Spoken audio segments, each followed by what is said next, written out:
darkest nights. You've heard the crowd, felt the blinding light. You were standing there when your heart comes alive. It's a dream of a hat, and it never dies. Right here, right now, give it all, get it out. Never a surrender, I fight and never fail. I am a contender, a challenge I can feel. The smallest lies become the brightest enemies, relentlessly. And even if you fall, you gave it everything to be a king.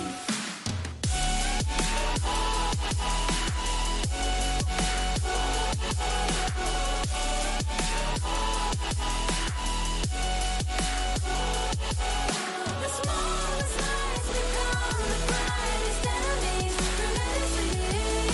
And even if you fall, you gave it everything to be a king. You carved your way with a sharp attack. You watched it all burn, and you never looked back. There will come a day when your fears will rise. You protect your crown, so it never dies. Never a surrender, I fight and never fail. I am a contender, a challenge I can feel. The smallest lies become the brightest enemies, relentlessly. And even if you fall, you gave it everything to be a king. On my way, on my way, find my way, find my way. On my way, on my way, dream my way, dream my way. Never a surrender, I fight and never fail. I'm a contender, and challenge I can feel. The smallest lies become the brightest enemies, relentlessly. And even if you fall, you gave it everything to be a king.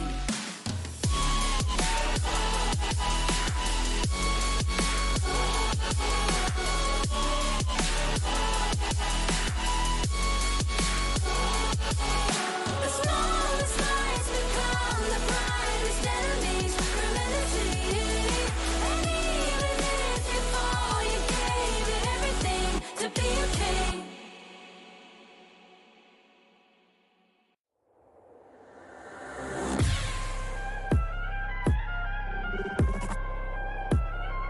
Turn it back.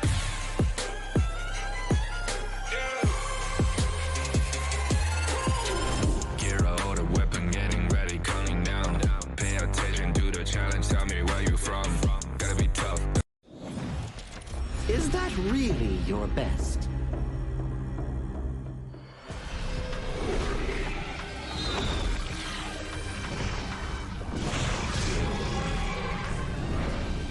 I reserve mercy for what's known as the masses. And as for my wrath, it is reserved for the wicked.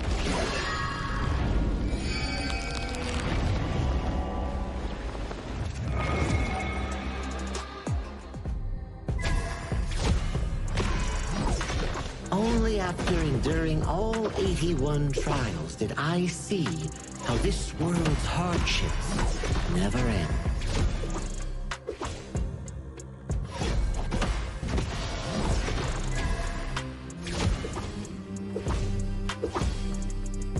How does your head compare to the serpent sovereign?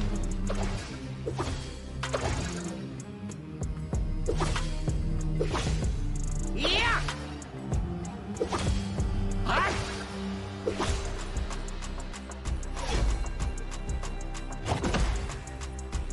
Divine form renewed!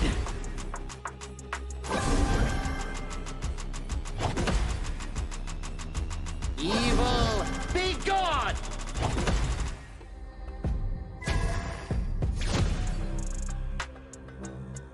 All forms fade!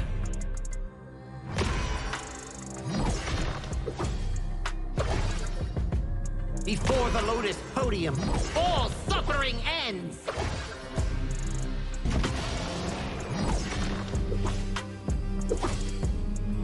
Mercy and wrath unite! I return from the West to dive back into this chaotic world. Little ones of Mount Huaguo, do you still remember me? The great sage, heaven's equal?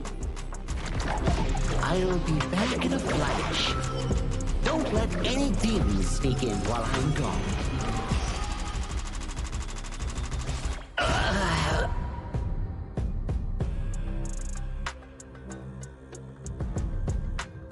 Time to leave the stone behind and see where fate takes me.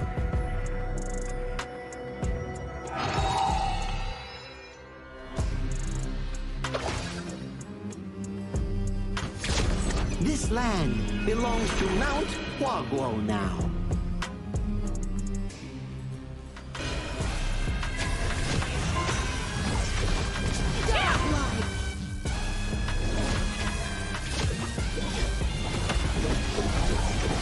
Legendary!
Contestants fight for the honor of their regions while we cheer them on from the stands.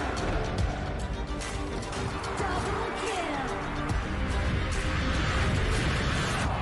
Double kill! This is a challenge, but it is also an opportunity. The tide has turned.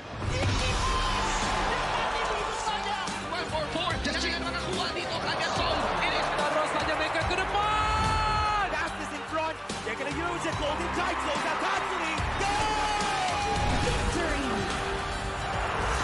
And we pulled it off together. We share the same voice, the same radiance. This moment of brilliance belongs to all of us. Together, we shine.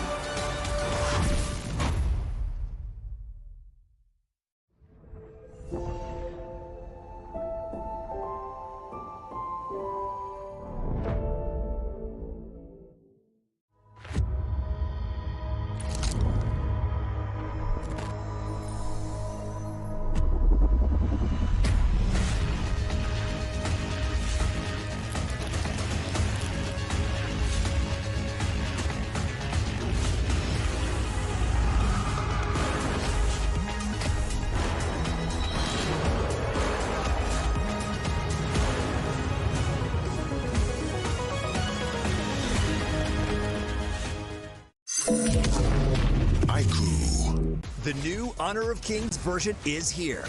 Let's take a look at the two major areas of updates.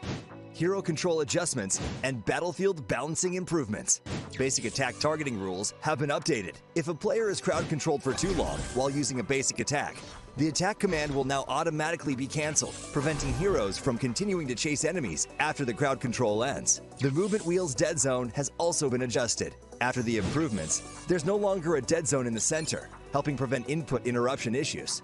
After improving basic attack and skill targeting logic, even if base attack target priority is set to lowest absolute health, you still prioritize nearby epic monsters, and targeting will feel more intuitive.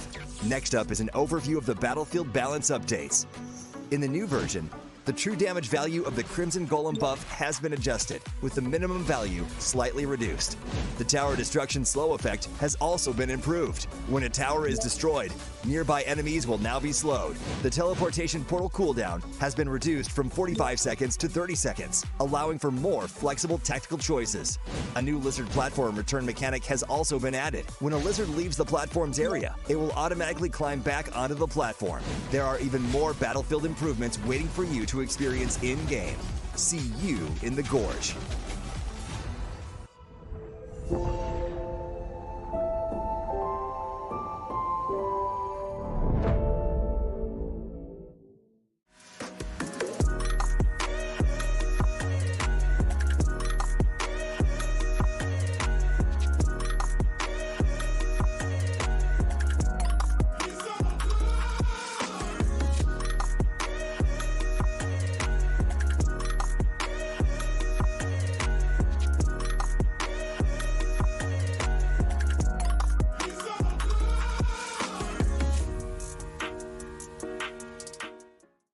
Azuria, the southern archipelago of Primera.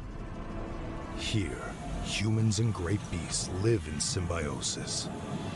How this came to be traces back to a never-ending catastrophe. 2,000 years ago, Azuria's mightiest great beast, Anita, merged with the power that fell from the Sky Dome.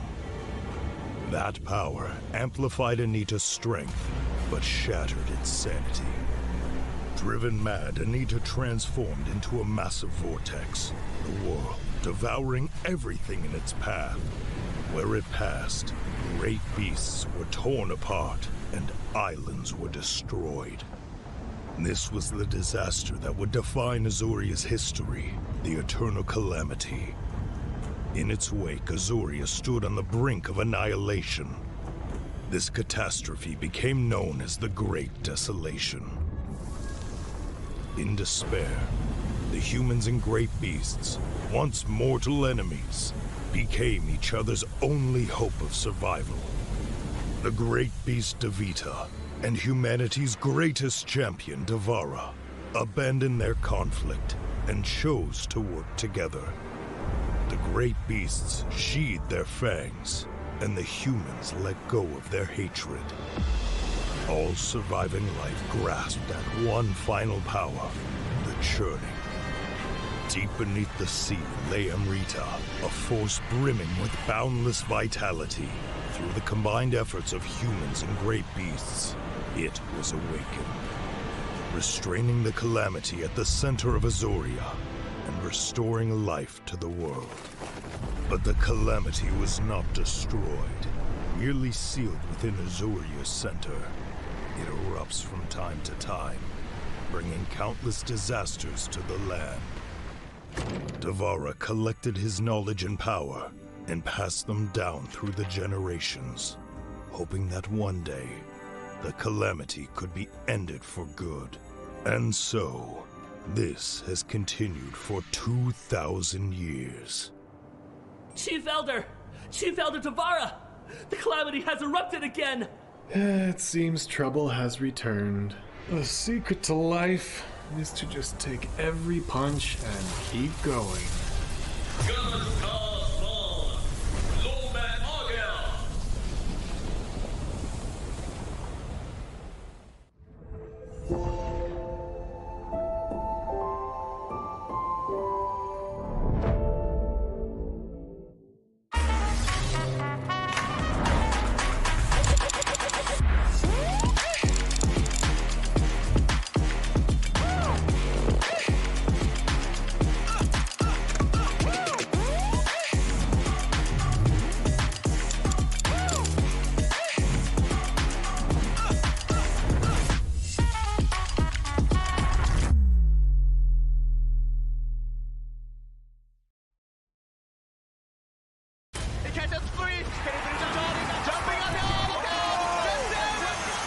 Welcome to the 2026 Asian Games Esports Qualifiers, Honor of Kings.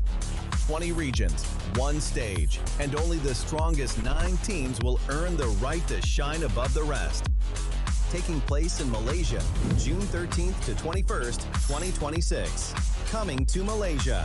This is the battleground where teams fight for the right to qualify for the Asian Games. 20 teams enter, but only 9 teams will move on. Apart from the 20 regions, there are 3 regions that have direct qualification. Here is the 2026 Asian Games Esports Qualifiers Honor of Kings format. First, the 20 teams will split into 4 groups of 5. In each group, every team faces every other team once in a single round robin, with every match played in a best-of-3 format. That means every match matters. Every game matters. Every single point matters. The point system is simple. Win the match, earn 1 point. Lose the match, earn none. At the end of the group stage, teams are ranked by the total points they've collected. And from there, the road begins to shine. The top 2 teams from each group qualify directly to the Asian Games main event. That gives us 8 teams advancing straight out of groups. But for those not through yet, the light isn't out. The teams that finish 3rd in each group still have 1 more shot. They move into the last chance stage. There, they battle through one final BO3 single elimination bracket until 2 teams remain. The 2 teams will then face off in a BO3 match to claim the one final qualification slot. So in total, 9 teams will make it through, 8 from the group stage and 1 through the last chance stage. That is the rule. Now it is time to see who can rise through it. From across the world, regions gather here in Malaysia. 20 teams, and only 9 will qualify. The path is set. The stakes are clear. Together, we shine. Stay tuned, and we'll see you at the stage. Itu kontra kita. Relax, bro. Phone aku! Jom kembali. Mountain View! Angkatkan pengembaraan! Kau boleh! Kat mana pula ni? Waduh trust! Kasih boost! Adventure! Dapat pun. Steady, bro. Rancangkan kepala gengmu!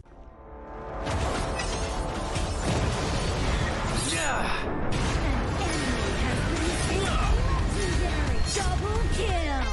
Shall I compare thee to a summer's day? Slain. Don't engage! Don't crush us like insects! Slain an enemy! Defend our base! Our high ground tower is under attack! Amazing! Unbelievable! Triple kill! Ah, the fragrance of romance. Ally has been slain! Rampage! Double kill! Triple kill! Spectacular! Pentakill! Lady Fortune is on my side.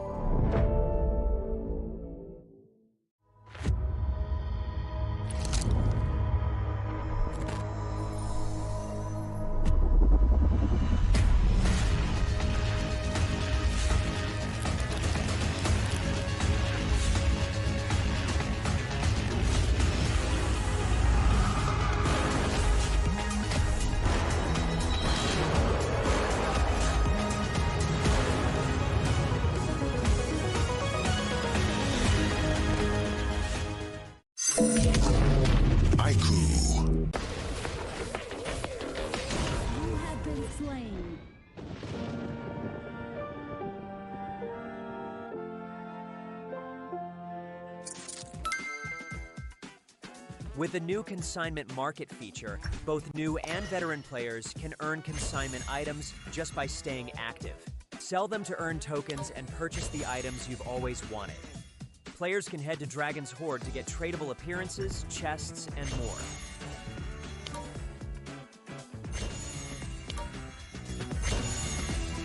Players can list tradable items on the consignment market to earn curio tokens. During the initial launch period of this feature, all item listings will have their listing charge waived. Use your curio tokens to trade on the consignment market, or purchase skins that were available before June 17th directly from the shop. With the new consignment items, players can complete events to earn tradable chests. Choose to open them yourself or list them on the consignment market for sale. Tradable skins can be obtained by opening tradable chests or by redeeming them in Dragon's Hoard. Tradable spritlings can be obtained by opening tradable chests. Tradable cards can be obtained by opening tradable card chests. If you bought an item but did not use it yet, you can still relist it on the consignment market. Unstoppable.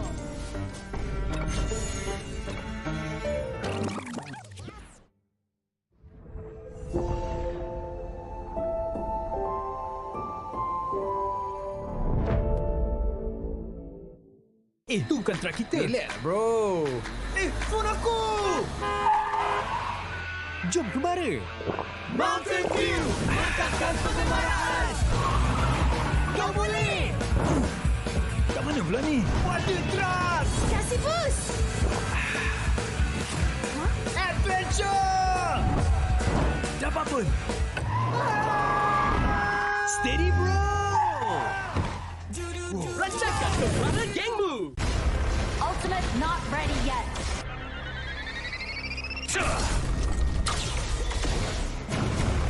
You have slain an enemy. My magic murmurs in ecstasy.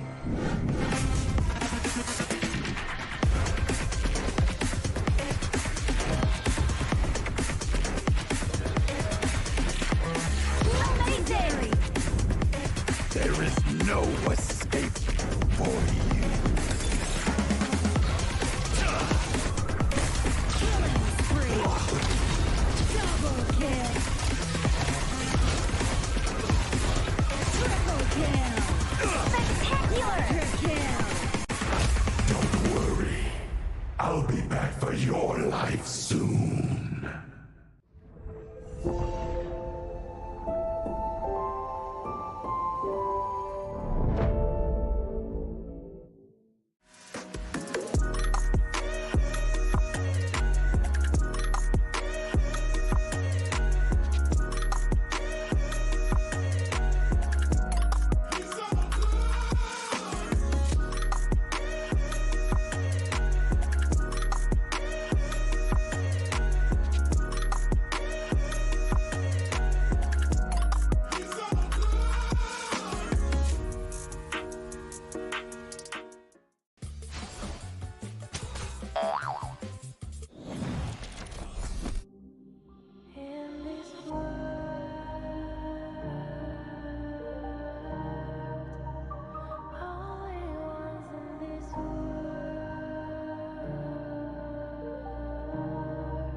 it's alright.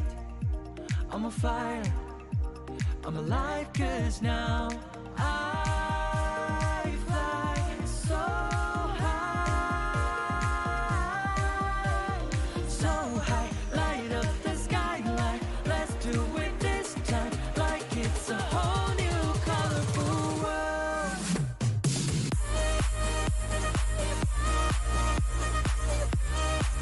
Like we're the only ones in this world.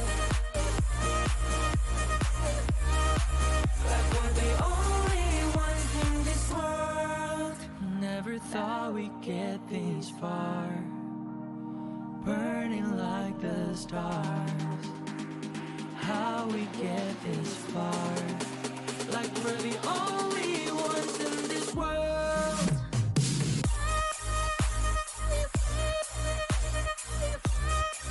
Like we're the only ones in this world. Like we're the only ones in this world.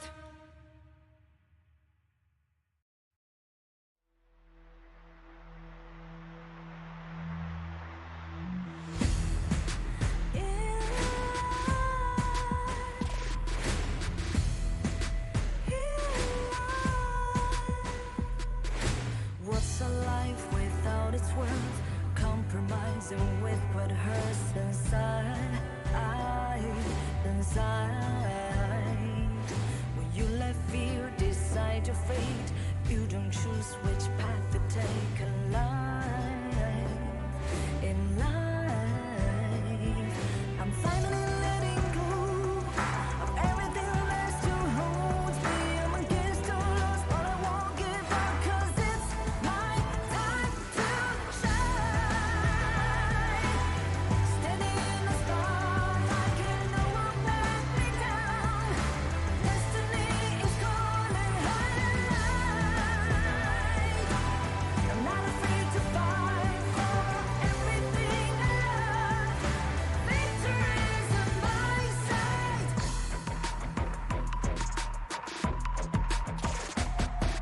The more we lose, the more we gain. The more that nothing stays the same in time. In time. Can't love ever, can't forget. What you see is what you get sometimes. Sometimes. Gonna show the world tonight. The light that shines inside us. We're against all odds, but we won't give up, 'cause it's our time to shine.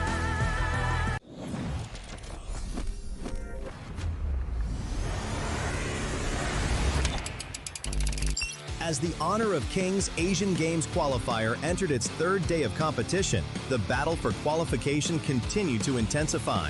Uzbekistan and Pakistan delivered a closely contested matchup that became the event's first three-game series, where Uzbekistan ultimately secures a hard-fought 2-1 victory. Kyrgyzstan followed with a more straightforward performance against Jordan, securing a clean 2-0 victory. Nepal delivered one of the day's most dominant performances, leaving little opportunity for United Arab Emirates to find momentum as Nepal secured a convincing 2-0 victory. Vietnam followed with a composed display against Saudi Arabia. They maintained control in key moments and executed their game plan effectively to secure another clean sweep. Laos and Kazakhstan went head-to-head in a series that tested both teams to their limits. As the longest and most intense battle of the tournament so far, every fight felt decisive, every objective fiercely contested. In the end, it was Laos who emerged victorious, securing a hard-fought 2-0 win in what many will remember as the defining match of Day 3. The road to the Asian Games grows more demanding with every passing day. And if Day 3 has proven anything, it's that no victory will come easy.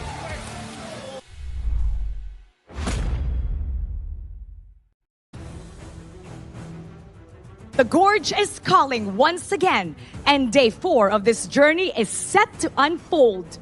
Welcome to the 2026 Asian Games Esports Qualifiers for Honor of Kings. Yesterday shattered the rhythm. For the first time in this tournament, a match went all the way to game number 3. We saw moments of quick flashes and a reminder to every single team in this competition that nothing is guaranteed. This tournament is only getting harder. But wait, there is still one more region we have yet to see. While everyone is battling, Hong Kong, China has been watching, and their waiting is finally over. But you know, what they're stepping into is a tournament that has evolved, more grueling and demanding. Every match day carries more weight than the last. So sit tight, as day 4 is coming your way. Casters, lead the gorge.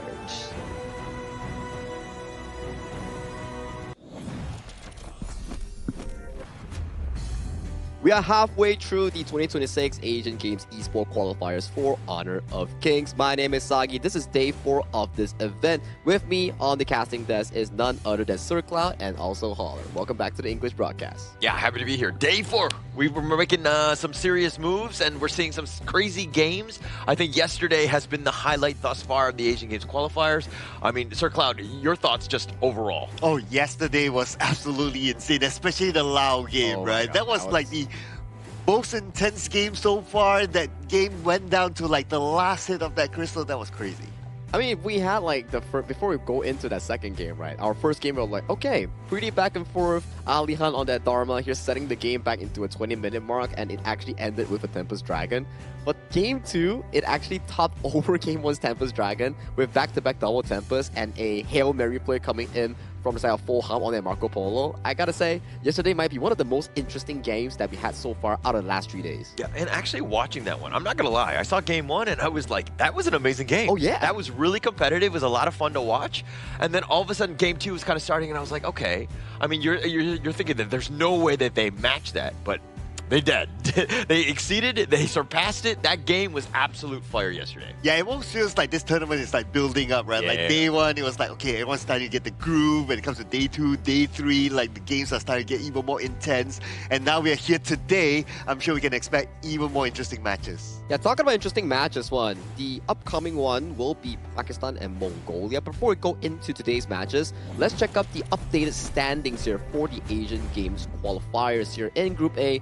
Indonesia and Philippines, the group favorites, are sitting comfortably, but Uzbekistan, this team did surprise us yesterday with an amazing comeback against Pakistan. And Pakistan and Mongolia, they will be playing up against each other in the opening match of today, but they're still finding their first victory. Now in Group B, Nepal sits comfortably in the first spot, and Myanmar debuted yesterday with a comfortable 1-0 win. 1-1 coming from Kyrgyzstan, claiming their first victory yesterday, and Jordan and UAE looking for their first victory as well. Now coming to Group C, this is where the group is rather interesting, right?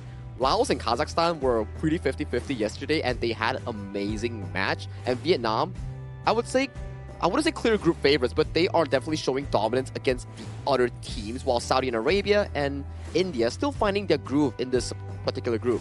Now coming to Group D, Hong Kong, China has yet to play a single game, and today they will be debuting with their first match. Republic of Korea has played on the first play with the side of Singapore, so it's starting to shape up a bit of a look coming in from Group D, with Syria and Republic of Korea sitting on top, Singapore and Sri Lanka sitting at the bottom, just waiting for their future games. Yeah, going into the Asian Games qualifier, I thought Group D was going to be the most competitive, would have the best games, but I was wrong. I'm sorry to all of these regions because I was not familiar with your game, and going into Group C, all of those games, yes, even India, who's 0-2, had some very competitive games. These games from Group C have been so much fun to watch. Yeah, it almost feels like between Vietnam, Laos, and Kazakhstan, the 3 winners so far, right? We don't know who will be like the top 2 or who will end up in the last chance qualifiers, so anything can happen in Group C. But Group D, Hong Kong, China, they have yet to play their first game. They will be playing today, and I'm sure the fans of Hong Kong, China can't wait for that. Oh yeah, they are one of those powerhouses coming in for today's tournament that you will be seeing on later at the final match against Syria. But this is today's matches in day 4 of our Asia Games qualifiers for Honor of Kings. Pakistan's taking on Mongolia at the opening match coming in for Group A. Afterwards, we will be featuring Myanmar taking on Jordan. coming in, India and Laos. This is going to be interesting because we know for a fact that, yes, India did lose consecutive games, 0-2 currently in the standings, but their gameplay, I would say, would match Laos style pretty well, coming in as an emerging region. And Kazakhstan, they also had a phenomenal one coming from yesterday, so they want to be able to repeat that success against KSA to further stabilize their standings in Group C. And finally, we talk about it, Hong Kong, China debuts against Syria coming in for Group D. And Syria currently, they are looking pretty comfortable in Group D, yet to suffer a loss and cleanly on that sheet with a 1-0 score. I want to talk about the India-Laos one. Again, going back to Group C. I just love Group C. But Laos, I mean, you had such an emotional game. It was incredibly competitive. It went to the late game yesterday. And then now you're going into today. You have to kind of shake that one off because you have a brand new opponent. India, 0-2. You know that they're going to come out firing. They're going to be aggressive because it's a must-win situation for India. And you kind of think about it, right? Even though India's score currently is like 0-2, but their games were kind of competitive as well. Oh, yeah. True. So I guess we can expect a really exciting one between India and Laos later on, in which Holler, you'll be casting. And we all know what happens with Holler cast. Tempest Dragon! Yeah, I think, I don't know if it's a curse or a blessing at this point. I mean, but we've seen all of the Tempest Dragons when I happen to be on. So again, if this is, again, I think they're primed for yet another Tempest Dragon here. Well, I like how you guys mentioned about the India and also Laos game because it's a very crucial series coming in for Team India. They're currently 0-2 in the standings here. So if they lose the upcoming match, they might lose their entire, I would say, potential in making it to top 3 for the last chance stage or top 1, top 2 to directly qualify to the main event. So it's a, I would say, must-do situation for them. They can't fail in this moment. Can't fail at all. Can't fail at all. When you're playing only 4 games, you're generally speaking, I think that like 2-2 will get you maybe into that third slot. There's going to be tiebreakers that we have to kind of deal with, but I think that that's where you want to be. So if you've already lost twice, it's must win from here on out. Yeah, and you don't want to be in a tiebreaker situation as well, right? Yeah, you put yourselves in a tiebreaker situation. Imagine the pressure. Like you lose and you're out immediately, and you don't know who you'll be facing with then. It's a stressful situation, right? But you also don't want to miss out on this free skin on this hero called Bai Qi here. It's the Playground Hunter here. How do you claim it? You just gotta log in the HOK, complete some missions, and you will be getting yourself a free skin on this tank hero. Yeah, and I'm actually super excited about that one. I like the skin. I've not been a Bai Qi player myself, although I have been experimenting in the Clash lane, but I do think that that hero has a lot of potential, and I'll do anything for skins, right? I mean, it's free stuff, right? Who doesn't like free stuff? I know Cloud likes a lot of free stuff, you know? Like, who knows, maybe one of these days we're gonna get like a Zhangfei free skin, but this time around, it's a Bai Qi skin, so you know what? If it's free, you just take it. Hey, I've been paying for my last 2 Zhangfei skins. Oh, So- you're right. Yeah. Those were pretty big, man. The cat one, the collaboration one. So yeah, I wouldn't mind a free one though. Yeah, we wouldn't mind a free one though. But let's put our focus back onto today's exact matchup here. Pakistan taking on Mongolia here. I would say that Mongolia definitely is trying to find their groove in this tournament. They have been, I would say, suffering quite a bit against stronger teams. So we are still looking forward to Mongolia's growth coming in towards this tournament. And Pakistan, they did debut, but then the games weren't in much of their favor here. They still had a pretty solid gameplay. It's just how they transition it into more leads, more team fights, into bigger goal leads and ending those games. I'm kind of looking at it. I mean, you're looking at the Mongolia side, and they played Indonesia and the Philippines, both absolute giants, right? In the Group A. Everything is going to look way worse when they're playing up against those teams. I think that going into this one, it's winnable, right? And I think that you want to keep it as competitive as possible. The biggest thing is about getting your nerves straight so that you're not going in negatively. Yeah, I think having a proper mindset matters a lot, right? So for these two teams, it's really important that they make a statement coming in for this match. But hey, let's welcome both teams coming in towards the stage for Pakistan going up against Mongolia.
Every battle has been a lesson, and every setback fuels their determination. They continue to adapt and search for the breakthrough they have been chasing. Now they return with one goal to claim their first victory. Give it up for Pakistan!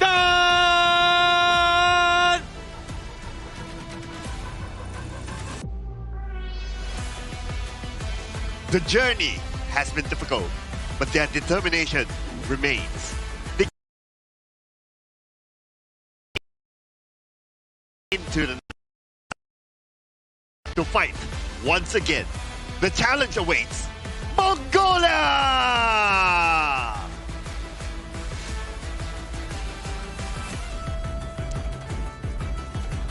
This will be the opening match coming in for day 4 of our 2026 Asian Games qualifiers for Honor of Kings. Pakistan taking up against Mongolia to see who can find their spot in Group A and make it to the main event. 0-2, both of these squads. I mean, they're both searching for their first win. This one would be a huge statement win if they were able to go, but it's going to be Pakistan up first. Mohsin, Anwar, Hassan, Mohammed, and of course, Uzair rounding this one out. We saw a lot of, potential from them, but they haven't been able to pull out that first W as of yet. Yeah, having the potential as well, and of course having played a couple of games, I'm sure they will have that feel of this tournament and what kind of pacing to play with, and I'm pretty sure they will also transfer that into this game as well. I do agree that Team Pakistan, they had a pretty good showing, right, yesterday against Uzbekistan. Just that the way that they play out the games, it's more on how they play around their carries, right? Maybe sometimes that Anwar, when he's on those uncomfortable picks, you can see that he's not that great in the jungle and he takes a bit more time to get used to it. But Muhammad N is one of the players I want to shout out to in that exact lineup. He's been pretty consistent with those late game carries so far, and if Pakistan is able to allow this player to get all the farm, to get much time to scale into that late game, maybe Pakistan can get what it takes to find that first W. Yeah, and actually Mongolia is probably going to be scouting the same thing because they're going to be targeting Mohammed N as possible. But walk me through Mongolia here. Yeah, so Mongolia, they're represented by Yahushan, Davutdoch, Yondo, Batuzi, and Badgaril. So this team, they have gone through arguably 2 of the biggest in the group, right? So they're done with that. Yeah. Right? And really talk about this, like, is it better to be like over some of the the group favorites or not? And in my opinion, it's better to be over that, and now you can focus onto the teams that you potentially have a chance to win against. Hey, it's about taking those pummeling as a lesson, right? You learn from making mistakes, you learn from losing, and then you now convert that experience coming into this important match between these two teams, finding their footing here in Group A. So the draft will be pretty interesting thus far. I would say that if you are against Pakistan, knowing for the fact that they are a farm lane-centric team, we've seen how you deal with farm lane-centric teams. Ban a channel, remove the early, and then you have a higher percentage win chance against them. Yeah, but I also want to respond to Cloud's point of just, kind of getting steamrolled in a way, because let's be honest, some of those games were very quick. But Mongolia, the biggest piece to them is that they didn't show a lot of data. How they want to play. They haven't, again, shown their hand, so to speak. It's like when we were kids, right? Like when we had a rough time with our moms, right? Yeah. And that's to make us a better person later on. Okay. Yeah. Okay. So this could be one of those situations. Okay. Yeah. Okay. I was getting lost a bit when you talk about moms, but I kind of connected back on what you actually mentioned there, so it actually made more logical sense towards me. If I were to miss out a few of those sentences, maybe I would be running towards a different direction. Okay. I mean, but let's be honest, the moms, actually, it's funny that you bring up your mom, because my mom actually texted me last night, and she saw me cast, and she was just like, hey, maybe you should tone it down a little bit. I'm a little afraid of your blood pressure. And I was like, Mom, I love you, but you know what I mean? It's actually on Laos and Kazakhstan. They're the ones that are just being this difficult one where I have to, again, increase my blood pressure. Hey, Holler, work is work, and you gotta put in the effort to do so. Thank you so much, Holler's Bar, for checking on his health. But right now, we gotta check in on the first game draft coming in between Mongolia and Pakistan. With Mongolia coming in towards the blue side, more priority will be given over to that clash lane, removing the Dharma, removing the Guan Yu, while Pakistan strategically aiming towards those fancy picks like the Ata and Maestro Nui, which had a lot of success towards the blue side. Yeah, and actually, Mongolia are going to go first. I mean, they're on the blue side here. Ukyo, something to kind of stick out. Like, they might go like a Zhangfei Dharma style. It really, like, the world is their oyster in this point because, again, Mongolia, we haven't seen too much. We don't, I mean, we have those drafts from previous games, but I don't know if that's really the same level of success they want to continue here. I kind of thought that they would go for the channel pick, though. But when going for an Ali, I guess that's okay. So that would mean that Pakistan might not want to go for the channel because the Ali is quite a counter as well. I think it's like a different thing, right? It's like Arlie excels well in the mid game, while Chano excels in the early game laning phase against the Arlie because those Spirit Wolves, you can't block it with the Maple Dance coming in from the Arlie. But we are going for a different approach here coming in from Team Pakistan. We are looking at the Dolia and also the Garuda. Some of a, well, I would say, more Dolia appearance compared to the first 2 days. Yeah, I think Hassan really likes the Garuda. Again, you're kind of being able to poke from so far away. You're supposed to, again, from the mid lane, you're creating a lot of pressure. And you're able to stand up in front, which is kind of the Pakistan playstyle where, again, it's keeping them at bay and then letting them come from the sides. But Mongolia, they're going to go with the Haino to counter that. Interesting enough that the Dolia are starting to fall out of favor in terms of the ban phase. Yeah, during the first 1-2 days, it's like, okay, it's just Dolia ban all the way. But nowadays, it's like teams don't mind just letting go of the Dolia, which seems to be kind of interesting. Now, you did talk about the Chano, right? So it looks like Chano is going to be picked up.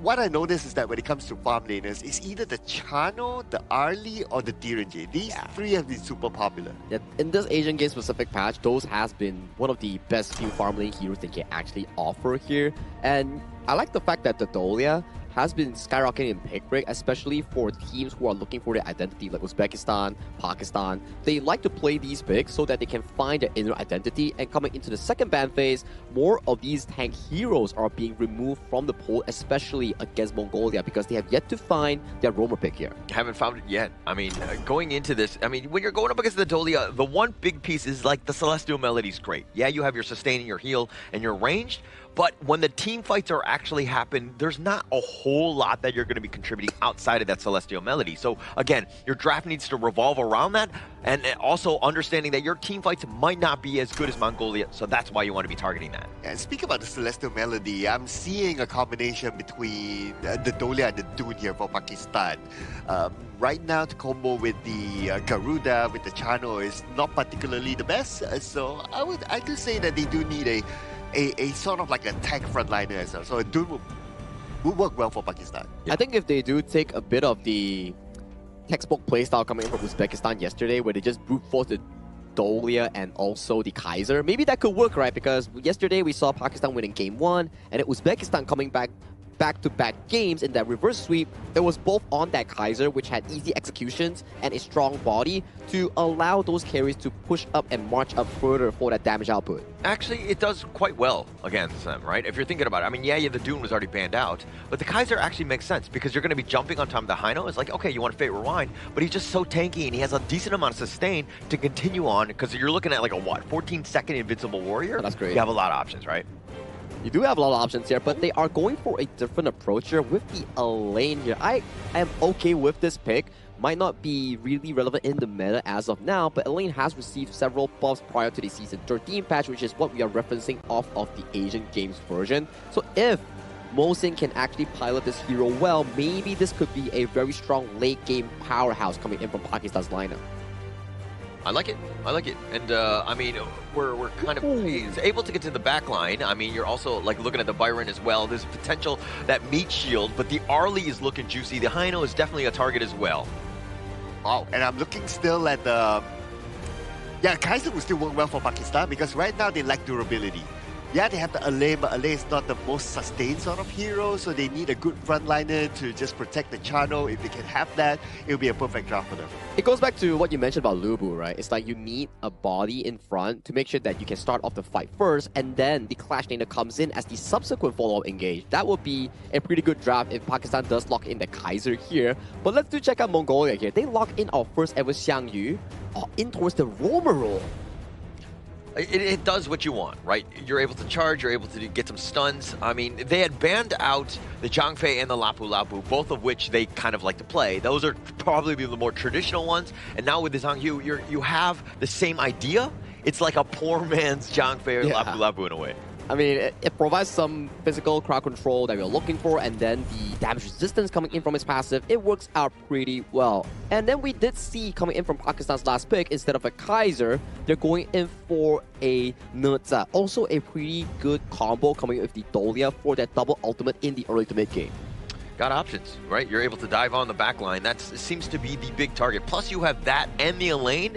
You have, like, you know, Death Star coming at you, like, flying in on you from all different angles. So you have a lot of options here. Yeah, perfect comboing here coming in from the Team Pakistan lineup here. But we are looking at Mongolia, whether their growth will push them enough to come back in towards their standings here in Group A. And this will be the first series of the day between Mongolia going up against Pakistan, finding their footing in their respective groups. Thank you so much, Saki. As we go into game number 1, the first series of the day. The teams are fresh, we're good to go. But who are you giving the edge to, Cloud? Okay, I think it's over. All right, the edge has already been in. Okay. Well, that's actually a clue towards what I was about to say. Okay, I was kind of thinking hard about the whole Zhang Yu pick when you guys were like debating about it, right? Yeah. And am I a fan of it? Not really. Yeah.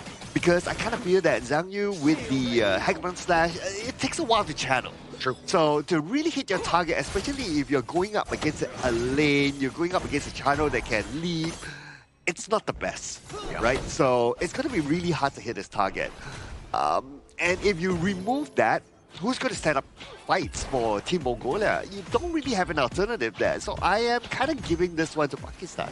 He almost needs to be very predictive with that Hegemon Slash, right? When you know that things are about to happen, potentially where that fight will be, and you need to, again, keep Batuzil alive as much as possible. As long as you're able to do that, again, it takes like a sixth sense to ensure that you're able to kind of predict these plays and the jump-ins that are going to definitely be happening from Pakistan. Yeah, I mean, honestly speaking, there were other options as well, like the Lampo, for example. It was open, but and I thought that Lampo would have been a bigger or a better pick there for Team Mongolia. But okay, maybe they have some secret strat that we don't know of, right? But Bagheera's now not having a good time. He's being harassed quite hardly at the bottom lane. Yeah, that is tough for him. I mean, the Wolves are on top of him, and now he has to recall. So, again, he's not in the lane. That's going to leave Batuzil wide open, and he has to cower under the tower. This is not a great spot. Pakistan right now, we knew that they were going to be aggressive. You want to attack Mongolia. They're doing a great job here. Yeah, exactly, right? So you push the Arlie underneath the tower, and now you rotate in to try to take out the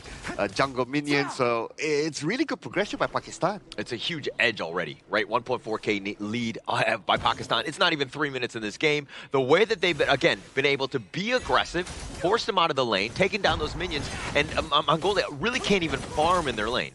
Here's the Wings of Judgment. Backroll has to flash away. The Skyfall is going to be used on top, but he does get the safety. And with Yandu's support, he does survive. But Backroll, again, hasn't had a great time. This is the second recall. Yeah, and I do get the point where, okay, you as a roam, you as a tank, your job is to absorb as much damage as possible, absorb as many skills as possible from your opponent. But if in this case, yes, you absorb, but your teammates are not able to get anything out of it, to me it's a deficit. It is definitely a deficit, right? They're playing from behind already. This is a worst case scenario in terms of starting this game. I mean, 1.5K by Pakistan, and you know, again, once that 4-minute mark happens and you're down by so much, you're doing a lot less. Things are just, again, not looking great for Mongolia. Not at all. Okay, but anyway, they tried. They made this rotation sending 4 down, but they can't engage because, like what we talked about, right? Like, who is going to engage from Mongolia? I mean, I think that you're kind of, I mean, Yavalan, I mean, on the Byron, that's like best case scenario, and then like Dagvadorch, excuse me, and Yandu and like Batuzi, just like kind of rounding it up, right? The counter initiation by the Zhang Yu, because he is slow, right? That Hegemon Slash does take like an hour to queue up, right? Before you're able to do it. So it's really tough to just secure that one down. But now this Tyrant completely spaced out, Pakistan zoning them away. Yeah, it sounds like me queuing up for my drive-thru this morning. Yeah, but yeah, even as, like, what you say, right? Let's say you put double dodge. Okay, you will go in and engage first, right? Because you're going up against the channel, and the channel can lead behind. By the time you reach the channel, your health is probably half gone. Yeah, half gone already. And then, I mean, like, who else are you going to go on? If you jump on anybody, the rest of the team is going to be there. Yuzair and Anwar can be there at a moment's notice. I mean, you just put up the bat signal, and then people will be there, and Batuzi gets picked off yet again. Okay, I also want to point out that when it comes to the laning phase, right, the early stage, you put it Arlie versus a Chano, the Chano will dominate because of the Spirit Wound. Yeah. So the Arlie won't be able to stack up just the basic attacks, the passive. So it's going to not have a good time at the farm lane. Not much time there, and Yandu actually tried to fate rewind it, but it really didn't do much. Back row has to just flash to just stay alive. But I mean, considering okay, now there's a gank attack. Davadorsh is going to be on the side, not able to really do too much. The scepters are just kind of being pushed aside, as that damage is kind of little to no damage at this stage. Yeah, and that's what I mentioned about, right? Like Davadorsh wanted to go in, but the time he kind of arrives close to the channel, his health is kind of like quarter or half down. So he can't really like continue on the fight. Yeah, he does have some life steal there, but you know, sometimes at the back of your mind, it's like, oh, you kind of doubting yourself, can you actually do it? And you just decided to turn back. And I mean, you're looking at the side of Baccarol, right? Just because he's had to recall away, he's had to like leave the lane so many times, you've kind of isolated Batuzi, who needs your support. You're talking about the Chano matchup. It's not great for him. And the Arlie, like, first picked into that, where they're, you know, Pakistan is able to counter. I mean, you're playing into the hands of the Pakistan squad. Okay, and it's going to be even scarier right now with the fact that Team Pakistan is starting to group up, and let's not forget, they do have the Celestial Melody.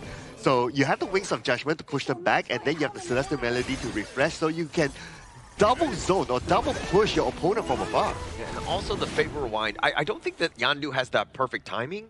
I mean, yes, it will heal the tower, but it's within a certain gap. He's timing it incorrectly where the heals aren't happening, and now he doesn't even have that ult. So just a little bit more of a question mark, I would say, from the Mongolian side. Okay, alright, let's talk about some winning conditions here for Team Mongolia, right? Okay, so the Hagamon Slash will need to land. And the best way for him to do it is to do that flash forward or channel the Hagamon Slash and then flash forward and land.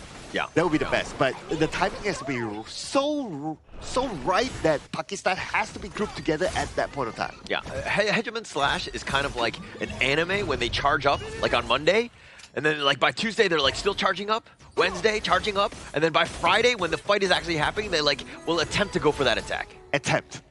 Yeah. But it takes about 5 days to get there. 5 business days.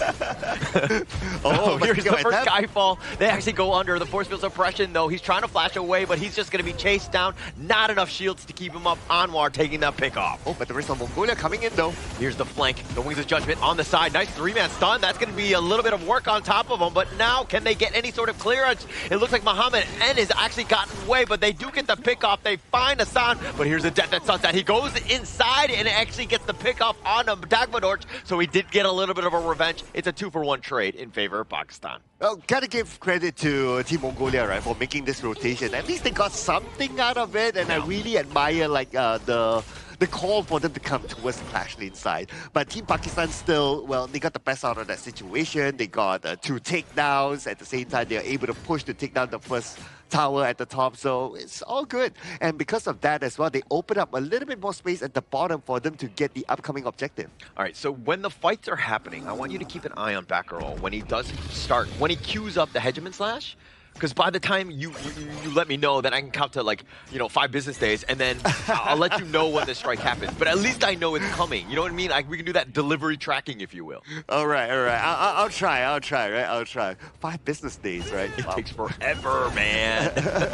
The mid T1 now under siege, and now they're going for the flank. They need to be careful as Baccarol gets picked off. He's not even able to start this one off. They find Yavalan as well, and they thought they were going to be aggressive, but look, the entire flank was at risk, and they find yet another, and it looks like 3 members down from Mongolia. Okay, I don't know when did Bagheera start channeling the Hagamon Slash, because it did come out. You can no longer use it, right? Yeah, he was down for the count already. And they find with Batuzi as well. They're taking the mid T2. This game has been nothing but Pakistan. Oh man, I mean, he probably did channel it maybe for like a second before he was taken out. And that's why, it's used, but we didn't really see it. So that kind of situation. I mean, that's why the Xiang Yu is not really a good competitive hero. Yeah. In fact, in ranked games, you don't see that many Xiang Yu. Yeah, you really don't. Actually, there was another caster named Phil who used to actually play that quite a bit, but he played it in the Clash lane, which I think that has a little bit more of an impact. I think as Roman, I have seen it in my games. It's just that you're kind of seeing why it's not as great of a roamer when you have so many other good picks. Like the Raging Sea, instant.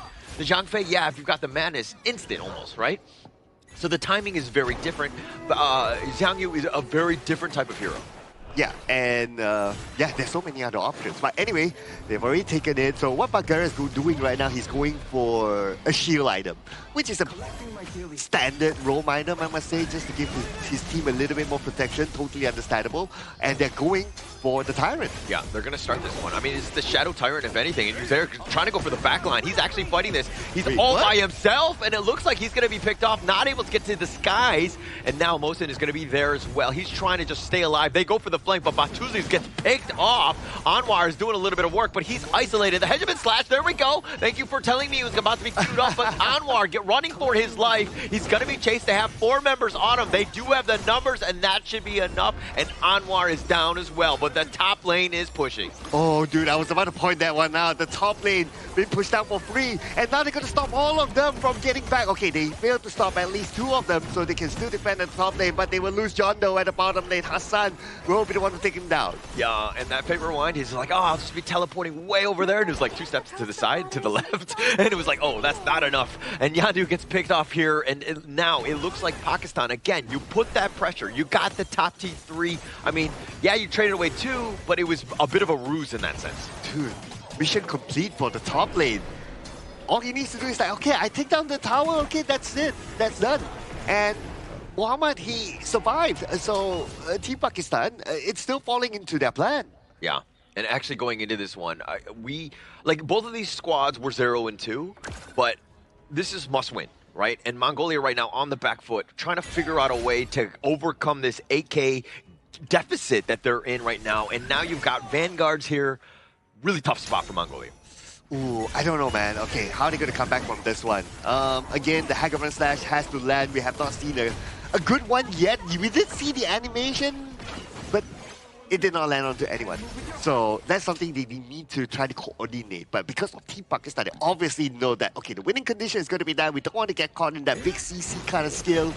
Let's spread out whenever we fight with Team Mongolia. Yeah, now with that Wings of Judgment completely spaced away, Baccarat was trying to make the play, but he went in and he gets perished. Batuz is just going to be taken down as well. They've taken the bottom T3. Dagvador just down for the count as well. 2 men standing. Is there some way the Death at Sunset, even on the back line, he's going to be rushing back into the fountain, but they're going to take the crystal, and just like that, Pakistan will strike first in this game 1. And Pakistan is one step further to cementing their spot, their hopes in Group A itself. But on the contrary, it's not looking good for Mongolia, because if you base it off numbers, if Mongolia loses this upcoming game against Pakistan, they lose all hope of qualifying to the main event or even last chance stage in Group A. It could be just like that, right? This is a, again, must-win situation for Mongolia. But if anything, I think that there's a lot of tape to watch back on, and they can be like, okay, these are the mistakes that we're making. They're very apparent, they're clear, they're not like microscopic in that sense, and their ability to hopefully bounce back will be much better for this team. Yeah, and I think they need to kind of rethink their draft again. Yeah, it was kind of okay-ish until the Rome pick comes in, and then we're like, That's why you guys were having that conversation, and I had a long thought of like, is this actually a good one? Is this like a secret strat? But as we saw everything unfold in the game, it wasn't a good pick. Maybe it's like a comfort pick coming in for the side of Beggarol on that Romer Xiang Yu pick, but I want to give props over to Mongolia as well, right? If you compare back to their games against Philippines or Indonesia, the stronger opponents, yeah, it's a bit difficult to watch. But when you compare it to today's game, yes, they still lost, but the problem, the thing I want to point out is, at the very least, you still see proactive plays coming in for the side of Mongolia, like Bagro trying for those like Hegemon Slash coming in for the back line, or the side of Jungle going in for the aggressive plays. So these are things that you actually can see improvement coming in from the Mongolian squad. Yeah, actually that was the biggest difference, right? Where they were being aggressive at most. They were trying to take the mid T1, they were trying to take some fights, correct. But then they would get a little bit flanked. So it's like, okay, the thought process is there. Definitely we need to, like, we have an idea of what we want to do, but you do need vision before you make any sort of commitment like that. Right. I do get the idea, right, as well. Like, especially when they responded to whatever that was happening at the top. Yeah, they were still at the deficit after the entire fight, but they did show that, okay, they're able to respond. They're able to come and back up their teammate. They're able to at least trade something back on, which is which is absolutely fine. Now for Team Pakistan, to me, this is an okay lineup, right? This is an okay draft. We see the idea of how it's going to be executed, and what I noticed is that this Leicester Melody is not especially or exclusively for the lane. There are times where it was used to refresh the Garuda as well, which is okay because by refreshing the Garuda, the Wings of Judgment, it will allow them to push even faster.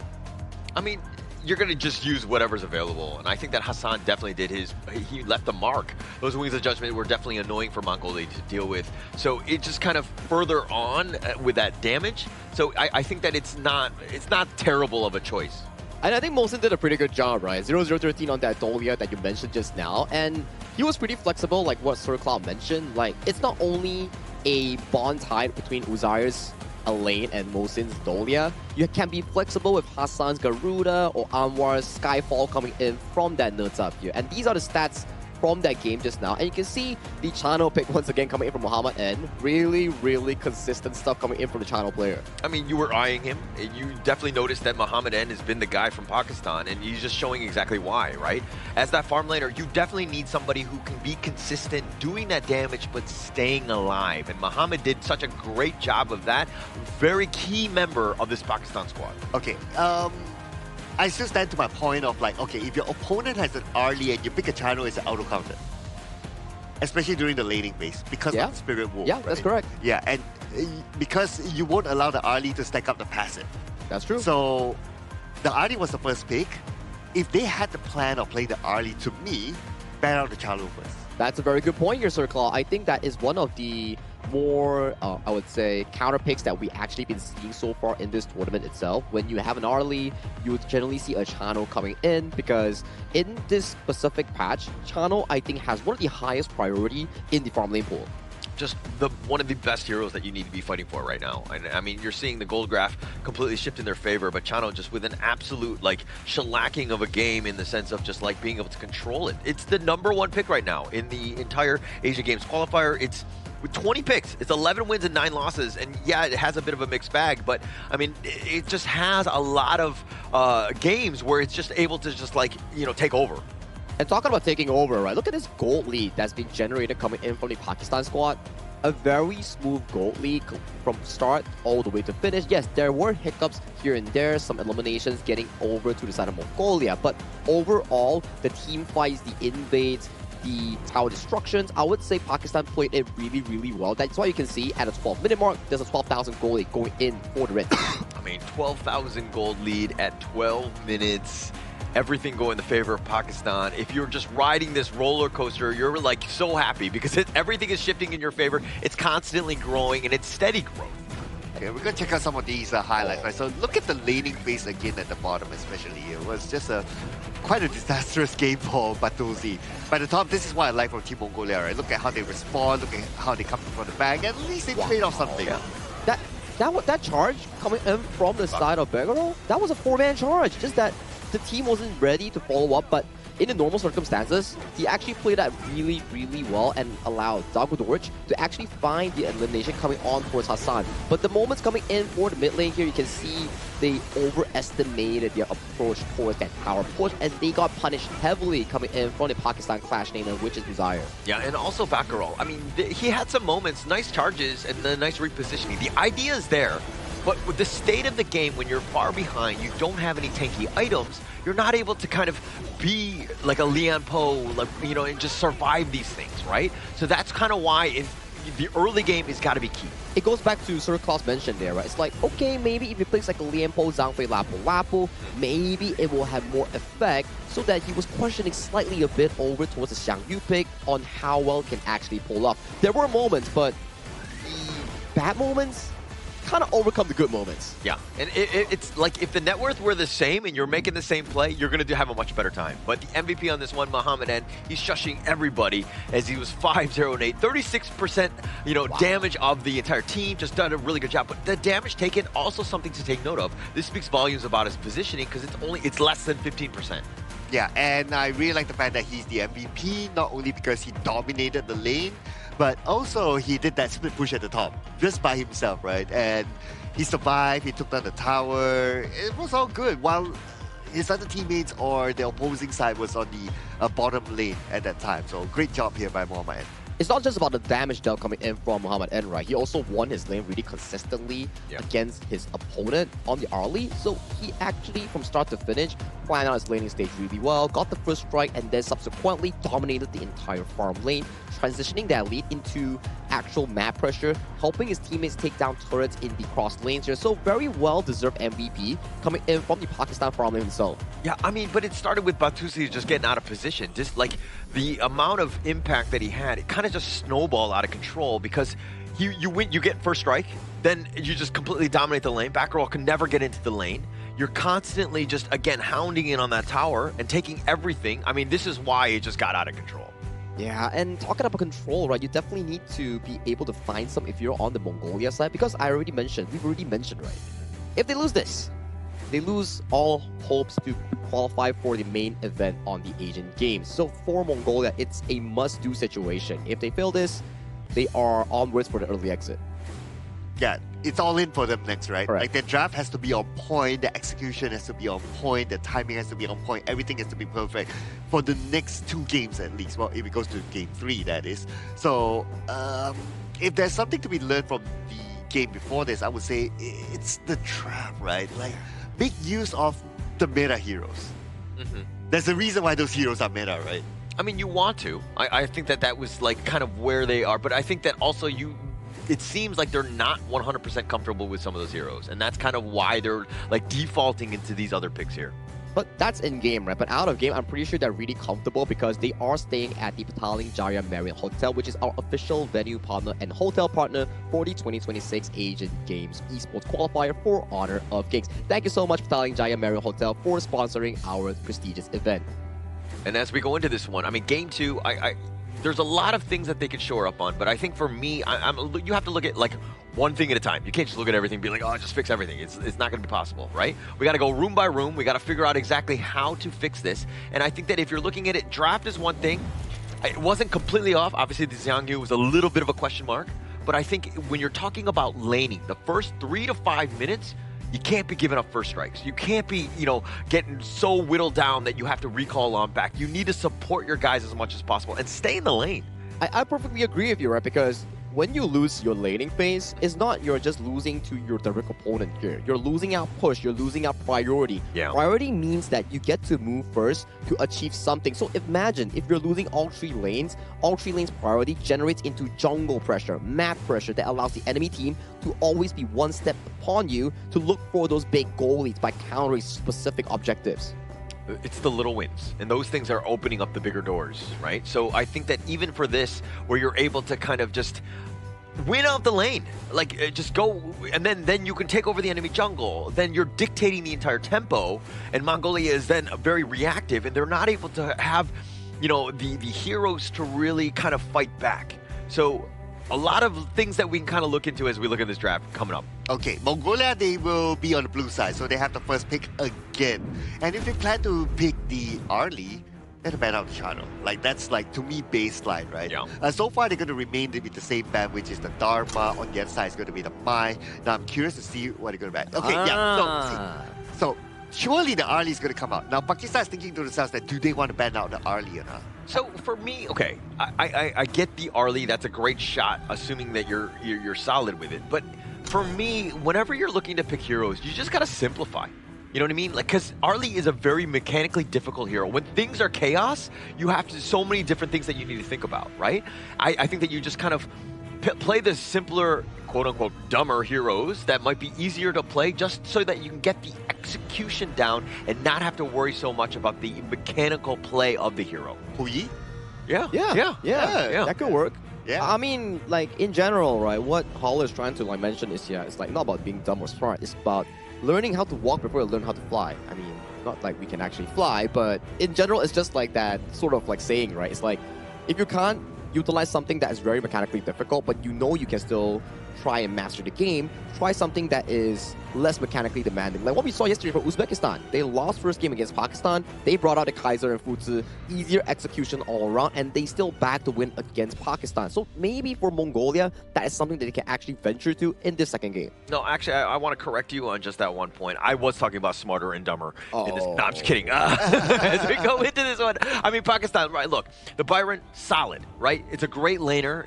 As a clash laner, it's probably the top tier at this point. Now you're going back to the Garuda. If it ain't broke, why fix it? Oh yeah, and we see the Zhangfei making an appearance, so that is a great pick. And then you have the Khan and Mo, which is great as well. He can scale from early game to mid game to late game because of its stacks. It's just that for it to be able to scale, Mongolia need to have a very strong or very quick rotation from the start. That's true here, and Pakistan is going back to the basics here that we mentioned just now. It's still going to be the Garuda, Byron, and also the Dolia. Some of these simpler heroes with very strong power curves, especially the early to mid game. And for Mongolia, I would say it's quite mechanically demanding, especially on Dagudorj and also Yondu on that Ukyo Tachibana and Ganemo here. It has a lot of tournament like appearance, and a lot of teams has been like really good at them, but the execution is something that has to be nitpicked on. Now, I mean, with this Dolia here, again, just continuing on, right? I love the fact that they're not shifting away. Plus, you don't need to pick up heroes that like might, you know, give a little bit of intel as of how you want to play some other like lineups. This is one where you just stick to the tried and true. It definitely worked in game one. Continue on. Now I'm thinking whether Team Mongolia will go for the early or not. Because you already have a guy that Mo can be from the back line. Probably a good tower pusher would be kind of nice as well. Something like a Diren J would be great, right? Yeah, Diren J, yeah. An Aaron, something that can actually be comfortable in the laning phase while also putting up early to make aggression against Pakistan here. But there we go. It's locked away. One of the best picks thus far. We did see how yesterday on the side of the final game from Laos and also their opponent, Diren J was really consistent from the side of Kazakhstan in making sure that the game wasn't easy to end at all. Yeah, and it looks like they're going to ban out the Arlie as well. The farm laners definitely on both sides are needed to be picked here, but it looks like Pakistan, I mean, they probably don't want to pick the farm laner here, probably more of like a jungle save it for that lane matchup. Ooh. But okay, they're going to go with the Marco Polo, they're going to think late game. It kind of reminds me of yesterday's draft, right? Yeah. Polo, Dolia, the Byron, everything seems to chip in line real well coming in from Pakistan. Maybe this is your specific Tempest game you're looking for? Oh my gosh, are we going to do another one? I mean, that game was epic. I mean, you also saw two Fever Barrages back to back to save the game somehow. Wait. And yeah, the Lapu Lapu. Oh wait, is that a Zhang Lapu Clash lane? Lapu on Zhangfei Clash. Wait, maybe the Lapu Clash lane here coming in for the side of Team Mongolia. That's going to be pretty interesting, right? I think we had a one-time thing from a Malaysia Pro League that we had a Zhangfei accidental Clash lane. That was accidental. Yeah. Keyword accidental. We're going to have to see. I mean, as the players choose a little bit more. I mean, but you got stuns galore, right? You have the damage with the Lady Soon, the Ganemo. You go just a lot of other things. You need to kind of just shore up maybe the stuns and the control that you're looking for. So it does make sense, but this is a little non-conventional, I would say. Yeah, non-conventional is the word here. If they can really pull it off, then maybe it actually works really well. Pakistan here locking in the final pick here on that Levi for the side of Pakistan's jungle Anwar. Interesting pick as well, non-conventional, but you don't really see much often in competitive. I think the only time we've seen it was from potentially IKL. Okay, we get a confirmation whether it's going to be a Lapu Lapu Clash or not soon, right? And I'm really trying to think hard of like, okay, Lapu Lapu Clash, how will it work? Okay. Waiting for it. It's going to be a Lapu Lapu Clash. Okay. Give me a minute to think about it. I mean, it has play, right? It does what you want. Like, I mean, I think you're just thinking like the laning phase, you just survive, right?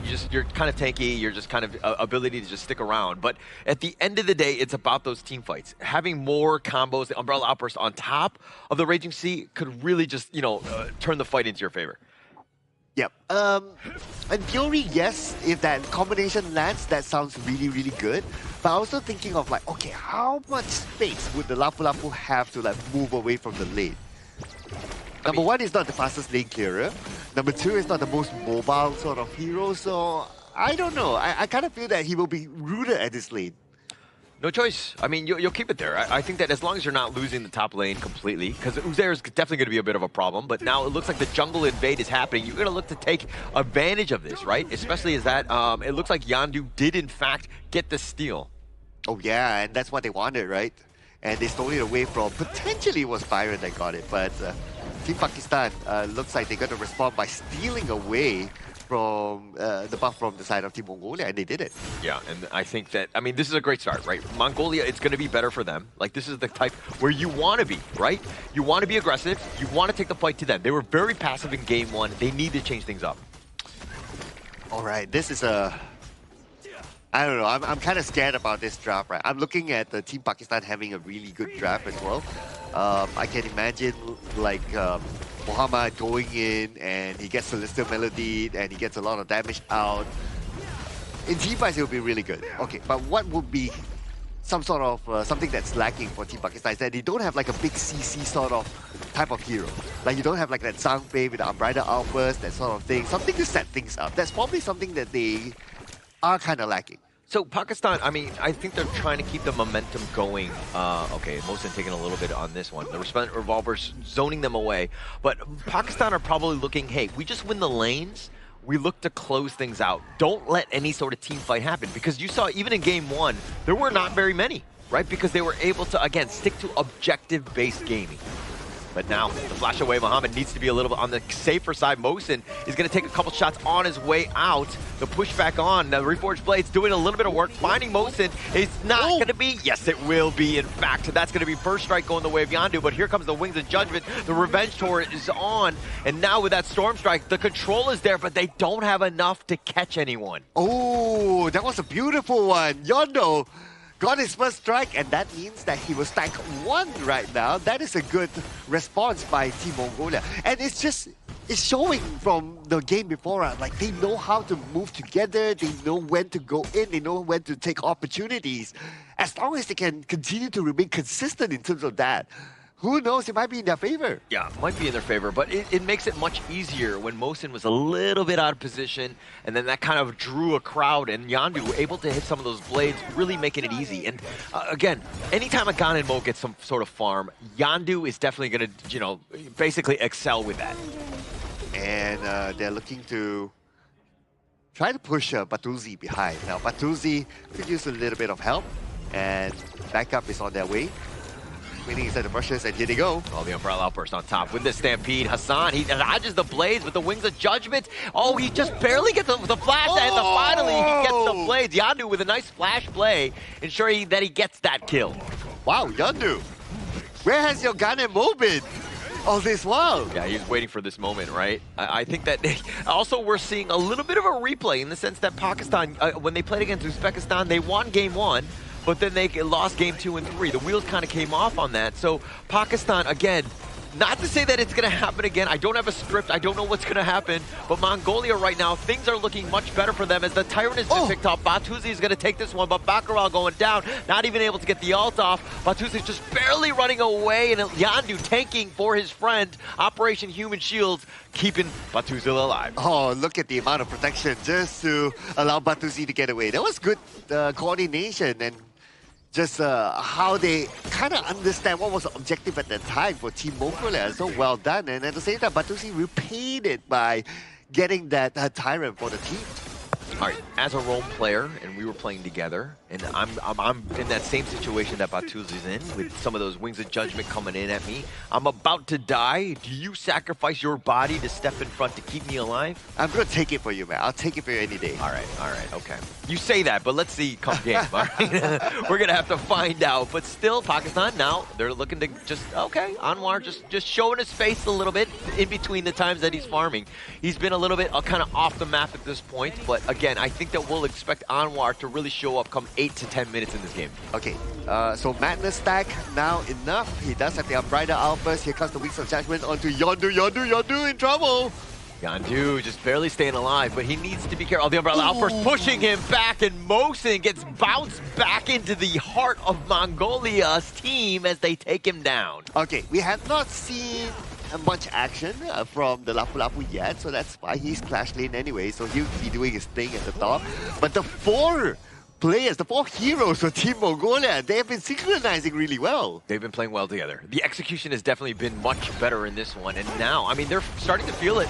They're going to start with this Overlord here in Pakistan. They scout this one out. Uzir's like, hey, guys, do we go for this? What are we going to do? I think it's going to be a little too late as Dagvadorj secures the Overlord. Whoa. Okay, and what they could do better is in terms of goal efficiency, right? Right now, they're kind of behind by a couple of hundred. Yes, they are ahead by the... the Fever Barrage! That's going to be used, and they find Batuzi and Muhammad. And so low, but the roaming gun. He runs into the branches. Oh, and the blades! A disastrous Mosin goes down as well. That's like 5 stacks now for the guy that Mo. Oh, Muhammad, and that was like the coyote just like slamming into the wall. Like it was like exactly like he got stuck there. Oh no, that's a low light for him. Yeah, and he gave away the stack to Yondu. That's the best part for Yondu, obviously. And now he already has like 5 stacks. Oh man, this guy in Mo right now with a couple blades is gonna be really scary. It's going to be incredibly scary. Anytime there's a Ganmo that's been largely like free to just farm, and he's been on point with his daggers. You know, the blades have been really good. Anwar, on the other hand, is still a little bit more time before he hits that mode, that Super Saiyan mode, where he's able to just really take over the team fights. And now, they're going for the mid T1. The pushback, and he gets pulled away on this one. The Umbrella Outbird is going to be committed as well. Just we're looking for the push, but they don't have the minion as the Vanguard goes down, and now they have to retreat. They have to also be aware of the rotation from the bottom as well. They might play this sandwich gameplay, but here comes. And now they're going in. Nice little stun. They find Muhammad N. They're going to take that as a huge win for them. The rest of them with that Wings of Judgment. But I don't know if this is the right play. You're down a member, but they're going to find yet another target. And now they're going to disengage here. All right. So now we're starting to see Yaoshan starting to play together with the team. The Lapu starting to move together, and they move together as a 5. It's not the best when it comes to doing split pushing. He can't clear waves that quickly. So the best is that, okay, if he plays together with his teammates as a 5, they move around the map, they take fights, they force fights, I would say Team Mongolia has a chance. Definitely has a chance. I mean, the net worth is like a bit of a wash. You're kind of thinking the kills and you're like, hey, what's going on? But it's just that Pakistan are very efficient. I mean, taking these big neutrals away, that's just going to be another spike in gold for them. So it's just a matter of playing. You get the kills, but you got to get objectives out of it. And I think that Mongolia right now have not done a great job with that kill lead, so to speak. Yeah, that and maybe pushing out the waves as well. Yeah, Hassan getting on out of this one. And the blades are doing a little bit of work, but where's the control? The Resplendent Revolver right onto Baccaral, who doesn't like that. Yes, it does a little bit of a stampede on top. He's going to look to turn this one, and now they find Mosin. He's a little on the lower end, and the Raging Sea just barely missing Mosin, but Dagvadorj is getting picked off on the side. The Wings Adjustment is going to be used yet again. They find the stun onto Baccaral, who leaping saviors back to safety, and Dagvadorj down, and he's the only one. Okay, this is what I still like about them being able to move as a 5, right? You have a lot of protection. You have the Lapu, you have the Zhangfei that can give protection towards the backline, especially you want to open up the space for the Gundam mode to just throw those couple blades for free. And obviously you want to let Batuzi get those free hits as well from the back.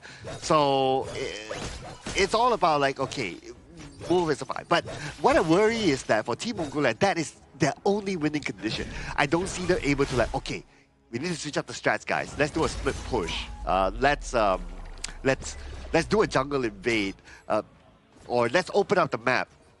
They can't really do that, right? They have to move as a 5 around to force fights. That's their only winning condition now. But it's like, look at, they're staying on their side of the river, right? They're not getting aggressive. They're not taking things away. And yeah, they do get the pick off. That's going to be great for them. But they find Hassan, and now they need to turn this into a tower. But they got to push with the wave. And look at how Uzair is just like, okay, maybe I cut the creeps. If anything, I just delay and take attention away, because Hassan, he's going to be up at 15. It's just a bit of a bait because the top lane has been pushed. Mohammedan using that space. That's like 6 stacks now for the Gundam Mo. And Uzair, is he really going to do it? Nah, he's going to let this one go for sure. Objective secured by Team Mongolia. And while all that was happening, Team Pakistan, they're putting focus onto the Overlord instead. taking on the Overlord at this point, but now it looks like Mongolia are going to spot this one out. The Umbrella Outburst is going to be used on top, and he's going for the steal, and it looks like Anwar just barely got the Overlord, but the timing couldn't have been better for Baccaral. He tried to get the stun, and now Mosin is on the run. They have the Stampede and the Raging Sea, the Wombo combo with all of these big ults, but no control. They have so much control, but no damage. And Baltuzi's on the side. He gets sniped out. Anwar getting a double as he makes his way on out. He's got a hot streak. Oh, this is what happens when you leave your backliners exposed. The frontliners, both Lapu Lapu and Zhangfei, they were too far in front. They forgot their teammates behind. Okay, I've left the teammate behind here and there, so I've been there. But I think the big ults, they were trying to go aggressive to get the catch, and they paid with their lives because the backline, again, as you rightly pointed out, completely exposed. Top T3 down. Oh, man. This when I said about, like, okay, they have to move as a 5, right? They have to be together. The moment they start to split up, that's opportunity for, like, Anwar to come in from behind, and we saw what happened earlier on. And because of that, not only they lose 3 players, but they lose towers as well. Oh, Raging Sea only on the 2 on this one. Yavalan, he's going to get stunned up. He's going to be controlled. He tries to just get back with that flash, and he does. Those blades have been on point, but all T3s are down for Mongolia, and now they need to somehow hold. The Wings of Judgment is not great, but it's going to push them back. They get a 2-man Umbrella Outburst, but there's no follow-up because they need to deal with these Vanguards. Okay, Team Pakistan, they're not in a hurry, right? They got all the towers down. That's okay. Objective secured. They can pull back the break, and they can just chill, farm, get those buffs, probably get the next objective, maybe the next Tyrant before they re-engage again. So you're going to watch this replay and go back into it and be like, okay, this is why kills are not everything.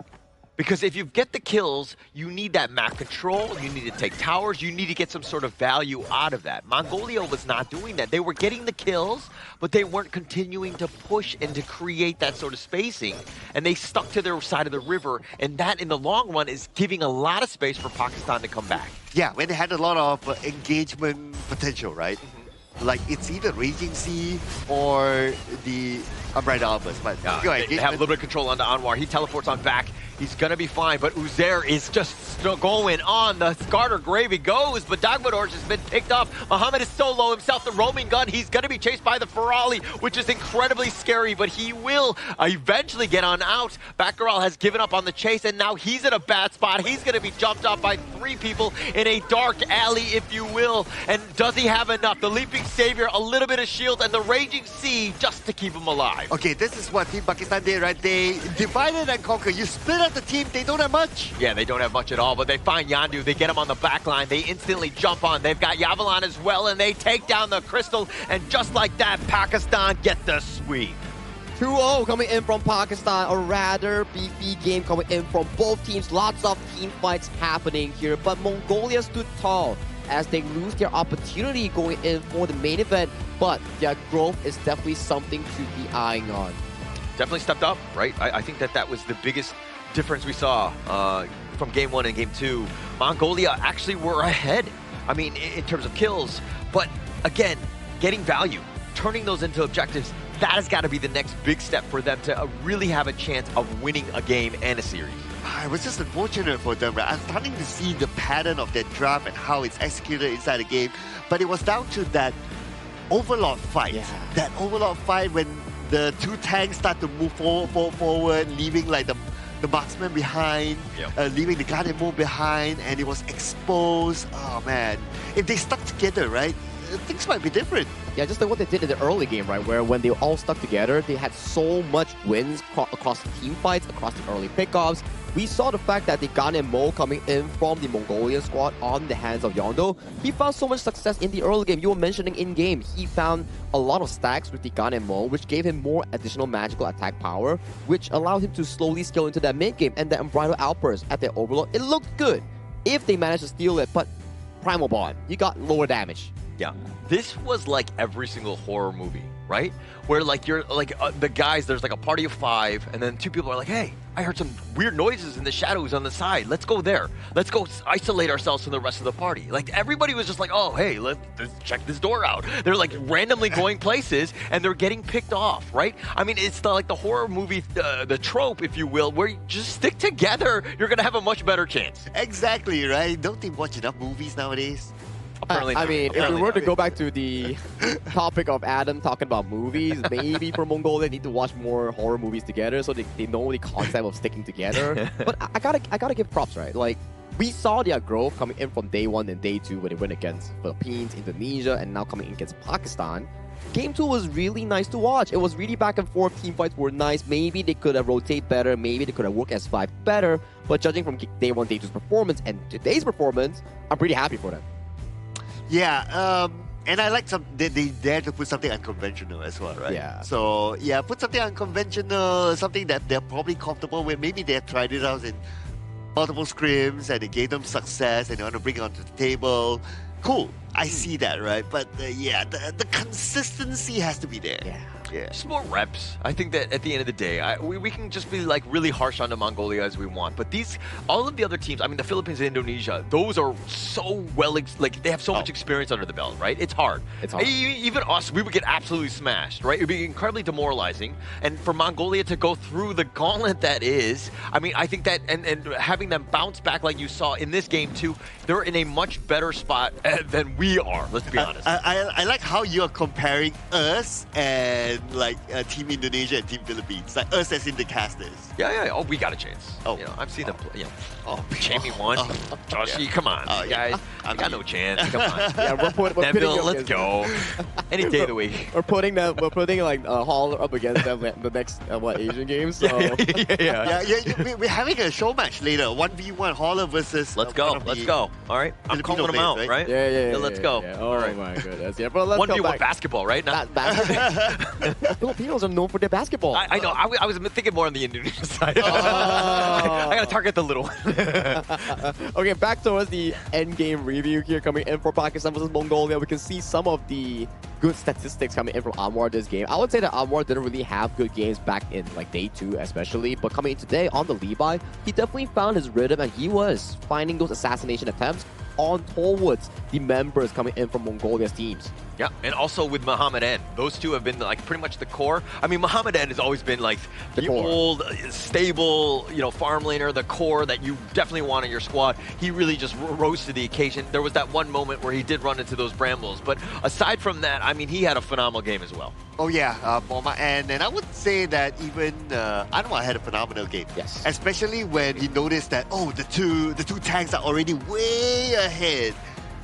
It's my time. And then the Lady Sun is exposed, the Ganemo is exposed. My time, I come in, soup, okay, done. And you don't have damage dealers no more. You're only left with the 2 tanks. What can he do? They can't do anything. Yeah, they really can't do anything when your main damage dealers are left unattended here. The Overlord attempt steal was pretty good, but it was more of an inconsistent play. If they could find like everyone in the same position and they all went together, maybe they could have got the Overlord, the team fight win, everything in their backs. But it's just these little things that will allow Mongolia to grow even further once they master it. Yeah. So it kind of seemed like a little bit like the rank game experience, right? Where guys are not, even if you try to use voice comms, not everybody's on the same page, not everybody's listening, and you're kind of doing your own thing at moments, right? There are definitely it's situations where you're like, okay, a couple people are top, other people are going on the side. Like, again, they're not on the same page, and you're seeing, again, why you can pick those people off then. Yeah, and now looking over at these stats, right? Actually, it's pretty well balanced, I must say. Yeah. Actually, this game is like really, to a certain extent, kind of close. Like this game, like if we could drag on, I could actually see Team Mongolia winning because they have the Ganemo that's continuously stacking the damage. Yeah, look at Yondu. He's just doing like 83,000 damage, highest in his team, and also having a really high team fighter of 86%. You can see the early game to mid game, it was really well revolving around this Ganemo pick coming in from the Mongolian mid lane, and it went really well for them. They were winning early pickoffs, early skirmishes. It's just those late game moments, the 10-minute marks, how you team fight as a team. They still lack experience in doing so, but you give them more time, maybe they can shine the next time we see them again, which is like their next match. But coming in for Team Pakistan, experience matters. their experience going up against the previous teams, how they convert those into game-winning pushes, they really stood tall up until the very end. And I like it how Pakistan were resilient, right? The early game didn't look good. They were actually kind of getting out of position, getting caught out, and you're thinking, oh, Mongolia's got the chance. But Mongolia were like, actually, our team draft is based around deathballing, and we're not deathballing properly. If they were able to let just Yandu be that guy, that focal point up front, and everybody else is following for any sort of jump in, they're going to have a much better time. And this is kind of what you saw with just how close things were, pretty much in favor of Pakistan almost the entire way. Yeah, there was the neutral part at about the 7-minute mark or so, but other than that, Pakistan was in full control here. Yeah, it went all the way down after that overlord fight. Yeah, the overlord fight, they are sweet attempt, but then it just went all haywire. Especially when you mentioned that the tanks were chasing up front, while the squishies, the backliners, were left empty for Anwar's Levi. And it really just showcased that when you're playing as a team, you can't just only chase for the takedowns. You gotta be revolving around the team's win condition. In this case, it was Yondu and also Batulzi. Yeah, stick to objectives and mow them down. Use your advantage. When you get those pickoffs and you got those kills, you could take some towers. And it didn't seem like Mongolia were really too looking into this as a priority for them. They were just kind of like, okay, we can rest our hats on these kills and just kind of play our side. But again, just long-term losing situation. Yeah. I'm trying to recall like the overlord fight, right? And the attempt there, right? As a Zhangfei top Asia, I'll give credit to the Umbrella Armor's attempt there. It was nice. It was a very well-angled one. But let's check out the early game highlights coming in for Mongolia. These are the few moments that they were excelling really well. Look at those couple blades. Wow, just landing onto his Mosin, getting the first strike, and then they all retreat as well. And this Umbrella outburst was pretty good, capitalizing on Hassan's, I would say, uncareful rotation here. And Flash for the couple blade, picking up another elimination. Yeah, it looked like Hassan, if he just kept running back, he would have stayed alive. Yeah. Decent fever barrage on this one. He had a couple of good ones where, again, it's about doing the damage but staying alive, staying on the outskirts. And he went in on this one, gets the pick off, and it was like, oh, looks amazing. This one. Ran right into the wall. I've done that. Yeah, I mean, we all done that before. There's a specific setting that actually can fix this issue, the indicator that you can turn it on to see whether it can cross the wall. But these are still nice moments. The Lapu Lapu redirect flash, stopping Muhammad M from jumping in, and that's a nice charge in cancelling the fever barrage. And that's just the moment that Serkan was talking about, right? You are chasing the enemy, you are allowing your mid and carry, the two cores, to being left open wide, which is not part of the game plan. Yeah. Yeah, and from then onwards, it was just like, okay, snowballing all the way, and Team Pakistan, they could push. And by after that one fight, the goal gap became so significant that Team Mongolia had no chance to fight back. And okay, here's another example of like divide and conquer by Team Pakistan, right? Like they split up the fight, they sent two back and 3 at the front, something like that. And again, they won the fight because of that. And if you're looking at some of those fights, I mean, Anwar definitely finding ways, like the stragglers, right? The people that are a little out of position. Anwar made them pay every single time. I mean, he was 5-0-2, cleaned up, did 25% of the team's damage as well, but he took very little. He was kind of off in he was like a ninja, right? He was never on the map, and you never knew where he was, but he was always there when, somebody was a little on the lower side of the HP bar. They did really, really well here, right? Clean game coming in from Anwar. Usually we were always looking at him on how he actually plays the game, how he contributes to the team. Sometimes it's a bit lackluster, but this game coming in such a crucial series to defend their hopes in qualifying to the main event, he stood up and he found a game 2 clean victory. Yeah, he came in as a finisher, right? Like even based on the stats as well, like no takedowns onto him, damage taken only 9.2. I believe this is one of the lowest that we have seen so far, which is great. Yeah. And damage up to 25%, which is pretty okay. So he's more of like this finisher, and it was shown like towards the end, especially after the overlord fight, and that was good enough. You show up, you take down the key targets, the squishies behind, you're good. Yeah, you're definitely going to be staying alive, right? And he was, again, off the map for such a long time. He was consistently farming, right? And the space that provided by the rest of the Pakistan squad allowed him to really just do that damage, to have the net worth when they needed him come team fight. Exactly, right. So this case here coming in from Pakistan, like we mentioned, this 2-0 actually puts them up into the contention so far, potentially for the last chance stage. But sadly, coming in from Mongolia, this is where their qualification actually ends in this route of Group A.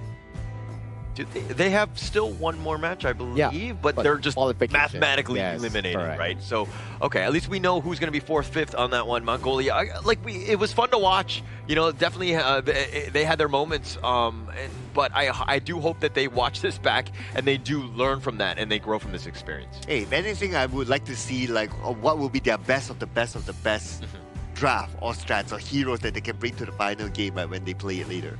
I mean, we love the Lapu Lapu, right? Like, the Lapu Lapu Clash, pretty eye-opening. He had some fantastic moments in the game itself where he found, like, 2-3-man Raging Sea, nice charges to engage a team fight, and the damage was actually pretty apparent in that game.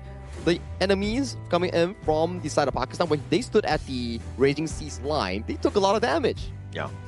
If they were ever able to set it up, right, with that and the Umbrella Outburst, like, the 1-2 punch, that would have changed things out. But the way the Pakistani squad just kind of decimated and dismantled from all different angles, and they picked them off where they never really got that huge team fight in like one certain area. Yeah, that's the difficult part, right? When you're not really collaborated on the team fight, it comes to be pretty difficult here. But we're asking for a collaboration with the community here, so we need you to create a cheer text in your native language, submit it to support your country, and after qualifiers, the top one voice from the community vote will be recorded and turned into an in-game voice back. So if you have any fancy cheer, fancy comments, or fancy, you know, what do you call that, a memorable text that you have on the voice speech, do drop it on towards this collaboration. How would a Korean cheer sound like? Fighting. Which is like fighting. Like fighting, but with an H. Yeah, like yeah. It's kind of pronounced with like a H sound. I mean, instead of just saying fighting, it's fighting. Yeah. Fighting. What about us Malaysians here? Malaysia boleh? Oh, Malaysia boleh. Yeah, that makes sense. But okay. Fighting. Fighting indeed. Yeah, they're not. Korea is not playing today, but another Group D team will be playing today later on, which will be Hong Kong, China against Syria in the final game of the day. But man, this series I think it was pretty satisfying for me. Like seeing Mongolia grow as a team from what we saw in day 1, day 2, coming into day 3. Like, game 1 against Pakistan maybe wasn't the best, but game 2, they were fighting back and forth. They were trying to be aggressive. These things are what I actually want to see coming in from a team that wants proactive growth. It's not like, oh, guys, we're in a difficult group. We're not going to make it. So let's just, like, cruise by. For them, they're, like, actively trying to learn and actively wanting to win. So that's why I'm happy about Mongolia. But, of course, we also have to celebrate the victors, which is Pakistan. Oh yeah, I think they did really well in this round, and in terms of like how they synergize with each other in terms of coordination, and they know the game plan. And when I start seeing the game plan, it's like, okay, let's try to split up the team. They know they want it. Yeah, it's like how we've been talking about, right? Like Mongolia's winning condition is that you move around as a 5, you protect your squishies behind, and you can win every single team fight. But Pakistan read that as well, and because they read that, they played with the strategy of like, okay, we split up the team. And they won from there. Yeah, and also not to say that Pakistan had the perfect game. They didn't. There were definitely moments where they can kind of shore those up against better teams. They would really suffer, right? So those are the ones that they need to look back to, and kind of why they lost against Uzbekistan. They let some gaps happen where Uzbekistan was able to kind of, again, take over that game. It's about shoring up some of those mistakes, and they're you can see them, right? Even in this game too, they were behind, but again, I think Pakistan was just too strong in the end, and that's where they were able to close this one out. I think mentality is also really important, right? Like how we saw the fact that Uzbekistan yesterday managed to come back from a reverse sweep angle, losing the first game and coming back back-to-back games in the 2-1 fashion, which I think teams also need to realize that once you win game 1, you still have to lock in. You can't be like shaken on your determined to actually win the game. You can't undermine the enemy's effort in trying to make a comeback here. So teams like Kazakhstan, teams like Uzbekistan, the way they play the game is really, I would say, stamina reliant. It's like they actually grit it through the very end. Like Kazakhstan yesterday, I think their combined game time was like 15 minutes. Like back-to-back Tempest games, and then you have like Uzbekistan where they gave us our first BO3, which was pretty amazing. Yeah, I go to the bathroom longer than those two games were in terms of duration. Okay, anyways, too much information. But yes, I do agree. I think that this is still a time where they can get much better, Yeah, to know about Pakistan, we also want to check out a quick interview with them on stage with Mara to see how they feel after their match.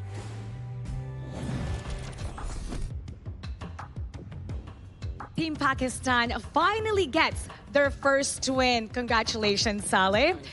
After 3 matches, finally, you got it. Did that relieve some of the pressure that you guys are feeling? I mean, absolutely it does. For a team, for the entire team's morale, it does. Because when you're stuck in kind of like a hurdle and a loophole, getting a win off finally feels like you're getting momentum and tempo back. And it boosts the morale too. And it's a great tempo that you guys have shown today. Team Pakistan was able to turn an advantage to an even bigger one throughout both games. You guys were able to do the lane swaps, dominate, control the map. And how was the team able to snowball so effectively all throughout the match? I mean, if I'm being very honest, I would have to give a lot of that regards to our coach.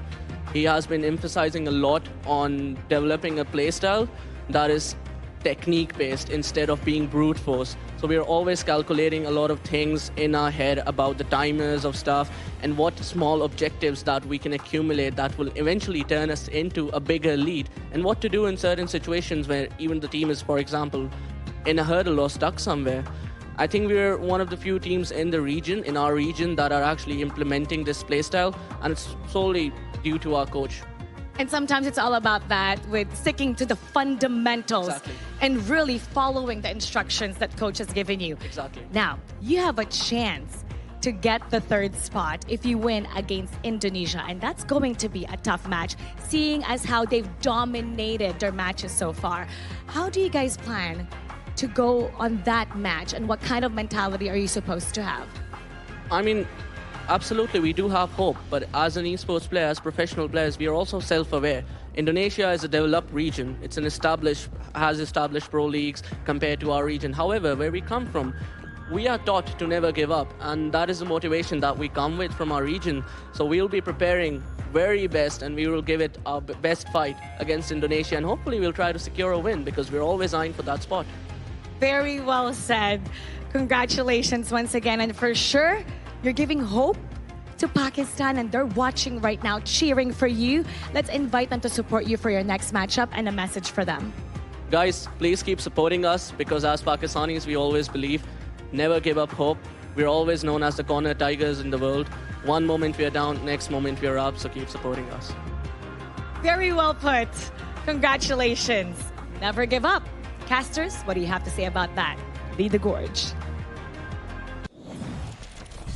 Well, Mara, what I have to say, that was a very, very powerful and inspiring interview coming in from Muhammad and from Pakistan. Incredibly eloquent, right? Yes. The way that he was able to just, like, everything he said, it was like almost like rehearsed, but it was like came from the heart, and just like I felt the passion. I'm a true believer now. Dude, I feel inspired. Yeah, exactly. I feel like, wow, I want a Pakistan jersey now.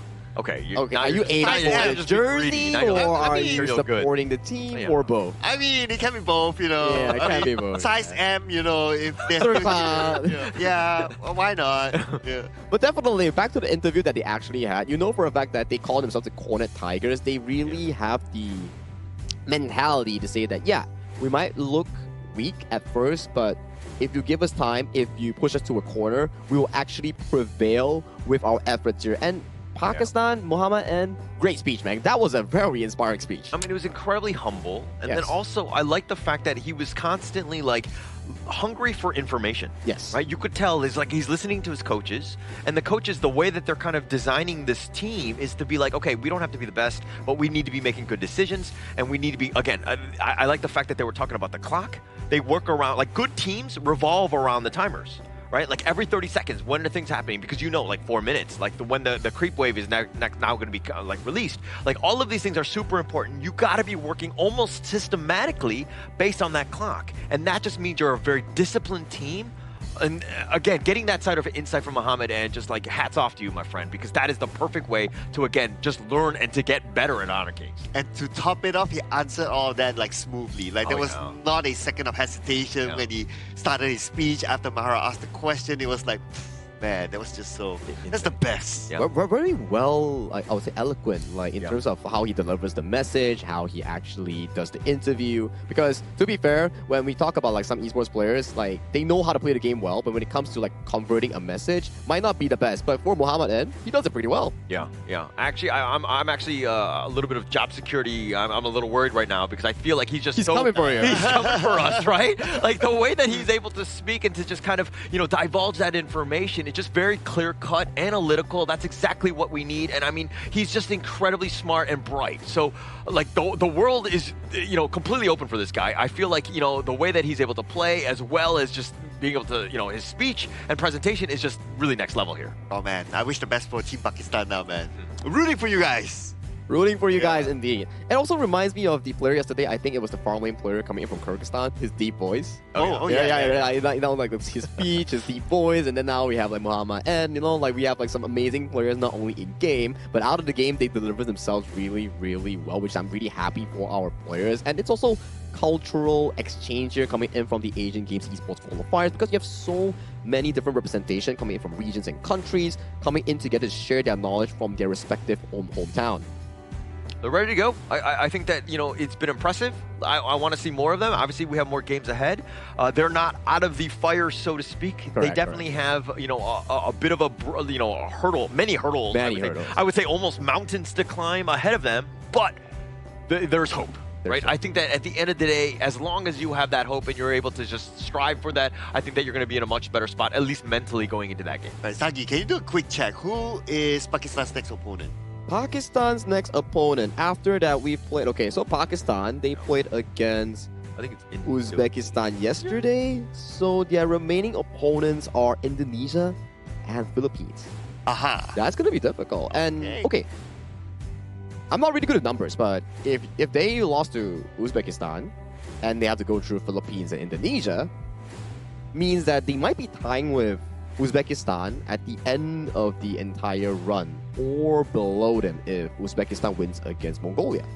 Yeah, I mean, tough. I mean, tough. You still have an out, right? I think that for anybody in Group A, you're always looking at least the third seed.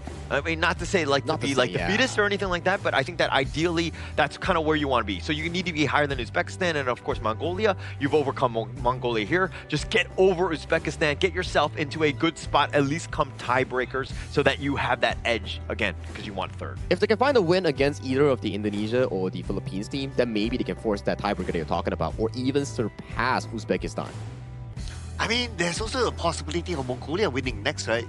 Considering like how they have kind of improved along the way. Like this last game was one of the best games that they had. Maybe once they polish up a little bit here and there, they look back at this game and they improve, maybe they could win. And if they win, then, well, this will give Pakistan a free pass.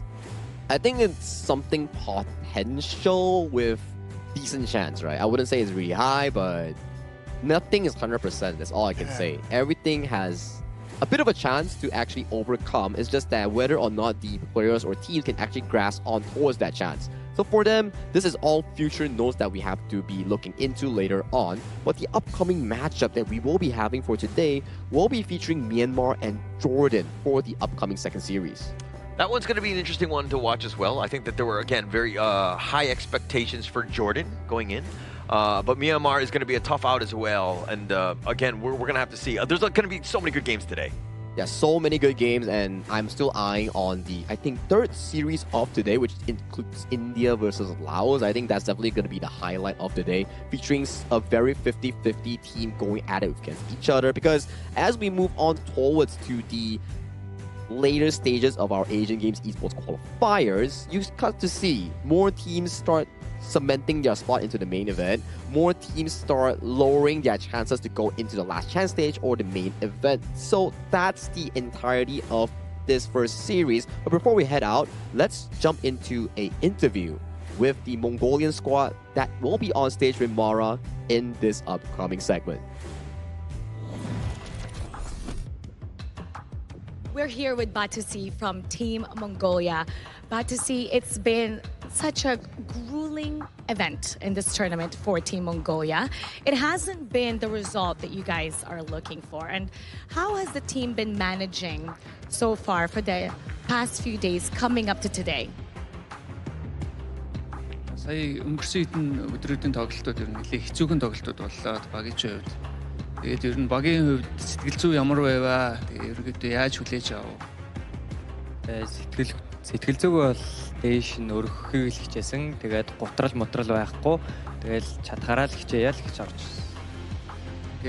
We have been holding up pretty well, and then we have been supporting each others, and then we have been trying our best. Yeah. That support is definitely needed. Up next on the 7th day of this tournament, you're going to be going up against Uzbekistan. How will you ensure that the team Mongolia will finish strong for that last fight? Одоо Узбекистантай дахиад тоглоно шүү дээ. Тэр тоглолтод ерөөхдөө тэр сэтгэл зүйч юм ерөөхдөө бас нэлээд хэрэг болох баха. Тэгээ дараагийн тоглолтуудаа ерөөхдөө сэтгэл зүй ямар байгаа вэ? Бэлж байгаа ер нь ямар хөө байна та хэдий бэлтгэл.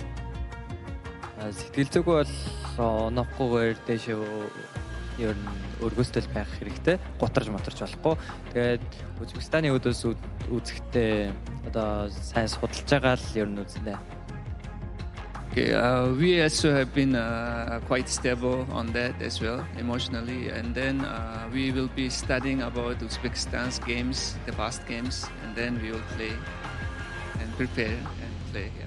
And we can't wait to see that last match with Team Mongolia. And for sure, Mongolia is watching right now. They're cheering you on. What would you like to say to everybody? Монголчуудаа хэлэхэд биднийг сайн дэмжээрэй. Гэхдээ бид нар ингээд анхны тэмцээнд орж байгаа болохоор нэг тийм бас туршлага байхгүй болохоор бити бас тийм доош тэнгэрээ. Баярлаа.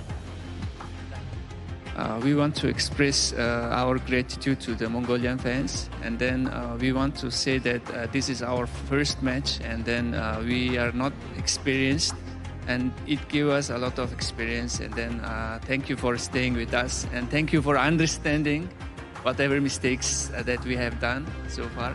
Yeah, thank you. And once again, thank you so much. Good luck on your next matchup. Okay, thank you. Thank you for the interview coming in from Team Mongolia and also Mara. I would say that people understand, like, mistakes tend to happen, and it's their first time coming in towards a Honor of Kings event for the Asia qualifiers this year. And I would say everybody can see their growth coming in from day one up until today. Yeah, I mean, everyone understands. Even in game, you kind of understand when you're losing, things aren't going great. That's why there's a report button. Wait, what? Wait, no, that's not what it's for. Oh, I thought that was okay. That's what I did. But okay, go please continue. but you know what I like the most about the Team Mongolia? What's that? What is that? The jersey. The jersey's nice. You win your size jersey. Size M. But you know what else I like? Yeah. It's the phone that they use. What phone do they use? They use the iQOO, which is the official gaming phone for the 2026 Asian Games Esports event, Honor of Kings Qualifiers, which is an amazing phone. They get to use that with 120 FPS, and they get to play those amazing gameplays, high mechanical gameplays smoothly. Yeah, I heard about a lot of good things coming in from iQOO 15R, the device model, especially from the players who actually use it on stage and doing the practice. They all gave it a pretty high rating. If you ever need a gaming phone, you can always check out iQOO 15R. But our upcoming match here on your, I think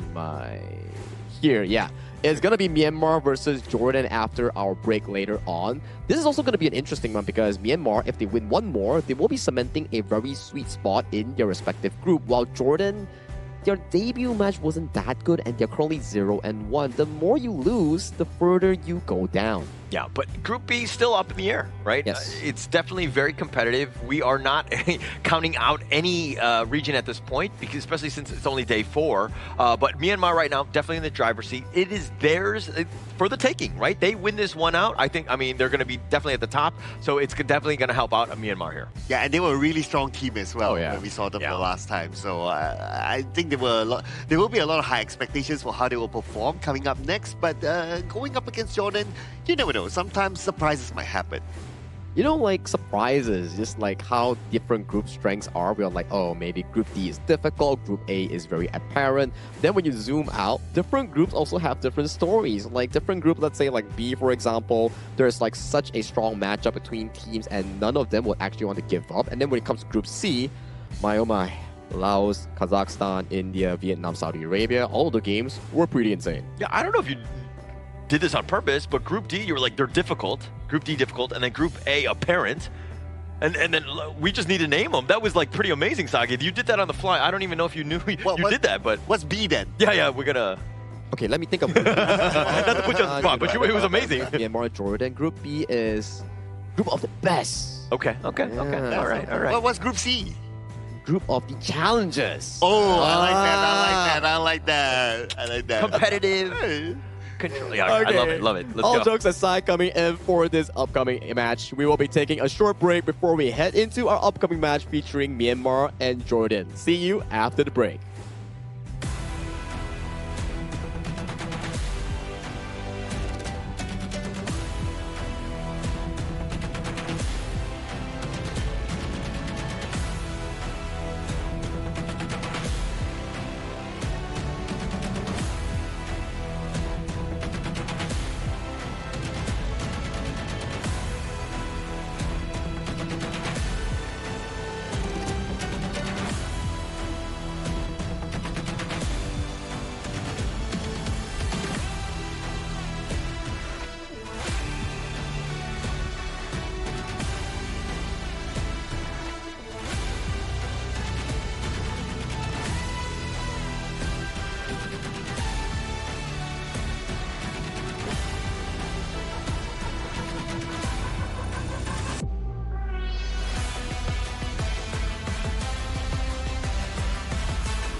Who will be the next to shine on the Asian Games stage? Contestants fight for the honor of their regions while we cheer them on from the stands.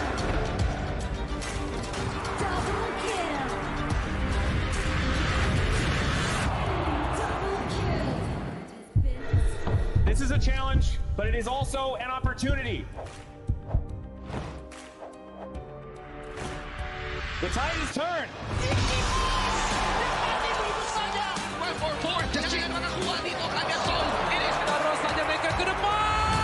Fastest in front. They're going to use it. Golden tight close out Tatsumi. And we pulled it off together. We share the same voice, the same radiance. This moment of brilliance belongs to all of us. Together, we shine.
Welcome to the 2026 Asian Games Esports Qualifiers, Honor of Kings. 20 regions, one stage, and only the strongest 9 teams will earn the right to shine above the rest. Taking place in Malaysia, June 13th to 21st, 2026. Coming to Malaysia, this is the battleground where teams fight for the right to qualify for the Asian Games. 20 teams enter. but only 9 teams will move on. Apart from the 20 regions, there are 3 regions that have direct qualification. Here is the 2026 Asian Games Esports Qualifiers Honor of Kings format. First, the 20 teams will split into 4 groups of 5. In each group, every team faces every other team once in a single round robin, with every match played in a best-of-3 format. That means every match matters. Every game matters. Every single point matters. The point system is simple.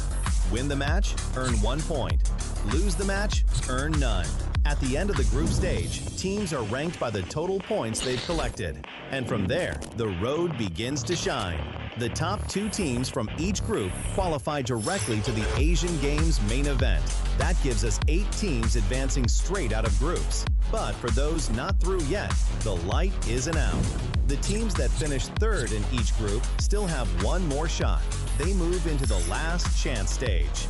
There, they battle through one final BO3 single elimination bracket until 2 teams remain.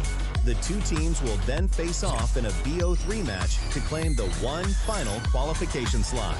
So in total, 9 teams will make it through, 8 from the group stage and 1 through the last chance stage. That is the rule. Now it is time to see who can rise through it. From across the world, regions gather here in Malaysia. 20 teams, and only 9 will qualify. The path is set. The stakes are clear. Together, we shine. Stay tuned, and we'll see you at the stage.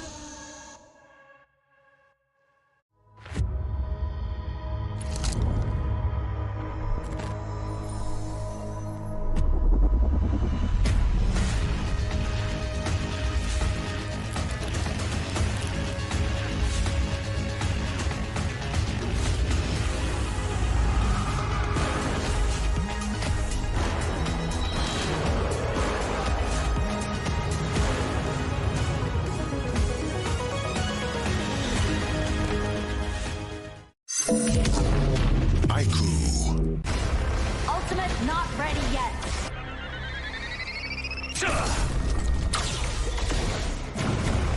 You have slain an enemy. My magic murmurs in ecstasy.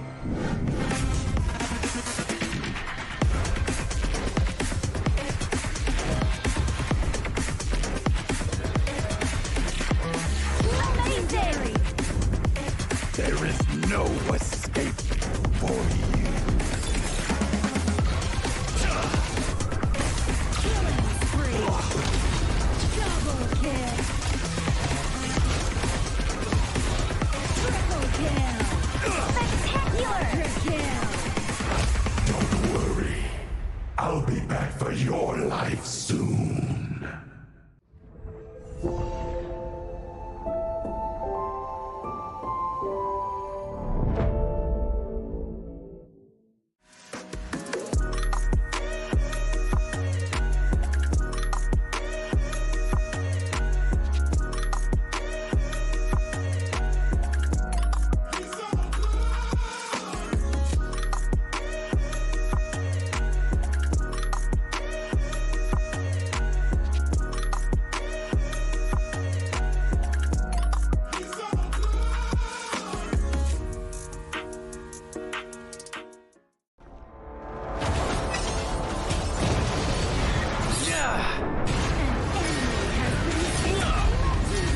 Double kill.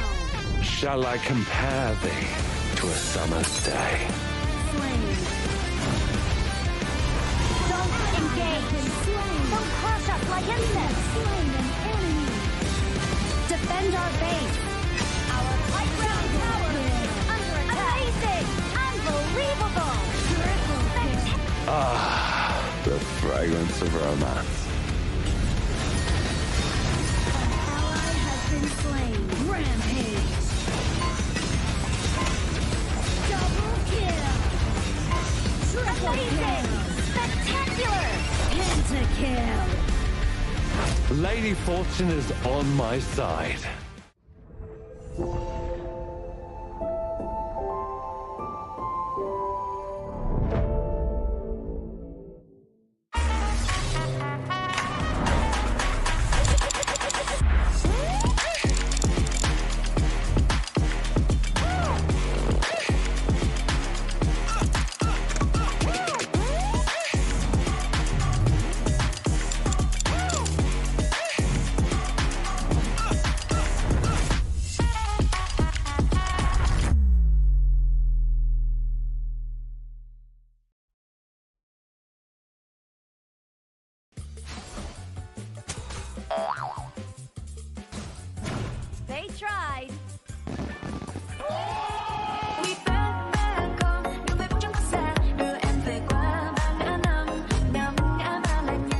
spriteling skill, Dig It, is a passive skill, which will automatically trigger at fixed times each match, up to a maximum of 10 times. The skill grants guaranteed standard rewards like gold, XP, shield, health recovery, and more. There's also a small chance to uncover mysterious grand prize effects during the match. Dig It may also produce tradable high-value treasures. Detailed information about acquired treasures will be shown after the match ends. Each treasure has its own rarity and storage size, and obtained treasures will be automatically stored in your warehouse. If you want more high-quality treasures, make good use of the Treasure Fusion feature. You can also copy and share your code so friends can help speed things up. Treasures in your warehouse can be sold for event currency, which can be used to redeem skins, items, and other rewards on the event page. You'll even have a chance to win physical prizes like smartphones and cash. You can also spend event currency to bid on high-value rewards. The auction uses a hidden bidding system, where you can submit 2 bids for the same reward. The highest bidder wins, giving you even more ways to obtain rewards.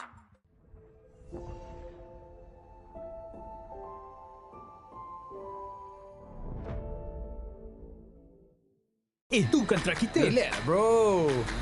Phone aku! Jom kembara. Mountain View!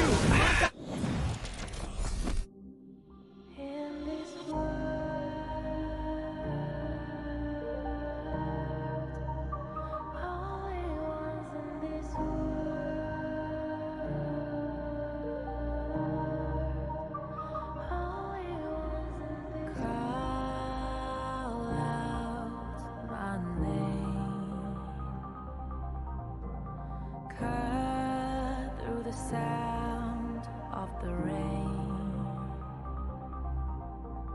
No matter how I feel the flame,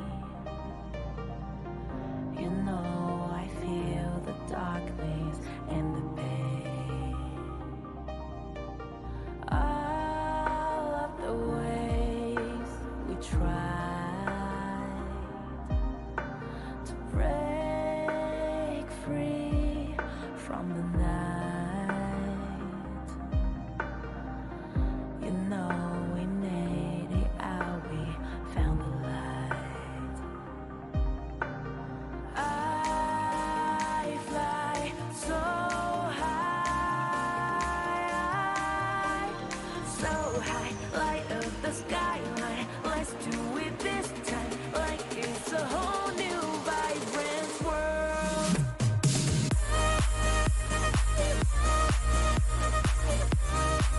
Like we're the only ones in this world. Like we're the only ones in this world. Now I see that I got everything I need.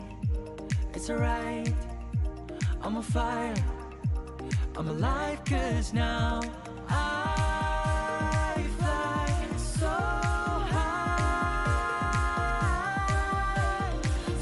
high, light up the skyline. Let's do it this time, like it's a whole new colorful world.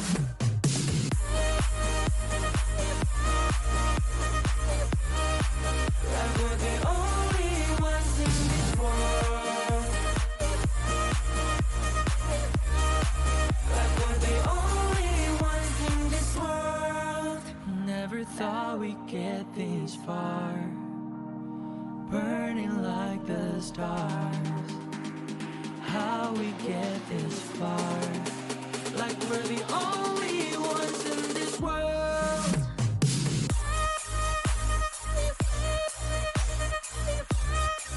Like we're the only ones in this world.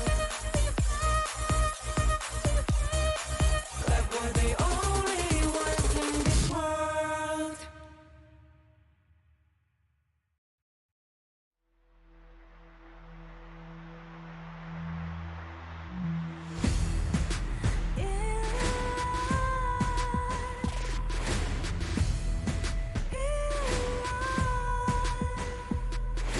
What's a life without its worth?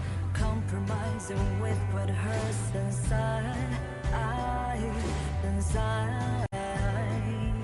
When you let fear decide your fate, you don't choose which path to take alive.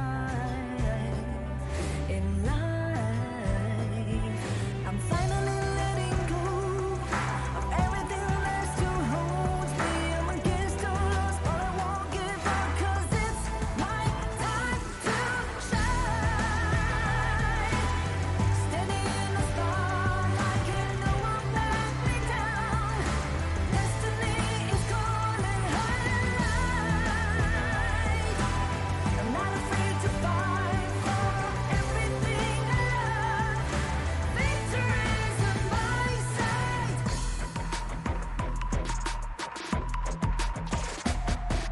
The more we lose, the more we gain. The more that nothing stays the same. In time, can love ever, can forget. What you see is what you get. Sometimes, gonna show the world tonight. The light that shines inside us. We're against the odds, but we won't give up, 'cause it's our time to shine.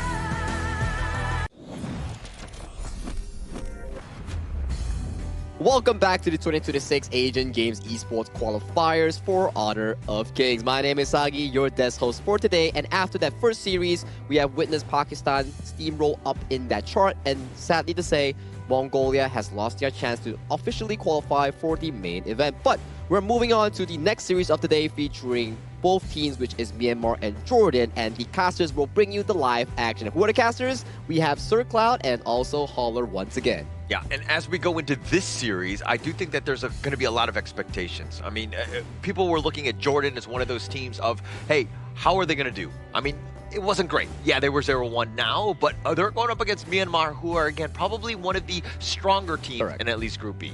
Yeah, they did had a good showing as well the last time we saw them. So this is kind of like a David versus Goliath sort of situation. But who knows what might happen, right? But I know what will happen on June 17. That is going to be the biggest update of the year coming in for Honor of Kings, the Grand Venture update. New spriteling effects that is not in terms of a skill. No more spriteling skills, but it'll be an in-game companion digging you treasure. And if you've seen the preview, we have 4 new heroes, Devara, Lorian, Annette, and Florentino. And also more consignment market features, allowing you to have more fun and more rewards in HOK. So don't forget, sign in on June 17 to check out the biggest update of the year. I thought you were going to say you knew who was going to win this series, right? The way you were like, I know, and then you went into the patch update. And I was like, okay, you didn't get the script. I am still looking to kind of see exactly who will win. But again, I think that you're talking about David and Goliath. Yeah, I don't know if it's that level where it's like such a discrepancy. You know what I mean? Like in terms of the two teams. I think that it's a little bit closer than that. Not David and Goliath level, but maybe like, you know, I don't know what to kind of balance this out with, but a little bit less than that one, I would say. Okay, all right, I'll take that, right? Just to be a little bit fair. Plus, yes, we have seen both teams play, but that's only like one game, right? Because you don't know, like, okay, the next game, are they able to be consistent? Is it because of their opponent that time, or are there other factors involved? So we don't really know, right? So yeah, gotta give a bit of benefit of doubt there. Yeah, you gotta give a bit of a room to actually evaluate both of these teams, but a proper evaluation would probably Myanmar being the favorites and the team that are facing Jordan being one of the challengers here. But let's bring them up to the stage with this teaser video that we have prepared for both of these teams.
composed, disciplined, and built for high-pressure situations. Their experience has already delivered results on this stage. Now they return with confidence and control. Please welcome Myanmar!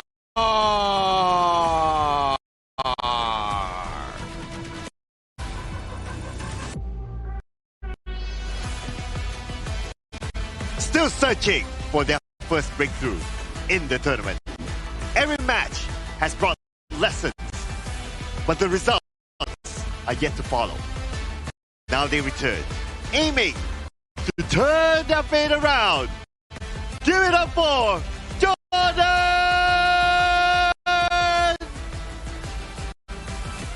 Myanmar wanting to continue their dominance here, coming in Group B, and Jordan finding their first breakthrough, their first W. This is match 2 of the day, coming in day 4 of our 2026 Asian Games Esports Qualifiers, the road to the main event.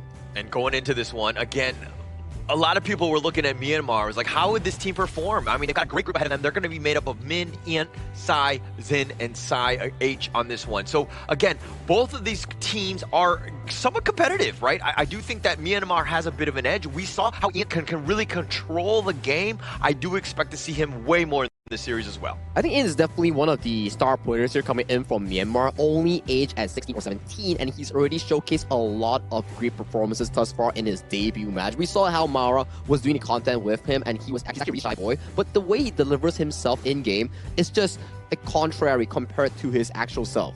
Actually, I heard that Ant, flying in, this is the first time he got on a plane. Yeah. Right? And that's the craziest thing. I mean, like, this is what opportunities can get you when you're playing Honor of Kings at the end of the day. I mean, to be fair, when I was either 16 or 17, I don't think I've taken a plane yet. I mean, this is a good opportunity for him, right? Yeah. Maybe his first tournament, and then his first appearance in a different country playing in a competitive esports. And I'm really proud of him for his achievement, but he has to go through this hurdle, which is Jordan on the opposing end. Yes, represented by Muhammad, Mahmoud, Yazan, Ahmad, and Salameh. So Jordan, they are currently at 8-0-1, but then again, because of their current scoreline, right, they have to find wins. Yeah, definitely need to find wins, but I think that we saw Mahmoud and Ahmed, those are the two guys that you're kind of looking at in terms of just creating that winning situation. Jordan, again, hasn't really been able to find their groove. They've only played one game. It's not the end of the world for them, but again, you got to find it quickly as we are now into day 4. It's also a very dangerous place to be in, right? Because you know for a fact that you're only playing 4 matches in your respective group. Every win, every loss counts into your qualification, into the main event. Now for Jordan, I wouldn't say this is a must-win for them, but winning this puts them at ease if they're able to find that momentum that Sir Klaus mentioning about. I'm going to go a different route. I'm going to say that this is must-win, right? Okay. Let's set it up, right? Because, again, if you want to play spoiler, you do. If you're down 0-2, you're looking at everyone above you essentially at this stage of the game, and you know it's a tough situation to be in. You never want to be there. Right now, you want to play spoiler. A lot of hype has been on Myanmar, and now is the time to be the David versus this Goliath, as you were mentioning earlier. Oh, there you go. There you go. Someone's agreeing there. And yeah, you don't want to leave it for later, right? You want to like, okay, I want to try to get it right now so that towards the later stage of the group, I might get a more comfortable sort of position to be in, right? I think whatever lead that you can find in the earliest stage of the Asian Games qualifiers for this event, it actually puts you in a much better comfort state where you know for a fact, okay, if I start off the series with a 2-0 or a 1-0 in our respective groups, your chances are more solidified when going into minimum the last chance stage or directly into the main event. I mean, looking at the groups, you're looking at Myanmar right now and technically tied in second place with Kyrgyzstan. So I think that, you know, Kyrgyzstan was actually 1-1. Myanmar, if they were able to go 2-0, tie up with Nepal, who are at the top of their group, they're going to feel much better. Because again, top 2 move on to the main event. Third place, yeah, you got a chance, but that is a murderous row as you have to go through 3 other teams as well. All right, we're going to start off with the first few picks here, and we're going to see the Ukur Tachibana, a very popular pick in this tournament, being snatched up by Team Myanmar. As for Team Jordan, they're going to start off with the Atta as well as the Arli.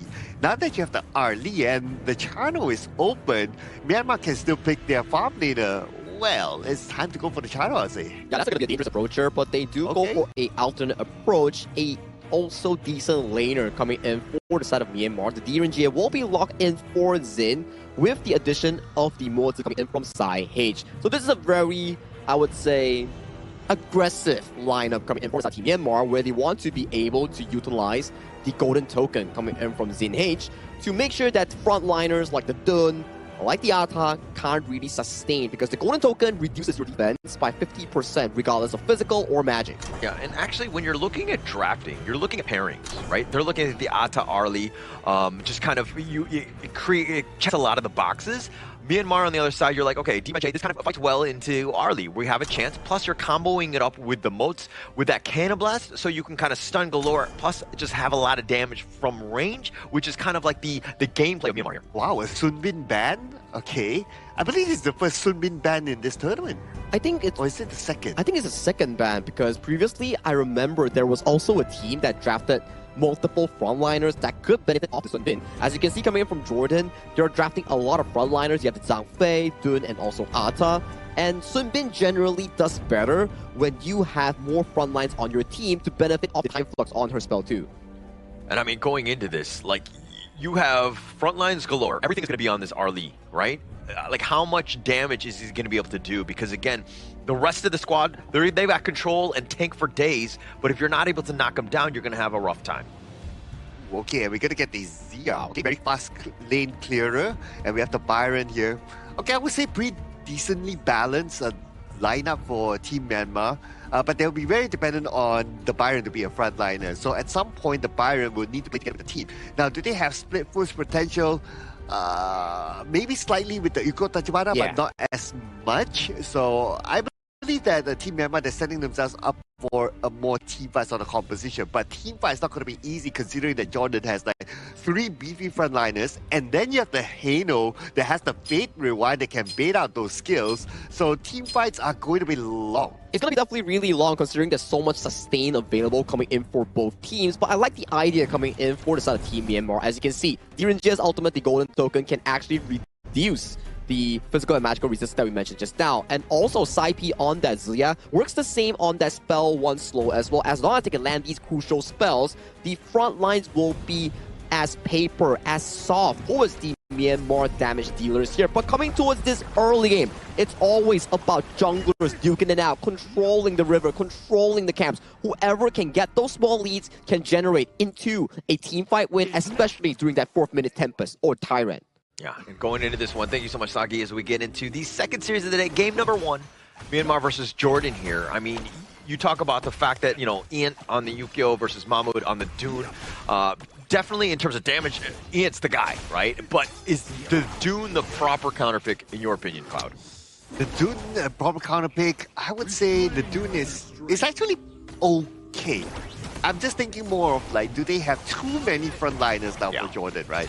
But looking at Mahmoud, he's taking a lot of damage though. But because again, they have a lot of frontliners. They even have the Leaping Savior that gives extra shield. They can sustain. Look at how long they've been sustaining. Yeah, but he didn't give up first strike. Min coming all the way from the top side. He just wholly on down there, and he ended up taking that one down. And mind you, Mahmoud had the red buff. It's a double strike, so this rotation has just been amazing for Myanmar, as again, they got 2, plus they got that buff back. The Mint came all the way from the top there. He did. That's commitment. Yeah, it is commitment, right? And also, like, where was the call from Jordan, right? They were so engrossed in that team fight that they didn't actually see him. Muhammad was actually kind of eyeing him as well, but they just kind of like, caught him off guard. Min was in the perfect spot to ensure that Mahmoud is not getting away. I love that commitment there. Not something my girlfriend could have given me. But anyway, okay. Yeah, but anyway, gotta give it to them, right? Like, okay, you go all in, it's like we want to get that buff, but you don't know how to pull back out. So I'm kind of worried that, okay, if that continues on, are they tunnel visioning towards a thing and can't see the bigger picture? Okay, I could say the same thing about this commitment situation. Are you tunnel vision? Okay, anyways, let's go on. But as we do this one, look, Yazan has made his way to the top lane, and I think that they've done a great job of like allowing Ahmed to get as much farm as possible. He is your win condition. This is a protect the president style of draft, right? So anytime he can get a little bit more farm, but again, doing that, now you've funneled everything into his hands. Mahmoud is getting less. They're not doing as much gold sharing, letting the Dune be as tanky as he should be. But again, the way that they're going in, the unruly blade, they find the Crimson, and Int does get the smite this time, and Think inside the box is going to lock him down with that universal law. But Mahmoud is so low, and he does fall in the end. Cannon blast, and here comes Min yet again. Clean up in aisle 3. Oh, they're not done yet, though. Can they get Ahmad? But, okay, Ahmad should be able to go away. No, they still got him.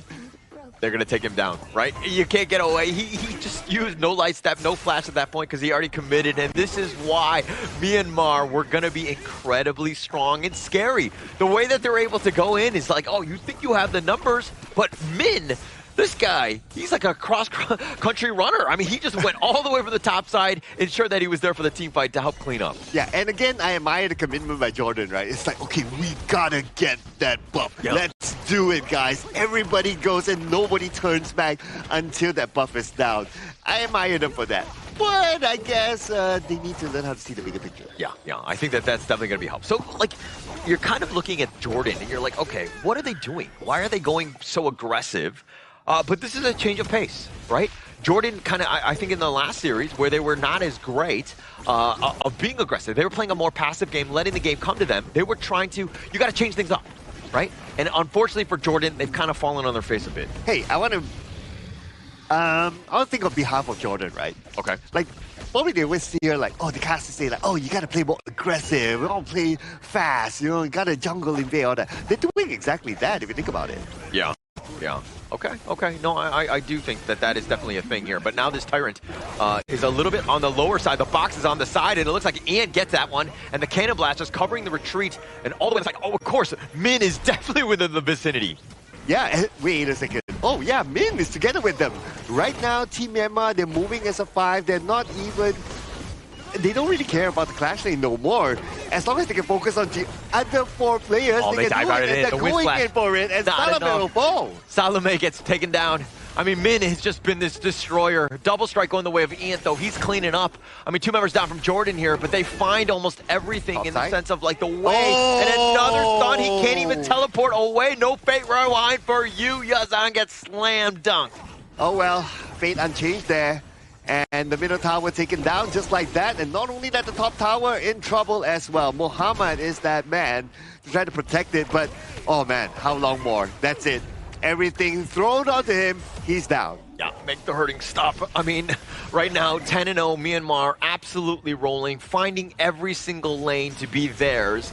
But the way that they've been able to just rotate, taking over the map. I mean, Jordan on this one, this is like a tough one to come back from. This is super duper tough, man. I mean, we are 10-0 right now with a 5k goal difference in less than 6 minutes.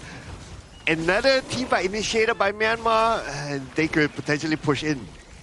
But they're on the very edge. It's not really a team fight when you're just like poking and prodding. Like, who's gonna walk into you, right? The wave clear is just absolutely real, but that just, again, you're suffocating Jordan. They're not able to leave their base.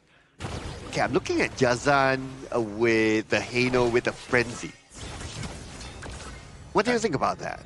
I mean, like, they need that damage burst, and when those team fights are happening, I don't think that Hino, for me, would have been, you know, Frenzy for that. Again, something that I don't want, but now Mahmoud, he's trying to tank this, but he's dealing with the waves. That's the biggest piece, but Zin is outnumbering it. The Universal Law doing some serious damage. The Leaping Savior keeping them alive, but they're going to limp away. Back to the fountain they go. Dude, Universal Law can do that much damage to a Zhangfei at this point. It is scary. Yeah. Well, Fate Rewind saved Yazan. He'll be back up at the top lane, so he'll be okay for now. But again, what ground do they have right now to come out to farm? Not much farm at all. I mean, look, let's talk a little bit about this mid lane. The Xia, we always know that the Xia, whenever it's got a good head start or they're winning, they're going to have a great time. But it's a 5-level differential between him and Yazan, right? Obviously, he gets a little bit bursted, but he's 5 levels high. He's 14-9. I don't have my advocates, but I think that's 5, right? Yeah. Okay, all right. I'm Asian enough to approve that. But confirmed. Okay, but now this mid T2 under siege. I mean, Cannon Blast, spacing them away, zoning. And that's going to leave things open for Zin to just whittle it away. Just tear it down. Anybody that comes nearby, you're going to get shot. dude, if you're 5 levels away from your opponent, you stay away from them. Yeah, I think so. I mean, it's gone to 6 at this point. I think that might be one of the highest level differentials that I've ever seen. But again, it is also the hero. He does get kind of, expedited a bit because when you're that old man Zia, you're able to kind of use that old wisdom. Oh, because when you're older, you're wiser, right? Yeah. At least from that's what my dad tells me. Oh, I can see that's why you're the wisest one here. Oh, you were going with that one. Okay, yes. But again, Myanmar, the way that they're able to control this, like, look, they're going all the way around. They just want to get to their minions, not able to do it. Nice two-man stun. The storm strikes are absolutely real. The ghost ship not even doing much. And add on top of that the universal law, so much wave clear and that damage. Again, Jordan not able to really even leave their base. All right, right now, Team Myanmar, they can pull the handbrake, they can focus on the objectives. The tyrant's going to be up soon. Anyway, before that, Yazan, but Fate Rewind, he says bye-bye to them. But I thought that Myanmar is like, okay, they're going to move towards the tyrant's direction, but no, they're not going to let go of the top. Yeah, they could. If Ian is still there, he can solo it himself, but they're just going to siege this one. With that universal law, the wave clear has already been there. It takes 5 members of Jordan just to keep this top 3 alive somewhat, but it's getting chipped away. Again, Min, just so much havoc, right? All the way from the front line, and that was a bit of a bait in the sense that eventually they took down the top T3. Okay, if Team Myanmar is looking to break a new record of ending the game the fastest, they're not going to do it now. All right, just sending a message out there. Okay, they can chill, they can go and take objectives, they can go and take the tyrant, take the overlord, whatever, and then come back again. Yeah, and also I think it's more beneficial for a team to play the stock standard balance. Don't look to rush things. You don't need to be impatient because that's when mistakes can happen. When you're again trying to force the game, and then again you're leaving opportunities for Jordan to come back.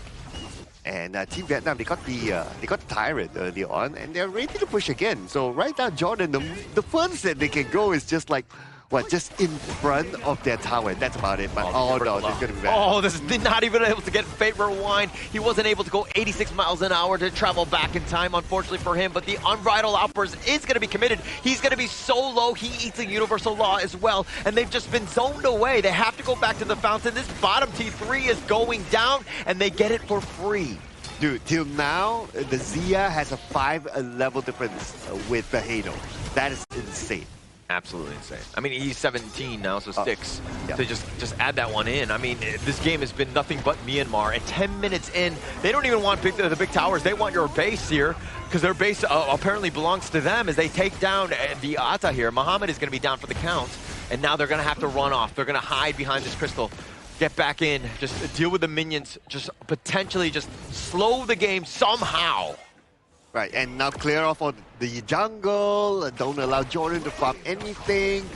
But okay, if you're Jordan at this moment, right, and the level difference is that significant, you'll be scared to even come out to try to farm. What if you walk into a brush and somebody's there, right? Top lane is pushing, so they need to kind of just, push back on that one. But now with this Overlord, I mean, the Shadow Overlord at that, and they've taken the Tyrant at the same time, because when you're up this much, about 10K essentially, I mean, the world is your oyster. You take everything.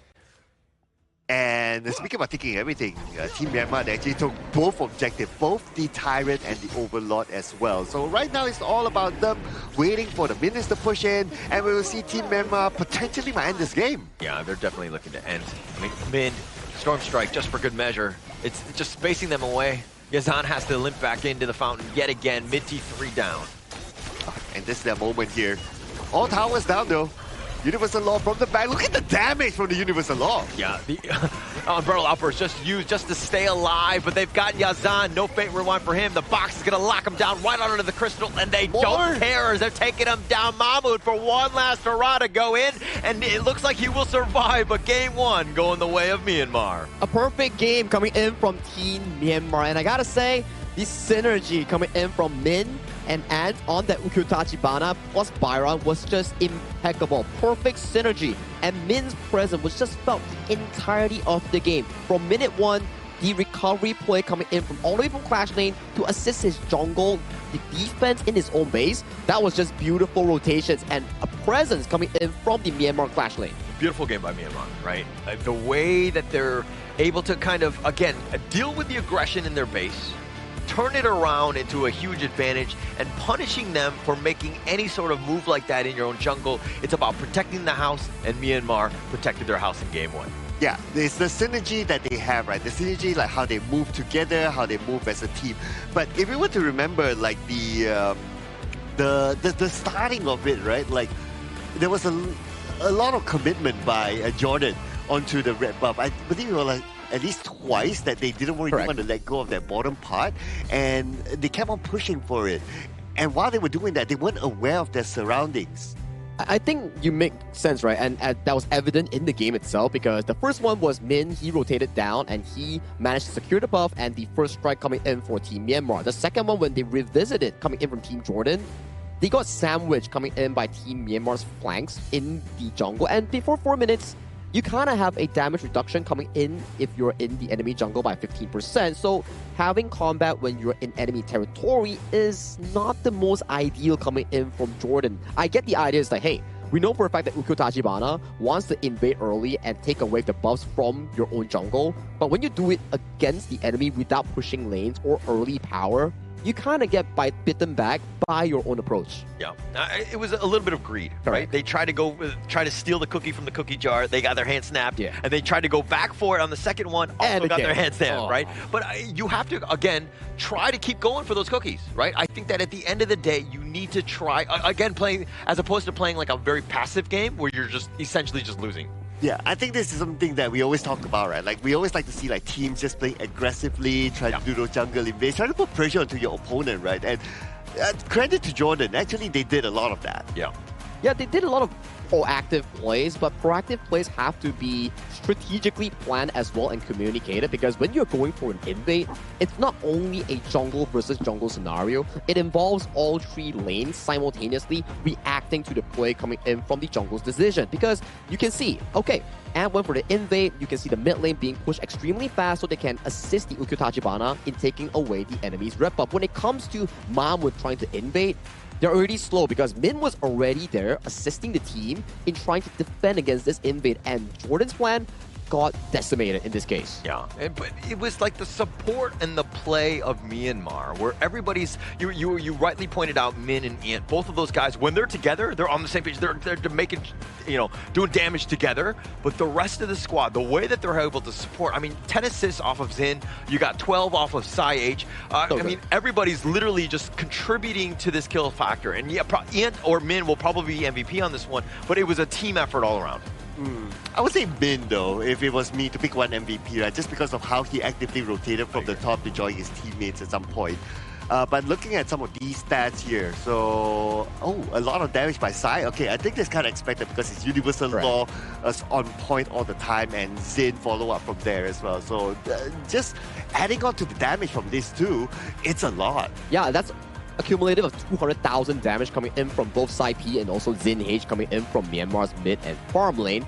But I would like to give more attention towards Min and Ant, because the game, yes, damage is always a great number because it contributes to takedowns and elimination and powers coming in for a team, but the presence of this Clash jungle duo is just so remarkable that it pushed the team to a greater height. And you can say it's a team collaborative effort, but you definitely need some standout players to actually be able to push these strategies going on in getting these leads. And it comes back to the draft here. If you're looking at Jordan, you have the Ata and the Dune, kind of both similar in playstyle and what they want to do, of just like dictating the map, being tanky, having stuns and all that.